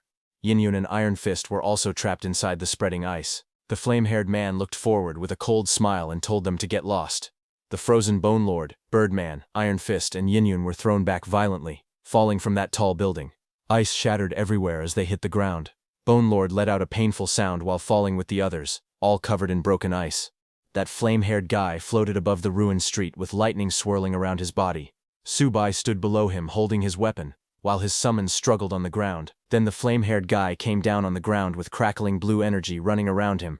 The air shook from the pressure he released. Nearby, Yin-Yun and Bone Lord sat on the ground, looking at him with fear. Iron Fist stared up in shock. His face was pale, sweat rolling down his cheeks. He asked with a trembling voice if this power was really disaster level. Bone Lord on the ground growled that if he had regained his full strength, he could defeat the flame-haired guy with a single strike. But Birdman beside him told him to be quiet, saying they were far too behind to catch up right now. But suddenly Yin-Yun's green eyes widened when she saw Subai step forward. Subai walked toward the flame-haired guy, while debris cracked under his feet. Seeing that, Yin-Yun called Subai's name. But Subai continued walking, his steps heavy and firm. Dark red energy rose behind him like a shadow. Seeing that, Yin-Yun asked loudly what Subai was doing and if he had gone mad. But Subai kept walking, holding two weapons, his eyes glowing red in the darkness. Yin-Yun shouted at Subai, asking what he was doing and accusing him of having gone mad. Iron Arms warned Subai, telling him not to act rashly because the difference in strength was too great. Bone Lord desperately added that they still had a chance if they ran now. The flame-haired man watched them all with a faint smile. He remarked that their sovereign was determined, but the heavens were not on his side. Seeing that no one moved, he laughed quietly and said that it was interesting they were still not running. Subai met his gaze without flinching. The flame-haired man smirked and declared that since Subai refused to retreat, he would play along. He said he wanted to see just how much strength someone at the Golden Core stage could truly unleash. Subai tightened his grip around his weapon. The metal creaked softly under the force of his hand as power surged through him. In the next instant, Subai burst forward. Blue trails tore through the air as he closed the distance in a flash, striking with terrifying speed. The flame-haired man tilted his head slightly and scoffed, mocking him for being too slow. Multiple afterimages appeared around him as he shifted position, his figure splitting into several forms as the attacks narrowly missed. Subai then attacked straight on, and the flame-haired man backed down a little. He laughed loudly and mocked Subai, saying that someone like him could never hurt him. But just as Subai's soul banner appeared above the flame-haired man's face, its eyes glowing with blue light, shock flashed across his expression. The soul banner glowed with cold light, and waves of wind and energy began to spin violently around it, forming a huge vortex. Seeing this, the flame-haired man sneered again, asking what kind of magic tool that was. He mocked it, saying it was just drinking in the wind and nothing more, calling it a bluff. He raised his hand and gathered energy in his palm. With full power, he swung his hand to attack Subai, but the flame-haired man suddenly froze as his eyes widened in disbelief. He shouted in shock, unable to understand what had just happened. He stared at his hand and questioned himself, wondering how his skill could have missed. For the first time, doubt appeared on his face, as the battlefield fell silent. Yin-Yun and Iron Arms watched from below as the raging storm of cyan wind filled the sky. The flame-haired man, who had been attacking violently, suddenly stopped moving inside the swirling currents. Yin-Yun's eyes widened as she asked what was going on, wondering why the monster had stopped attacking. Iron Arms stared upward as well, confused, and questioned what kind of magic the sovereign had used on the monster. Above them, the flame-haired man hovered in the air, his expression uneasy. He looked at the soul banner's skull trapped within the rotating wind, and questioned how such a thing was even possible. He suspected it might be nothing more than a low-grade magic tool. Before he could think further, a sharp shout echoed across the battlefield. Subai's voice rang out, telling him there was no time to think as he called out to Birdman. Birdman, with green wings, instantly appeared. Subai jumped onto its back, and at full speed, they charged toward the flame-haired man. Seeing this, the flame-haired man's expression twisted in irritation. He told himself to stop overthinking it. In his mind, Subai was nothing more than someone at the Golden Core stage. Snarling, he thrust his hand forward and used his windwall skill, but nothing happened. Sweat rolled down his face as disbelief crept in. He stared at his hand, unable to understand how such a thing could happen. But before he could understand anything, Subai reached the flame-haired man and pierced his chest with his sword. Blood splattered as the weapon pinned him in place. The flame-haired man's thoughts echoed in shock as he wondered how this had happened at all. Seeing Subai's sword pierce the flame-haired man's body, Yin-Yun and Subai's undead were left in shock. They realized just how strong Subai truly was. On the other hand, the moment Subai pierced the flame-haired man's body with his sword, the flame-haired man's blue soul burst out from his body. Seeing this glowing soul, the flame-haired man screamed in confusion, demanding to know why this had happened. Then Subai spoke calmly. He explained that wind, fire, thunder, and lightning were all forces of nature. With red glowing eyes, he told the flame-haired man that what the forces of nature relied on was air. Subai explained that his banner did more than absorb souls. He said it could also draw the surroundings into a vacuum. Hearing this, Bone Lord laughed loudly, finally realizing the truth. He told the others that for the flame-haired man, the environment needed to cast spells was completely gone. Hearing that, Yin-Yun clapped her hands in excitement, praising Subai, and saying he truly lived up to her expectations and was mighty. But Iron Arms beside her remained tense. He warned that while this was true, the skill was extremely draining. He said the sovereign had already endured far too much. Suddenly, a strange laugh echoed through the storm. The flame-haired man admitted that he had been careless. Then he sneered and questioned whether Subai truly thought he could win with just that blade. He declared that such confidence meant Subai was gravely underestimating the gap between their realms. Crimson energy erupted as the flame-haired man's body expanded into a terrifying form. It roared that it only needed to detonate part of its cultivation. With a furious shout, it declared that none of them would leave Yangshi City alive. Just as he said that, a blinding glow spread across the sky. Seeing this, Bone Lord shouted in panic that a calamity-level monster's self-detonation could destroy the entire city. Yin-Yun lamented that the realm gap was far too vast. Even though Subai was brave and smart, it seemed useless against this kind of power. In the sky, Birdman urgently yelled for Subai's orders, saying it could quickly get him out of there. Others shouted at Subai to retreat immediately, insisting that as long as he lived, there would still be hope.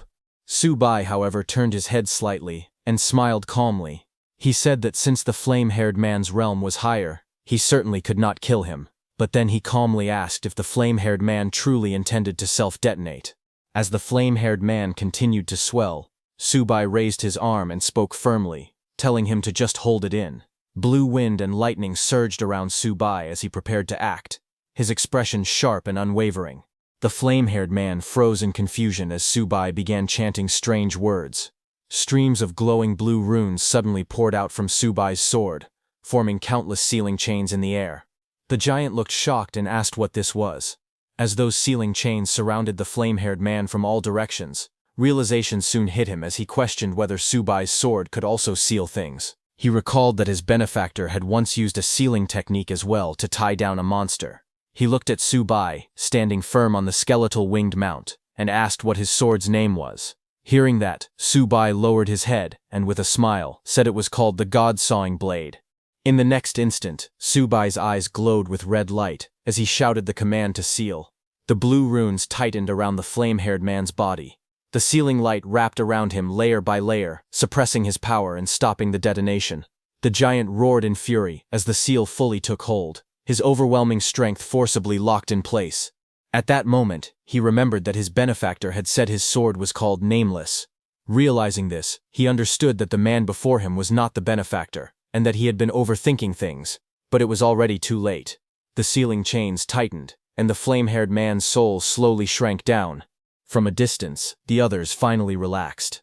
Yin-Yun clenched her fist in excitement and shouted that it was great news. Iron Arms declared that the crisis was finally over and praised the sovereign for his brilliant move. With the battle decided, Subai descended from the sky with the flame-haired man's soul sealed. He slammed the tip of his weapon into the ground, sending a shockwave through the surface. Then he turned toward the flame-haired guy, his expression cold and unquestionable. Looking down at the restrained flame-haired guy's soul, he gave his command without hesitation. He ordered it to submit and declared that from this moment on, it would serve him as his slave. Subai extended his sword toward the bound flame-haired man's spirit and calmly commanded it to become his slave. Just as Subai said that, his soul banner reacted at once. Its skull flared with blue light as it issued a single order, declaring the target to be captured. Chains burst forward in a flash of blue energy. They shot through the air, clattering loudly as they wrapped tightly around the glowing flame-haired man's spirit. One chain after another locked into place, binding its arms, body, and legs.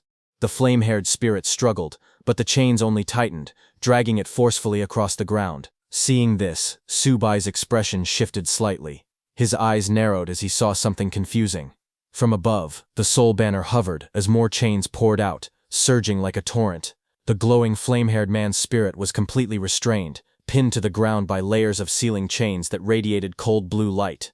But the flame-haired man was not giving up that easily. The chains continued to rattle and pull, their movement echoing through the battlefield as the capture was completed. The chained flame-haired man's soul let out a low, mocking hum. Even while sealed, it stated that its nascent soul was not something a mere golden core stage cultivator could collect using a broken banner. Blue light exploded outward. The bound flame-haired man's spirit roared, straining as the chains trembled violently. One by one, cracks spread through the bindings as the flame-haired man's soul power surged.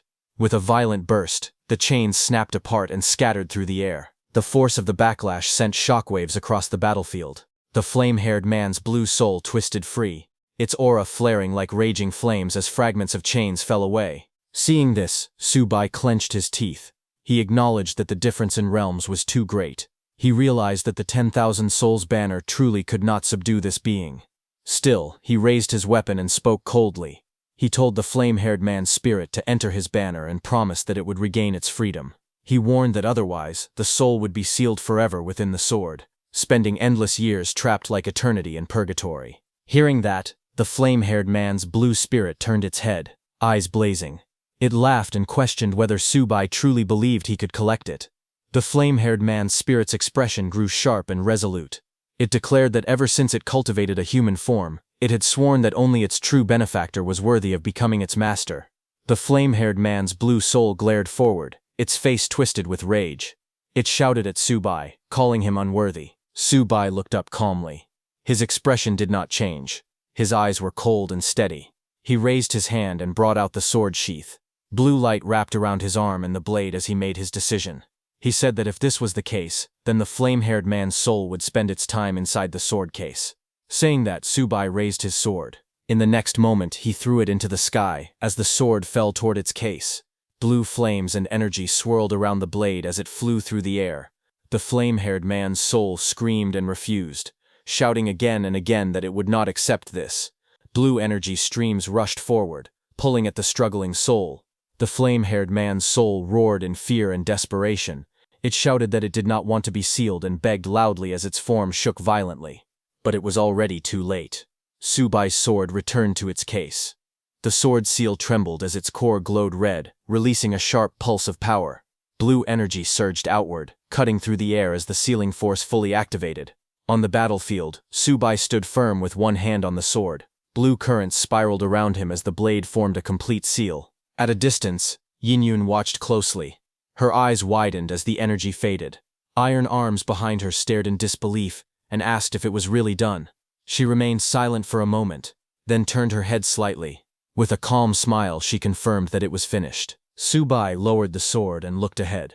Yinyun behind him shouted excitedly that it was finally over and praised the result. Iron Arms called it incredible. The group gathered around Subai. Bone Lord stood tall, raising its arm in approval. Birdman circled above, shouting praise and declaring how magnificent the outcome was. Yinyun followed, saying it was amazing and that she had always believed Subai would succeed. Iron Arms said that now Yangshi City was finally free, having lost the rule of the calamity-level monster. But Yinyun stepped closer and placed her hand on Subai's shoulder. She said there should still be commander-level monsters nearby. She added that only after they were all killed could Yangshi City truly be free. Hearing that, Subai lifted the sword and looked at it in silence. Then he asked the flame-haired man's soul trapped within the sword how many commander-level monsters were still in Yangshi City, and where they were located. The flame-haired man's sealed spirit appeared again in front of the sword, sitting cross-legged with its arms folded. It laughed and asked why it should tell him. Hearing that, Subai looked down at it without expression. He said never mind. He added that even if the flame-haired man's spirit did not tell him, he could still kill them all the same. The flame-haired man's spirit spoke again. It said that it did not matter. It explained that those monsters were only vessels used to gather the spiritual essence of the world. Now that it was sealed, they were useless to it. Hearing that, Subai frowned slightly and said that there were no trees or fruits here, only humans. He asked if the flame-haired man's spirit was taking the blood essence of humans as the spiritual essence of the world. The blue flame man's spirit replied that there was no spiritual energy in this world at all. It said it had to raise its strength in order to return to its own world, so it had no other choice. Hearing that, Subai realized this flame-haired man's spirit did not belong to this world. He then asked if the cultivation method the spirit practiced was the path of immortal cultivation that absorbed spiritual energy. The flame-haired man's spirit responded that even if it was, Subai talked too much. While Subai stood with his companions, from a distance someone was watching him using a periscope that was coming out of the ground. Underneath the ground, many humans gathered and watched in shock. The man who was watching what happened outside said it was unbelievable and incredible. The man holding the periscope spoke loudly and told the others that there was a young man who had cut down a demon with a single saber strike. Someone asked which demon it was. They asked if it was the praying mantis or the monster that had taken human form. The man with the periscope turned and answered that the young man had cut down all of them. His words hit the crowd hard. People stared at one another, stunned. Someone stammered, asking if that meant even the monster in human form was dead. A woman, tears welling in her eyes, struggled to speak and asked if that meant they were finally free. The answer was clear and loud. They were free. The realization swept through the crowd like a wave. People began to cry, laugh, and shout. Some raised their fists into the air, others collapsed in relief, and some embraced each other tightly. Voices rang out again and again, cheering for freedom, shouting that they were finally free, celebrating with unrestrained joy as the long nightmare finally came to an end. The man with the periscope looked again and spoke seriously. He said that the heroic young man had promised to kill all the monsters in Yangshi City. However, he also said that the heroic young man could not find where the monsters were hiding. The man told everyone that they needed to give the heroic young man information. He asked everyone who was willing to go and deliver the intelligence. Hearing that, everyone hesitated. One person worried that it might be another trick. He said the monsters were too cunning. Another person agreed and said that was true. The crowd fell silent. Faces turned uneasy, and fear spread among them. No one stepped forward at first. Just then, a young boy climbed up, carrying the information with him. Looking above, the young boy wearing a cap said that he would go. He said that if it was a trick, then he would die. But if it was not a trick, then everyone would truly be free. His face was firm, and his eyes were full of resolve. He said that if he succeeded, freedom would finally belong to all of them. The scene shifted outside, where Subai and his companions stood among the ruined streets. A voice called out to him, asking him to wait. The boy approached carefully and bowed slightly. He thanked Subai and his companions for helping them kill the monsters. He said that the people of Yangshi City would forever remember them. The boy then held out a rolled map with both hands. He explained that it contained all the information on the monsters in Yangshi City. He offered it to Subai, saying that he hoped it would help him slay demons and fiends and save the people. As Subai looked at the boy, he noticed something unusual. There was a faint glow on the child's forehead. In that moment, Subai realized that this boy carried the sign of a chosen one. Subai reached out and accepted the map. Then he gently placed his hand on the boy's head. The boy looked up in surprise, his eyes wide, as light reflected softly around them. Subai stood calmly, as golden flames curled around his arm and shoulder. Looking down at the boy, he said that he could see the boy was fated, and that he would give him a fated opportunity. The golden light continued to swirl as his hand rested gently on the boy's head. At that moment, the flame-haired guy's soul suddenly appeared, clinging to Subai's shoulder. Its form flickered with energy as it stared closely. It let out a low sound, sensing something strange. It reacted in shock, feeling something familiar.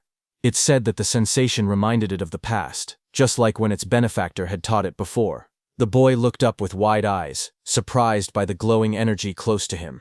Subai turned his head slightly and asked the flame-haired soul what it was being restless about, saying that the people around were no longer containers. Subai then gave the blueprint to Iron Arms and ordered him to give the blueprints to everyone. Iron Arms stepped forward and received the rolled document. Nearby, the boy who had awakened stared in amazement and whispered in awe, saying that it was magical. Iron Arms then went to the group gathered together and gave them the blueprint. Subai told Birdman, Bone Lord, Iron Arms, and Mosquito, that the four of them would split up and head in different directions: east, south, west, and north. Their task was to round up and eliminate the remaining commander-level monsters, still hiding in Yangshi City. Su Bai stood quietly as his companions checked the blueprints. He then spoke calmly, telling them that they could absorb the souls of the defeated monsters themselves. Hearing that, all four companions reacted at once. Birdman, Bone Lord, Iron Arms, and the Mosquito Creature all spoke with confidence. They declared that the Sovereign could rest assured, and promised that the mission would be completed without fail. Moments later, the Birdman and the Mosquito took to the sky. As they flew off in opposite directions, one of them laughed, saying that he had been thirsty for this opportunity for a long time. Another shouted, telling Su Bai to wait for his good news. Below them, Bone Lord and Iron Arms turned away as well, preparing to depart. Su Bai remained standing, watching them go. The young boy looked up with bright, determined eyes and called out softly, addressing Su Bai as hero. He said that he would remember the hero's face. Su Bai turned his head slightly, gazing into the distance.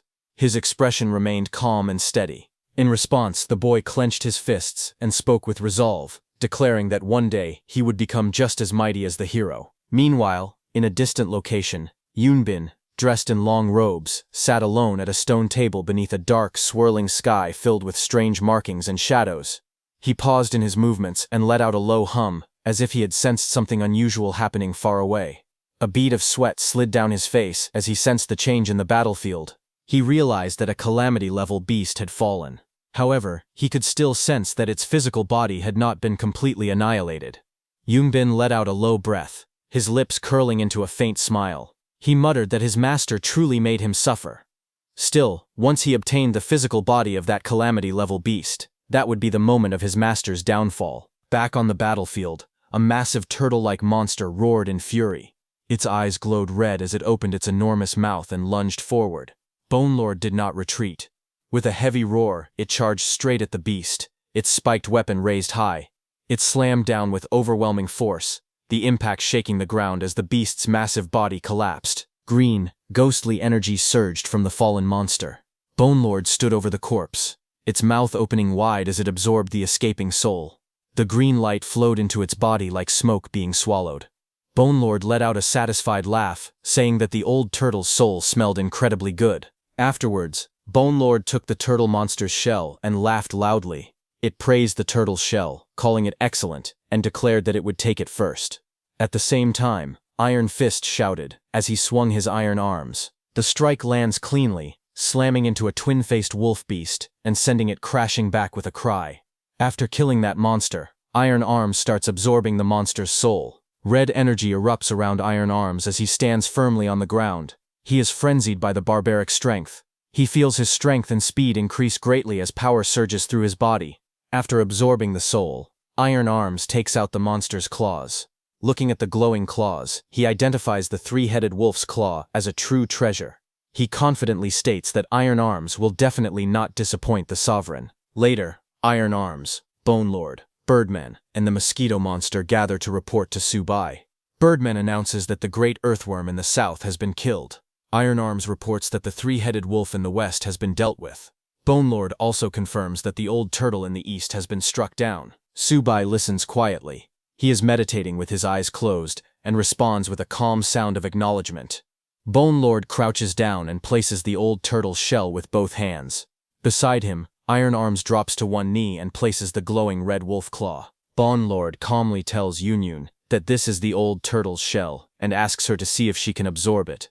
Iron Arms then points out the wolf claw as well and tells her to try absorbing that too. Yunyun's eyes light up. She laughs happily and says that Bone Lord and Iron Arms truly understand her. She reaches out and grabs the wolf claw with one hand and the turtle shell with the other. Golden light begins to fall around her body. She slowly presses the shell against herself, closing her eyes as she lets out soft sounds.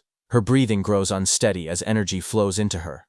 She murmurs softly, savoring the feeling, saying that the shell feels wonderful and extremely comfortable. Her body trembles slightly as the absorption continues. She tilts her head back, one hand touching her lips, and whispers that it feels amazing. After a moment, she slowly calms down. Turning her head, she softly calls out to Bone Lord and Iron Arms and thanks them. Iron Arms scratches his head and laughs awkwardly. He tells her that she should thank the sovereign instead, because he is the one who gave the orders. Birdman nods in agreement and adds that everything was done according to the sovereign's instructions. Su-bai stands quietly nearby, watching the scene without saying much. He simply gives a small response, acknowledging their words as the situation settles down. Yun looks at him, her cheeks faintly flushed as she looks away. In her heart she judges him quietly. She thinks that although he appears cold on the surface, he is actually quite warm-hearted. To her he is also a little handsome. Not far away, the flame-haired man's spirit hovers behind Su-bai's back, observing the scene in silence. The spirit notes that the subordinates around Su-bai are utterly devoted, their loyalty unquestionable. From this alone it can tell that Su-bai possesses real ability. The spirit then sighs inwardly, thinking that it is a pity about its former benefactor. It had heard that all of his disciples had betrayed him. Wondering how that benefactor is doing now, the spirit lingers in thought. Su-bai suddenly raises his hand and brushes the blue spirit aside, glancing back with an annoyed expression. He asks what it is muttering about. The spirit scoffs and replies that it is nothing important, questioning why it should matter to him. After that brief exchange, Su-bai looks around at everyone present and speaks calmly. He says that they will rest there for the day and instructs everyone to properly digest and stabilize their spiritual power. The group responds in agreement. The scene then shifts to the ruined city. Survivors gather in the streets between tall, damaged buildings. One person speaks with relief, saying that they can finally go home. Another follows, saying that thanks to that hero, peace has finally returned to them. The crowd continues talking. Someone suggests that they should build a memorial stone for the hero and worship it for generations. Another person suddenly realizes that they do not even know the hero's name and asks what it is. While this is happening, dark blue energy flows across a narrow back alleyway. Yunbin appears from that dark blue energy. A body lies on the ground in front of him. It is the flame-haired man's body. Yunbin places his hand on the body, and light bursts out at the point of contact. Yunbin smiles and looks down, saying that it is unbelievable that these body fragments are gathering together again. He then wonders which great expert in this world possesses the power known as Blade Annihilation. Yunbin lifts his head slightly and smiles. He says that although many things are unclear, he has managed to gain an unexpected benefit from this situation. Yunbin raises his sword with both hands. His grip tightens as the blade is pulled free, and cold energy gathers around him. He stands straight, holding the sword upright in front of his face. Dark power spreads outward like smoke. He speaks calmly, saying that by his blood, he will revive the body. He activates the covenant of the craved blood. Dark energy surges violently. His robe flutters as the power answers his call. He then places the sword above his hand and speaks again, announcing the alliance of the Golden Fortress. His eyes are cold and firm. He warns that if his will is defied, heaven and earth will not tolerate it. As he speaks, the blade slashes down. Blood sprays through his hand as the attack descends with overwhelming force. Yin sat quietly on the grass, wearing her thigh-high boots. Her eyes were closed as she meditated, and a faint spiritual aura flickered around her body. Her expression slowly sharpened. She opened her green eyes with a focused look, sensing something in the distance. A moment later, she stood up and pointed her wooden stick at Su-bai, who was sitting cross-legged under a tree and cultivating peacefully. She called out loudly, telling Su-bai that she wanted to challenge him to a battle. Su-bai raised his head slightly, but didn't stand up. Yin leaned forward with a confident smile. She told him that last night she had absorbed the artifact spirits of the turtle shell and the wolf claws. Her smile widened as she said she could now feel the result of that power. Her eyes lit up with excitement as she shouted that her new power was terrifyingly strong. In the next moment, she rushed towards Su-bai at full speed, her aura bursting around her. With a fierce grin, she swung her stick forward and shouted, asking Su-bai to come on and exchange a few moves with her. Yin leapt high into the air with a loud cry. Her silhouette cut across the sky as she swung her weapon downward towards Su-bai. At that moment, Su-bai calmly reached out and grabbed his sword, and using it, he blocked Yin attack. A violent explosion burst across the ground the moment her attack landed. The earth split open, debris flying in every direction as shockwaves rippled outward. Bone Lord, Birdman, and Iron Arms nearby were blasted back by the force. One shouted in pain, while another let out a startled cry as they tumbled away. Bone Lord and Iron Arms stared ahead in shock.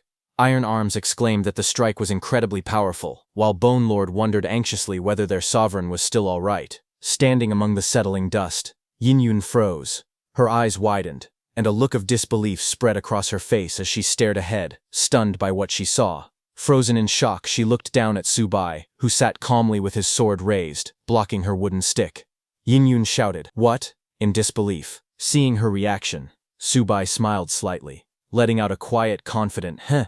In the next moment, he swung his sword, and just as it touched Yin body, a glowing purple spirit figure of Yin own form was suddenly pulled out of her body. Yin eyes widened as she fell backward in surprise. From behind, Bone Lord, Birdman, and Iron Arms all stared with their mouths open. They all shouted in shock. As the purple spirit of Yin floated in the air, Bone Lord trembled and asked if the sovereign had really pulled out Miss Yin's nascent soul. Yin's spirit form also stared at herself in panic, wondering what was happening. She looked at Subai's hand gripping her spirit and whispered, "My nascent soul." Subai quietly walked up and pinched Yin's spirit cheeks. Shocked, Yin stared back at him. Subai stood in front of Yin's glowing purple soul figure and smiled. He thanked her, saying it was a good morning pick-me-up. He gently poked her cheek and said that her nascent soul was surprisingly soft and bouncy. Then he swung back his sword and returned Yin's soul to her body. Yin's real body stepped back in shock as she felt the strange sensation through her soul. She tried to regain her balance, but her legs shook. She stumbled forward, losing control, and Subai casually caught her in his arms. She pressed against his chest, her face red and confused. She let out a soft "ah" while holding onto him tightly. Subai looked calm, while Yin clung to him, still blushing and breathing unevenly. Seeing this, a short distance away, Bone Lord, Birdman, and Iron Arms awkwardly turned around. Iron Arms waved his hands and said they should leave, telling the others that there was nothing to see here. They all walked away with embarrassed faces, but suddenly Yin, who had been blushing, looked down with a troubled expression. Her green eyes seemed unfocused, and her lips pressed together slightly as she stayed quiet. She then pulled herself back from Subai and let out a small sigh as both of them remained still for a moment. After that, she folded her arms and walked away slowly. Her steps were stiff and heavy. Subai watched her from behind, saying nothing. As Yin walked forward, her thoughts appeared clearly. She believed that even if she couldn't defeat Mr. Subai, she should at least be able to trade a few blows with him. But she never imagined she wouldn't even be able to withstand a single move. She looked ahead at the distant mountains, thinking about Shenen City. Suddenly, a memory flashed in her mind. In that memory, Yin looked completely different. She ran through the streets of the city, pulling along a young boy. Behind them, a group of zombies chased after her. A woman who looked just like Yin blocked the zombies with her body and shouted to Yin, telling her to take care of her brother. The younger boy cried out, calling for his mom as they ran. The boy screamed while trying to run toward the woman blocking the zombies, calling her mom, but Yin grabbed him. Both of them cried out, calling for their mother again and again. Behind them, their mother stood in front of a rushing group of zombies.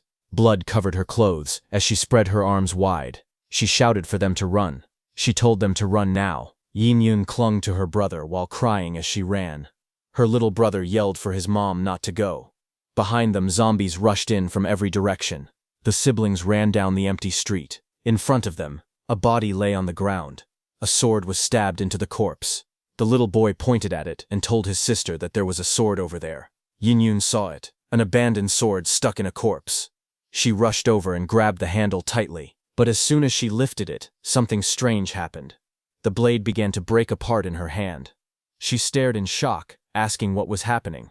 Blue sparks danced around her as she held her little brother over her shoulder. Then a dark shadow rushed toward them. Her eyes widened as she quickly turned to shield her brother. The zombie closed in from behind. The little boy screamed as one reached out. He yelled for his sister. Yin turned and shouted back in fear. Her voice cracked as she screamed. The next second, Yin's personality flicked completely. She swung her arm with full force, smashing her fist into the zombie's face. Blood burst out as the zombie's head snapped backward. Just as she killed that zombie, more zombies rushed toward her from every direction. They jumped to attack the little boy on her back. But just as they came close, Yin struck again, slicing down another zombie into two with just her hand. Their bodies fell around her one after another as she pushed forward without stopping. But suddenly, a huge deformed zombie charged at her from behind, its two faces screaming loudly. Yin kept fighting the other zombies, not running away. The two-headed monster charged toward them, roaring furiously. Yin stood firmly with the little boy on her back. not backing away even as the giant creature lunged at them. Golden slashes flashed through the darkness. The light streaked across the air, cutting through the monster's body again and again. Yinyuan struck the giant zombie, her attacks tearing through its flesh. The monster let out a trembling sound, its glowing eyes widening. A loud gulp came from the zombie as it stared at her in shock. The next second, the creature's massive body shattered, breaking into pieces as blood scattered everywhere. Yinyun rushed forward through the falling debris, with the little boy still clinging to her back. Yinyun stood still amid the drifting body parts of the zombie, her posture steady as dark fragments fell around her. Her brother clung tightly to her back, his arms wrapped around her neck. Her face was calm, but her eyes were fixed forward. Her brother weakly called out to her, but Yinyun slowly raised her hand and looked at it. At that moment she realized something important. She had gained an ability, the power to absorb weaponry. However, when she lifted her head and stared at the colossal face looming in the sky, her heart sank. The massive presence filled the heavens, its eyes glowing with overwhelming pressure. She understood instantly that she was nowhere near strong enough to stand against it, and so, she made a decision. Carrying her brother on her back, she turned away from the ruined streets and fled Xinging City. The city faded behind them as smoke and destruction lingered in the air. Later, the two of them stood outside a fortified city surrounded by walls and mountains. Yinyun held her brother's hand as they looked ahead together. She settled him in Fenzhou. With the National Army garrison there, his safety was guaranteed. After that, she wandered alone through desolate lands. She searched the earth, scouring every place she passed for weapons she could absorb. Battle after battle followed. Each fight made her power surge. People who knew of her ability to consume armaments began to fear her. They gave her a title, the Artifact King. She stood as the undisputed apex among the rogue wanderers. Fallen enemies lay scattered behind her as she walked forward with a weapon in her hand. Yet even then, she knew the truth. Compared to the colossal face that once hovered over Jining City, an unbridgeable chasm of power still separated them. In the present, she crossed her arms tightly as unease filled her expression. Just then, Subai's calm voice echoed from behind, telling her to put aside those heavy thoughts for now. He told her to go to the spiritual cave and become stronger. Only then would she have the capacity to pursue the answers she sought. Hearing that, Yinyun's green eyes sharpened with resolve. She turned her head and spoke with determination, saying that Subai was right. He was stronger, and she needed to become stronger too. But just as she turned, she saw that Subai was already leaving. She raised her arm and shouted after him, calling out his name and telling him to wait for her. Then, sometime later, the jagged mountain spires known as Blade's Edge Rift rose sharply into the sky, their stone surfaces glowing faintly under the pink light of dusk. Along the narrow cliff path, Subai and Yinyun walked carefully, their footsteps echoing against the steep walls. The air around them trembled with faint ringing sounds as loose stones shifted beneath their feet. From the Soul Banner, Iron Arms and Birdman observed the towering formation. Iron Arms raised a hand to his forehead, shading his eyes as he stared upward. He said that north of Yangshi, the enormous Blade's Edge Rift truly lived up to its reputation. Beside him, Bone Lord responded. He explained that in his own world, a place like this would be perfect for secluded meditation. But Birdman disagreed, muttering that the land looked completely barren, with not a single spiritual artifact anywhere. He scoffed at the idea of meditation. Back on the cliff path, Subai tapped the ground lightly with his soul banner. The moment the tip struck the stone, a sharp sound rang out. Instantly, light surged across the entire rift as Subai opened his spiritual mind. The world around them shifted into a glowing blue outline. Countless crystal-like peaks rose in perfect rings, surrounding a circular basin. At the center of that illuminated formation, Subai stood alone, bathed in blue light as ripples of energy expanded outward from beneath his feet. Subai studied the glowing map in his mind. According to the markings, the spiritual cave was somewhere within a 5-kilometer radius. His eyes narrowed with slight frustration. His cultivation realm was still too low. He couldn't sense the cave's exact position. Beside him, memories of Lin Wanchu surfaced. Without her guidance, finding the cave had become extremely difficult. He admitted silently that he had no way of knowing whether she was still alive or already dead. Then, a cold thought crossed his mind. For a disciple who had betrayed him, perhaps an early death was only what she deserved. Just then, a sudden cry echoed through the towering cliffs of the Blade's Edge Rift. Both Subai and Yinyun lifted their heads. High above, a massive bird streaked past the sharp stone pillars, Birdman reacted first. He shouted that the creature was a golden-winged eagle. He explained that the bird's golden feathers shone with a metallic glow as it stretched its enormous wings. It was a raptor over a meter long, strong enough to tear a mountain tiger apart, but iron arms standing behind them corrected that assumption. He told them that a normal eagle would never have such a deafening cry. This one was clearly a mutated golden-winged eagle. Judging by the aura washing over the cliffside, its strength was comparable to the Golden Core stage. The eagle released another powerful cry, the sound ripping through the air. The next second, the eagle charged at them. The golden-winged eagle shot downward from the sky like a falling spear. Its sharp beak cut through the air as streaks of green light followed behind it. The eagle crashed onto the ground with tremendous force. Rocks exploded under its claws as Subai and Yinyun jumped and dodged its attack. Yinyun then leapt high into the air and raised her wooden stick to attack the eagle. She countered with a powerful strike. A flash of yellow energy erupted beneath her as she struck down, landing directly on top of the eagle. Her attack sent feathers and fragments scattering everywhere. When the eagle pulled back and fled upward, Yinyun stood on the cliff, watching it rise. She smirked and lifted her chin slightly. She said that she might not be able to beat Subai, but a small bird like this was nothing to her. Below, Subai raised his soul banner and shouted for the Mosquito King to chase after the fleeing eagle. He explained that the eagle carried the scent of spiritual energy and the scent of humans. The giant mosquito spread its wings wide and shot forward at high speed, following the creature through the air. A fiery shockwave tore across the towering stone cliffs as the mutated golden-winged eagle darted through the narrow rift. High above, the Mosquito King rushed after it. The Mosquito King spoke to itself proudly, saying that after absorbing the mantis's power, its stealth ability had grown stronger again. One day, it believed, it would earn recognition as a full member. The eagle continued circling through the rising peaks. The Mosquito King pursued from behind, weaving between the tall rocks. Soon, the eagle descended toward the ground. Before a dark cave entrance, a lone figure stood waiting with a crimson flaming spear in hand. The man looked up calmly as the eagle landed before him.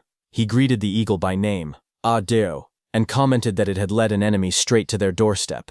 His voice remained steady as he added that he could not blame Ah Deo, since the intruder's realm was far stronger than its own. The fiery red spear glowed in the young man's hand as he stepped forward with determination.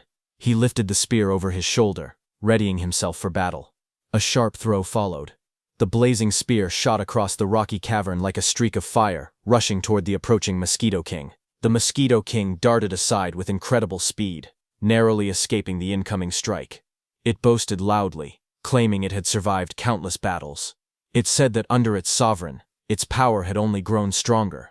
It mocked the attack, asking if the man truly believed such a simple throw could harm it. But before the Mosquito King could finish, the spear suddenly erupted in a violent explosion. Flames burst outward with a deafening blast. The Mosquito King jerked back in shock, letting out a startled cry. The explosion sent it crashing into the rocky ground. Its body tumbled through debris as it groaned in pain, barely able to move. Then the young man stepped forward again, with the eagle perched proudly at his side. He learned from the eagle that every one of the newcomers was above the level 3 mutant realm.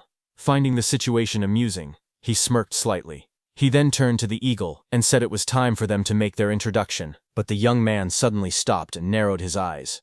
He sensed something and turned his head. In the distance, he saw Subai and Yinyun standing on top of Birdman. The young man frowned slightly, watching them from afar. His red-eyed eagle stood beside him, also staring towards Subai's group. Behind them, spiritual energy was flowing out of the cave. Seeing that, Yinyun leaned closer to Subai and pointed forward. She asked if the place ahead was the spiritual cave. Subai smiled calmly. He said he had searched everywhere for it and never expected it to be right here all along. Hearing that, the pink-haired man lifted his flaming spear and swung it sideways, pointing it towards Subai. His aura grew fierce. He said that Subai had arrived sooner than he expected, but warned that if Subai dared touch his spiritual cave, the consequences would be clear. He launched himself forward with incredible speed. Flames swirled behind him as he charged straight towards Subai. He shouted that Subai had chosen death. Seeing him coming, Subai didn't flinch. He calmly reached for the sword strapped to his back, gripping the handle as the young man's attack closed in.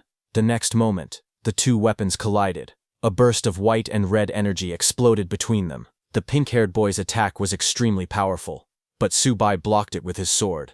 The pink-haired boy's body flipped through the air as fiery aura trails twisted around him. Subai raised his sword just in time, blocking the flaming spear that was aimed directly at him. But suddenly, his expression changed to shock as the spear sparked on impact. The next second, a huge explosion erupted right in front of Subai as the young man's attack hit. Flames burst across the rocky valley, sending Subai, Birdman, and the others flying. It was terrifying as the shockwave rippled through the air. Subai and his undead, along with Yenyun, were blasted backward and slammed into the rocks behind them. The impact was so strong that they tore through the cliffside. Rocks shattered around them as Yenyun clung to Subai, her body lifted by the force of the attack. Birdman couldn't fly in time and hit the ground with a solid impact, rocks and debris scattering around it. Subai somehow stopped himself from falling and grabbed Yenyun in his arms. His movements were quick and steady as he put distance between himself and the young man. That young man jumped and landed lightly on a rock, looking down at them with a smirk. He raised 2 fingers and spoke proudly, saying that Subai wasn't bad and actually had some skill. Subai looked at the young man with raised suspicion. His voice echoed through the cliffs as he asked who he was. Iron Arms, standing behind, spoke calmly, saying he recognized the man. He told Subai that the newcomer was the leader of the Western region's rogue wanderers, the Spear King. He explained that the man was known as a martial fanatic and that his spear techniques were extremely strong. Hearing that, Yenyun turned slightly towards Subai, surprised that the rumors were true. She told Subai that it was said the Spear King had once slain a commander-level beast with a single thrust, becoming famous instantly. She added that after that achievement, the man had mysteriously disappeared. She also commented that the Spear King was known to have a foul temper. Across the cliff, the Spear King remained standing confidently on the tall stone pillar. He pointed his weapon at the group, studying them one by one. His eyes shifted first to Yenjun, and he stated that a woman holding a staff must be the Artifact King. He then looked at Iron Arms and noted the cords wrapped around his arms, identifying him as Iron Arms even though his body now appeared faint and incomplete. The Spear King remarked that only Iron Arms' nascent soul seemed to remain. His gaze finally moved to Subai, and he referred to him as the one in the middle. The Spear King bluntly announced that Subai looked like a demon who had taken on a human form. Hearing that, Yenyun's anger rose immediately. She stepped closer to Subai and shouted back at the Spear King, demanding to know if he was blind for accusing Subai of being a demon. She added that the Spear King himself looked more like one. Iron Arms stepped beside them, also displeased. He snapped at the Spear King, saying his mouth smelled worse than his temper. Hearing that, the Spear King standing on the high peak glared down at the shadowed figure. He pointed his weapon forward and shouted that Subai before him was a demon. He claimed that demon Subai wielded a banner that collected nothing but souls. In his eyes, anyone carrying such a vile artifact could only be a demon. He continued speaking proudly. He said it seemed the others had been deceived, unable to distinguish right from wrong. He added that it was not surprising since their cultivation realms were far too low to see the truth. Then, with a sudden burst of motion, he lunged forward through the air. He shouted to the Artifact King and Iron Arms, telling them not to fear, claiming he was coming to save them. Seeing him coming, Iron Arms immediately shouted back in anger. He demanded to know who had asked the spear wielder to save them. His voice echoed with frustration as he asked if the Spear King had lost his mind. As the Spear King descended, Iron Arms leaped upward to clash with him. Their weapons and power collided mid-air, sending a burst of energy through the sky. Iron Arms blocked the flaming spear with crossed arms. The impact pushed him back, but he gritted his teeth and glared at the Spear King. The Spear King was shocked to see this. Iron Arms told the Spear King coldly that his own cultivation was more than enough to block the strike. Just then, Yenyun lifted her staff and shouted angrily. She told the Spear King that she would knock some sense into him. She jumped toward him with force. The Spear King quickly raised his spear to block her attack. Her staff slammed down as he braced himself, while Iron Arms stood behind them, ready to move. Subai, Iron Arms, and Yenyun all watched the Spear King's speed in shock. Yenyun whispered that he was so fast. Subai quietly stared, noticing the power in the blow. Iron Arms muttered that the strength was incredible. Then Yenyun and Iron Arms rushed forward together. They swung their weapons again and again, clashing with the Spear King in a blur of fast movements. Sparks and shockwaves burst with every strike. Iron Arms used his 1,000 punches skill to attack him, but the Spear King swung his spear at incredible speed and blocked their attacks. The fight grew even faster. The Spear King kept blocking their attacks. Then both Weinyuan and Iron Arms charged at him together from two directions, trying to overwhelm him. Both of their bodies blurred as they pushed toward him with all their strength. Seeing them coming from two directions, the Spear King smirked, showing his confidence. A strong blue energy burst out around him as he moved with lightning speed. He attacked Weinyuan in front and Iron Arms in the back at the same time, and both of their bodies were pushed back by the force of the impact. Both Iron Arms and Yun crashed to the ground. Iron Arms cried out in pain, while Yun gasped as she tried to get up. Before Yun could stand up again, she was shocked when she saw the Spear King's glowing spear tip pointed right at her face. Fear appeared in her green eyes. The Spear King pointed his burning spear at her and shouted loudly. He said he was trying to save the Artifact King, yet they kept fighting him. He warned that if they tried to stop him again, he would show no mercy.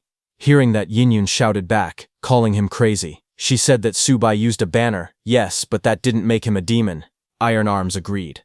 He told the Spear King that he was the one unable to tell right from wrong. Hearing this, the Spear King's eyes widened with anger. He shouted, "Nonsense," and claimed that even if Subai wasn't a demon, he was still an evil cultivator. He added that since ancient times, good and evil could never live together. While the Spear King was saying that, Bone Lord rushed toward him from behind. He shouted angrily, telling the Spear King not to harm the Artifact King. Bone Lord swung his huge mace at the Spear King's back. The blow landed with a loud impact, but the Spear King remained standing without moving. Bone Lord looked at his broken mace in shock. He shouted, asking what had happened to it. Nearby, Subai watched the scene. He thought to himself that he had believed the Spear King was only good at attacking, but now he realized that the Spear King's defense was also extremely strong. On the other hand, after getting hit by Bone Lord, the Spear King lowered his head slightly, his eyes glowing with a sharp light. He called Bone Lord sneaky for using a surprise attack. He then rushed forward with incredible force and attacked Bone Lord, shouting that Bone Lord still dared to claim Subai wasn't walking an evil path. Bone Lord screamed as the powerful strike hit him. Bone Lord was sent flying as one of his hands was cut off. His body shook as he fell backward, shouting in pain. Subai watched calmly. In his thoughts, he admired the Spear King. He noted that if Bone Lord didn't have his strong armor protecting him, that single strike would have killed him. He also noticed the explosion that came with the attack and understood that it came from spiritual power. Subai thought it was rare to see a young man with such talent. He believed that with just a little guidance, the Spear King could grow even stronger. While Subai was thinking this, the Spear King dashed forward, shouting at Bone Lord to surrender his life. Seeing that, Birdman yelled, warning Ming to watch out. Birdman swooped down from above with great speed to save Bone Lord. He used his screaming skill and was about to scream loudly to stop the Spear King, but suddenly something grabbed Birdman's neck with its sharp claws, stopping him from screaming. Birdman let out a weak sound as he was thrown to the ground. The one who attacked him was the Spear King's mutant, which suddenly flew down from above, heading straight toward Birdman. Birdman looked up in shock as the mutant eagle attacked. On the other hand, the Spear King rushed forward with his spear. Just then, Subai appeared right in front of Bone Lord. Bone Lord behind him was surprised to see that his sovereign had come to save him. Subai called out to the Spear King, saying they weren't villains, and asked why he couldn't turn this fight into friendship. But the Spear King didn't believe him, and swung his weapon down, yelling and asking who would believe his lies. Seeing that, Subai also raised his soul banner, and blocked the Spear King's spear mid-air. Seeing this, the Spear King gritted his teeth and shouted, "Taste my spear!" He charged forward, and a powerful explosion burst between them. Yin covered her face as a powerful shockwave was released from the explosion, making the ground shake. Iron Arms beside her covered his eyes and shouted that the Spear King was using that move again. But as the dust settled, the Spear King saw energy surging around his arm. He gasped, shocked by what was happening. Subai lifted the soul banner high with one hand. Blue energy wrapped around him as the soul banner released powerful waves. He calmly told the Spear King that he was circulating his chi too wildly. He warned that if he didn't control his breathing soon, he would suffer chi deviation. Hearing that, Spear King smirked in the shadows. A sharp light flashed in his eyes as he said it was ridiculous of Subai to claim that he would suffer chi deviation. In the next moment, he shouted angrily and rushed forward. He yelled that he would show everyone who the real demon was. He swung his spear with full force. He attacked from the left side. Flames and light burst from the strike as his attack exploded forward. But Subai blocked it with his soul banner. He attacked again from the right side, but it was once more blocked by Subai's soul banner. Spear King continued attacking again and again, pushing forward without stopping. The ground lit up with bright red and purple energy as the battle grew more intense. He jumped high, twisting his body, and swung down with another powerful strike. His voice echoed as he shouted for Subai to die while attacking. Spear King's attack landed on the ground with tremendous force. Purple energy burst around him, and broken rocks flew across the area. A massive explosion erupted from the ground, creating a fire mushroom. Bone Lord, Iron Arms, and Yunyun were thrown away by the blast as flames spread everywhere. Birdman screamed loudly as it tried to escape the shockwave. The explosion grew even bigger, rising like a giant fireball in the sky. Birdman caught Yunyun and Iron Arms falling from the sky just in time. One of them grunted in pain as they landed on its back. It also grabbed Bone Lord with its claws. Yunyun and Iron Arms, seated on Birdman, called out to Subai. Bone Lord also yelled for his sovereign. They looked toward the battlefield in worry as Birdman flew forward. Smoke drifted slowly through the pink sky. Just then, from inside the thick cloud, Subai's face appeared. He smiled calmly from within the smoke. Spear King, who had attacked with full power and even destroyed the nearby ground, was shocked. He stared at Subai in disbelief and shouted, asking how that was possible. Then he suddenly looked down and noticed something wrong. His eyes widened as he realized that his spear was stuck. Before he could free it, sudden pain rushed through his body. His face turned red, and he clenched his teeth. Before he could recover, the pain increased 100 times. The spear fell from Spear King's hand as he felt like millions of needles were piercing his body. His mutant eagle came to his rescue. Spear King lost his balance and stumbled back, coughing again and again. He stared at Subai in disbelief and muttered that he was sure he had hit him earlier, so how could he be injured? Subai walked forward calmly, while the others also came down to the ground. Spear King had dropped to one knee, breathing heavily. Subai looked at him and spoke slowly. He said that Spear King's anger and desire for revenge were indeed giving him strength, but at the same time, that same hatred was blocking his growth. Seeing Subai approaching, Spear King stepped back while holding his broken spear. His face was tense and angry as he shouted for Subai to stay away. He warned Subai not to come closer or try to take his soul. His mutant eagle also raised its wings, ready to attack. Seeing this, Yintran yelled in anger, telling Spear King that Subai was only trying to help him. She said he shouldn't attack the person who was saving him. Iron Arms called him unreasonable. Spear King slowly stood up, but he was still trembling. Subai stood silently in front of him, his expression calm and serious. Yunyun looked at him from behind. Spear King slowly looked up at the mutant eagle and whispered its name, Golden Eagle. His voice was weak. He placed one hand on the bird's wing and told it to go. He said that from today onward it was free. Shocked, the Golden Eagle turned back toward him. Spear King shouted again, telling it to forget about him and run. His voice shook as he explained that his meridians were severely damaged and in complete chaos. He said he could no longer escape and wanted the Golden Eagle to save itself. Spear King coughed and spoke with difficulty. He said he had spent a whole year in bitter cultivation and finally gained an understanding of the spiritual chi method. He said he managed to comprehend the spiritual chi shield and even create the spiritual spear. He explained that he believed these powers would allow him to liberate Yangshi City. Hearing that Spear King wanted to liberate Yangshi City, Birdman reacted in surprise. It laughed and was about to say something, but before it could finish, Spear King snapped in anger. He threw a rock at Birdman and called him a bastard. He demanded to know if freeing Yangshi City was a joke to them. He screamed that everything was the fault of undead monsters like them. He said his family and friends were suffering in dark cellars because of them. Spear King then turned to the large golden eagle beside him and shouted for it to escape. He coughed heavily but still told the eagle to run away as fast as possible. He clenched his fist as red energy rose around him. He groaned and said that even if he had to burn his own life force today, he would still fight. He shouted with rage. His face twisted as he yelled that he would slaughter every single one of them. Hearing him, Subai stepped forward calmly. He explained that a restless heart and unstable emotions were the worst mistakes when using spiritual chi. He warned Spear King to calm down immediately, or his meridians would burst and he would die. Subai then asked the Golden Eagle to talk sense into him. The injured Spear King coughed again and again. Behind him, the Golden Eagle looked worried and tried to support him with its wing. Subai observed quietly. He felt that awakened people in this world had an extreme obsession with spiritual chi, but they lacked the knowledge to control it. This made them dangerously unstable. Spear King leaned weakly against the eagle. The Golden Eagle trembled. its eyes full of tears. Seeing that, Spear King let out a tired sigh and lowered his head. He whispered that he understood. He finally accepted it. He slowly sat down on the ground. The golden eagle stayed close beside him, spreading its wing to shield him as he slumped forward, exhausted. Spear King sat on the ground, trembling with anger. He clenched his fists tightly. Subai looked at him and thought to himself that Spear King was extremely competitive and valued his pride more than anything. Forcing him to admit defeat was a fate even worse than death for him. Then Subai tore a ribbon from his soul banner and wrote some glowing words on it. He offered it to Spear King.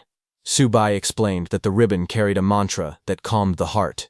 He said Spear King must silently recite it for 6 hours without moving at all. Whether he survived or not depended on his own destiny. Hearing that, Yin Yun looked at Subai and asked why he would still help Spear King after how badly he had treated him. Subai didn't answer her question directly. He simply turned and told everyone to follow him into the cave. He reminded them not to forget the true purpose of their journey. Spear King sat on the ground with his head lowered. In a weak voice, he asked Subai if Subai would save his family in case he died. Subai looked at him quietly and did not answer right away. He turned and began walking toward the cave. He told Spear King to recover well. As for saving his family, Subai said that saving them was his mission. Hearing that, Spear King lifted his head in surprise, his eyes shaking, not knowing what to say. Sweat rolled down his face as he struggled to stay still. Subai continued walking forward with a calm expression. In his thoughts, he said that throughout his life, he had always valued talent and admired those with great potential. But in this life, he no longer valued only martial strength. What mattered more was something his former traitorous disciples never had. He looked back slightly and hoped that Spear King could survive the 6 hours of meditation. While Spear King was meditating, suddenly a distant voice rang out, shouting, "Uncle Hao! Uncle Hao!" Hearing that, both Spear King and the Golden Eagle were surprised. Spear King turned his head quickly and wondered if that voice belonged to Xiao Jun. He couldn't believe it. Xiao Jun had actually made it out of Yangshi City alive. Spear King sat weakly on the ground, still recovering. When he saw the small boy running toward him, his eyes widened in disbelief. He grabbed the boy by the shoulders and said in a shaking voice that he couldn't believe Xiao Jun was alive. He quickly asked about the others and whether they were safe. Xiao Jun smiled happily and told him that everyone had survived. He said the monsters were all gone and that Yangshi City had been saved. Hearing this, Spear King stared at him in shock. He shouted and asked Xiao Jun to repeat it. He could hardly believe that the city was truly liberated. Xiao Jun then proudly told his uncle that the hero who saved Yangshi City had given him a special book. He told his uncle that the hero said once he learned what was inside, he would be able to travel anywhere in the world. Spear King's hands trembled as he took the book. Xiao Jun said that since his uncle was the genius of the Hao family, he should be able to read the strange ancient writing. He asked his uncle to learn it and then teach him as well. Xiao Jun said that together they could become heroes who protected ordinary people. Spear King slowly opened the book. As he stared at the glowing characters, his eyes widened. Strange glowing symbols filled the air, as he realized it was an advanced cultivation technique. The method absorbed the essence of the sun and moon and turned it into powerful spiritual energy. It was so strong that it could suppress or even steal the spiritual chi of people using weaker techniques. As Spear King read this part of the book, he suddenly remembered something. During his fight with Subai earlier, he had felt his own spiritual power weakening, as if it were being pulled away from him. He wondered if Subai had mastered this technique as well. Spear King then looked at Xiao Jun and asked if the hero who saved Yangshi City was the one who had given him this cultivation method. Xiao Jun nodded and said yes. Spear King then asked if he remembered the hero's face. Xiao Jun happily said that he did, and immediately started drawing on the ground. As he drew, Spear King watched quietly. When he saw the finished sketch, his eyes widened in shock, his heart jumped, and sweat ran down his face. He stared at the drawing and shouted that it was him. It was Subai. Spear King was shocked as he slowly understood the truth. He realized that the Subai he had suspected was actually the one who liberated Yangshi City. That hero had even saved Xiao Jun and given him a cultivation method. He lowered his head, blaming himself and thinking that he had wrongly accused the hero of being an evil cultivator. He then held Xiao Jun's shoulders and asked for a moment to recover. After that, he wanted Xiao Jun to take him to meet the hero. Xiao Jun looked confused. But before he could say anything, Spear King suddenly sensed danger and turned sharply. A figure with blazing hair rushed toward them from above. Spear King shouted for the golden eagle. The giant eagle spread its wings and flew up to block the attack. The golden eagle and the enemy clashed violently in midair. As Spear King watched, he asked in fear why that enemy had appeared again. He recognized the attacker, the calamity-level lord of Yangshi City, the Burial Ape King. He stared at him in shock, realizing the monster was still alive. On the other hand, a team finally reached the edge of the ruined city. Broken buildings stood in the distance, and the sky was clear. One of the men looked ahead and said they had arrived. Another man stared at the entrance sign and explained that this place was known as Yangshi City, a true hell on earth. It was Subai's disciple Lin Wanchu's new team. The man who read the city entrance sign added that if Sister Wanchu hadn't mentioned a spiritual cave deeper inside the city, he wouldn't have agreed to come so easily. But now that they were here, he believed they could help liberate Yangshi City. As they walked in, the group looked around carefully. The man with the shield said the place was full of danger. He warned everyone to stay alert and be ready to fight at any moment. Soon the people of Yangshi City appeared in front of them. One of the survivors stepped forward and asked if they were a rescue team from the outside world. He welcomed them to Yangshi City. Lin Wanchu looked around in confusion. You asked if this place wasn't supposed to be hell on earth, wondering if she was imagining things. Another person wondered if it might be a monster's illusion. But Lin Wanchu focused for a moment, and then told the others that she could sense everything clearly. All the people around them were ordinary humans. She also added that she couldn't feel any monster stronger than commander level inside Yangshi City anymore. Hearing this, another teammate told their team captain that Wanchu's ability was perception, so if she said it, it had to be true. Their leader, a masked man, said that whether it was true or not, he would find out by asking. He stepped forward and politely asked a man from the city if this really was the hell on earth called Yangshi City. The man nodded. He explained that it used to be like that. But a few days ago, a hero killed the 4 great demon kings and the demon god who ruled this place. Now Yangshi City had been freed, and had become a peaceful land. Hearing this, the armed man was shocked and asked which powerful person had done all of that. Their leader also wondered how the calamity-level lord of Yangshi City had died so easily. The local man proudly said that they had even built a monument to honor the hero, and that the hero would always be remembered. Then he invited the group to follow him so he could show them the hero and offer them warm hospitality. Workers continued building a huge stone statue. The figure stood tall, holding a staff, while people worked on the scaffolding around it. It was Subai's statue. Wanchu looked up at the statue in shock. She stepped closer and whispered to herself, asking if the person it represented was really her master. She couldn't believe he was the one who liberated Yangshi City. Beside her, you stared at the statue as well. She asked Lin Wanchu if they had met this person before. She said she had a strange feeling as if this man was someone who had committed all kinds of evil. Hearing this, the local man nearby quickly stepped in and told her to be careful with her words. He said the person in the statue was their hero. Without him, everyone would still be trapped in the darkness of the catacombs. Hearing this, you suddenly felt a sharp pain in her head. She grabbed her head and groaned. She told Wanchu that her head hurt badly, bending forward as the pain grew stronger. But Lin Wanchu stood quietly, deep in thought. She remembered everything she had seen and learned so far. She thought about Subai. People said he had committed every kind of evil, yet he was the one who saved Yangshi City. Now everyone treated him like a hero. Then she thought about her eldest senior brother. People called him kind and moral, yet he had harmed her again and again. Her heart felt confused. She wondered who was truly righteous and who was truly evil. Beside her, Yu pressed her hands against her head, still shaken by the strange pain she had felt earlier. Lin Wanchu looked at her anxiously and said that maybe they had misunderstood their master. Yu turned to her, surprised, and asked what she meant. But Lin Wanchu had already made up her mind. She turned and said she had to find her master and ask him the truth about what really happened in the past. She quickly walked away. Yu reached out, calling for her not to go. Another person nearby also asked where she was heading, but she kept moving forward without stopping. Lin Wanchu repeated in her heart that her master had liberated Yangshi City. She was sure he must have gone to the spiritual cave. She had to find him. On the other hand, far away, inside the glowing cave of burning red stones, Subai walked beside Yinyun. The air around them was hot, flames rising from the crystal-like rocks. Yinyun complained softly that it was very hot. Subai looked around calmly. The heat didn't surprise him. He said that the place was filled with the aura of fire. Inside the fiery cave, Subai and Yinyun continued walking forward. The path was filled with spirit stones. Yunyun looked around and said that every spirit stone on the walls looked like it was burning. Subai calmly explained that the stones were not actually on fire. They were fire attribute spirit stones. Watching from inside Subai's soul banner, Iron Arms said it made sense why the Spear King's attacks had always exploded, because the Spear King had been absorbing the power of these fire stones. Bone Lord then told Subai that if they absorbed the entire wall of fire attribute spirit stones, their strength would grow quickly. Hearing this, the Ape King's spirit on Subai's sword became excited.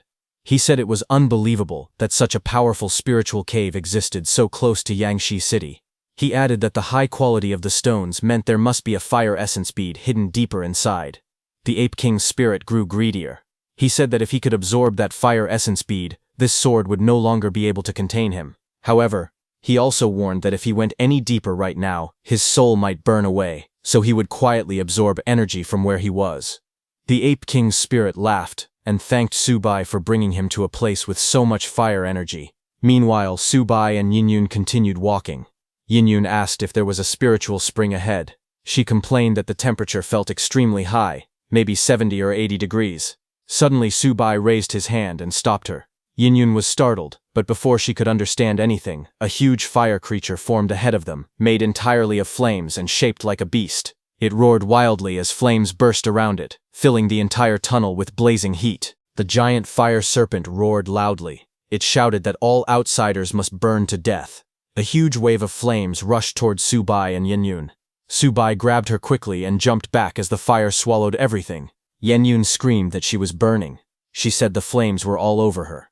Subai looked calm, but he noted in his mind that training in a place like this explained why the Spear King's spiritual energy was so unstable. Just then, Iron Arms and Bone Lord rushed in. Iron Arms shouted at the fire serpent, telling it not to harm his sovereign.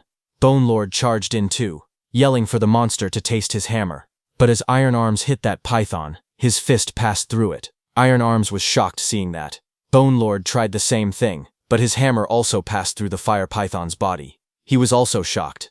They looked up at the creature and realized something terrifying. The fire serpent didn't have a real body.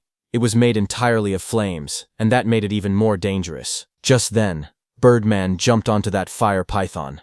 He looked at the fire python and spoke proudly. He said that the monster was a spirit without a real body, and its sonar ability was made to suppress spiritual chi. Birdman then flapped his wings and screamed, using its sonar attack. A blast of energy waves shot toward the fire python. This attack angered the fire python, and it roared in anger. It said the noise was annoying and released even stronger flames, shaking the whole cave. Just as Birdman's sonar attacks got disturbed, the fire python attacked Birdman with its tail. It also hit Bone Lord and Iron Arms, sending them flying away. Subai watched from afar and realized something. He thought that this demon was not a normal spirit. The sonar attack had slowed it for a moment, but the rebound only made the flames burn hotter. He concluded that the demon must have a core. Since that was the case, Subai decided to test a move. He placed his hand on his sword and prepared himself. From behind, Yunjuan stared at him in shock. She wondered if Subai planned to use the god-sawing blade to rip out the fire python's soul directly. Just then, the Ape King's soul floating behind Subai clicked his tongue and spoke. He asked Subai if he was blind. He explained that the fire python had no life force at all. It was not a living creature, so it could not possibly have a nascent soul. The Ape King then suggested another idea. He asked Subai why he didn't undo a part of his seal. He said that with his freezing techniques, he could counter the fire snake perfectly. He added that this was better than both of them dying here. In his mind, he thought that if he got even one chance, he might be able to break free. Subai looked at the fire python and spoke calmly. He said that something that wasn't alive was exactly what he wanted. Hearing that, Ape King paused and let out a confused sound. Seeing Subai coming, the fire python became enraged. It shouted that Subai was eager to die, so it would grant his wish. Flames exploded around the battlefield as the fire snake attacked wildly. The ground shook as multiple flaming heads lunged towards Subai from all directions. Subai jumped back, but the fire python kept firing flames again and again, filling the entire area with burning heat. The attacks grew stronger and faster as the beast tried to overwhelm him completely. Then Subai rushed forward with his sword, cutting through the flames. The fire python roared as he closed in. A huge blast of fire exploded. Iron Arms, Bone Lord, Birdman, and Yan Yun behind him shouted in panic, calling out to Su Bai. The fire python rose from the flames again, its body glowing brighter as it covered the whole cave with fire. But suddenly the fire python was shocked as it looked ahead. It was Su Bai, who was completely unharmed. He then swung his blade with full force. The sword lit up with a bright red aura as he attacked. The fire python tried to swallow the attack, but Su Bai's sword pushed straight toward its fiery mouth. The fire snake spirit thrashed wildly and screamed that this was impossible. Flames wrapped around its body as it lost control. Down below, Su Bai held his sword high. A bright spiral of fiery energy wrapped around him. Ape King was shocked as he looked at Su Bai's attack. He said he knew this power. This was the same heavenly spirit cultivation method he practiced. Ape King watched with shock. He finally understood. The fire python had no real body because it was born from pure elemental energy and turned into a spirit. The heavenly spirit cultivation method, which absorbed the spiritual chi of heaven and earth, was the perfect counter to such a creature. But Ape King was confused and wondered how Su Bai even had this technique, since it was something his own benefactor had once given to him. Suddenly, the fire python's body shattered into flames. A red bead dropped to the ground. Ape King looked down as it rolled to a stop. It was a fire essence orb. Ape King stared in disbelief. He realized the fire python originally came from this orb, and because the orb was so close to him, he thought the heavens were helping him. But before he could take that orb, Su Bai bent down and picked it up. Ape King panicked and shouted in his heart, realizing he was about to lose his chance at freedom. Su Bai held the bead in his hand and asked the spirit if he wanted it too. The spirit forced a laugh and said it was worthless and not rare at all, but inside he cursed, frustrated that he had been so close to escaping. Su Bai held the glowing fire orb in his hand. Purple energy swirled around him, while golden flames wrapped around his sword. Ape King beside him watched nervously. A moment later, the fire orb floated above his blade. The sword absorbed the orb completely, and flames burst out, spreading across the weapon. Su Bai stood still as the fiery power flowed through him. He let out a calm breath. After absorbing the fire essence orb, his strength instantly rose to the peak of the golden core stage. He smiled slightly, pleased with the result. It was a great harvest for him. Then he looked ahead at his undead companions, the Bone Lord, Iron Arms, Birdman, and Yin Yun. He said softly that they were next.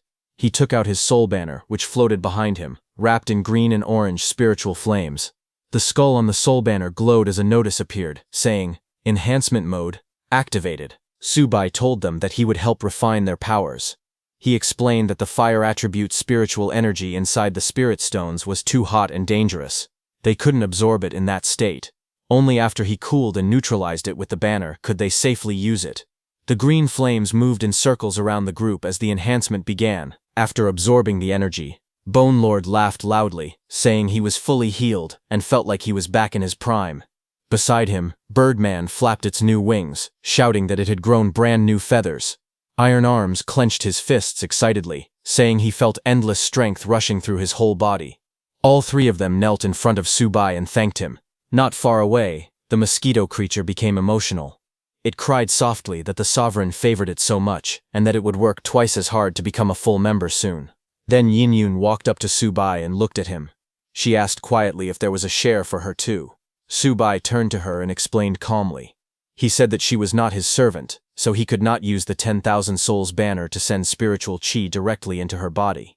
Then he added that her share was right here, and he touched her side with one glowing finger. Yin Yun's face turned red as his finger slid across her skin, and she gasped, calling out his name in surprise. Su Bai sent her some spiritual energy through his fingers, directly into her body. Immediately, Yin Yun knelt on the ground, breathing heavily. She said it was intense. Su Bai looked around and said that everything here was done, and they should move on to the next spiritual cave. Suddenly, a young boy's voice rang out from outside, calling for the Spear King.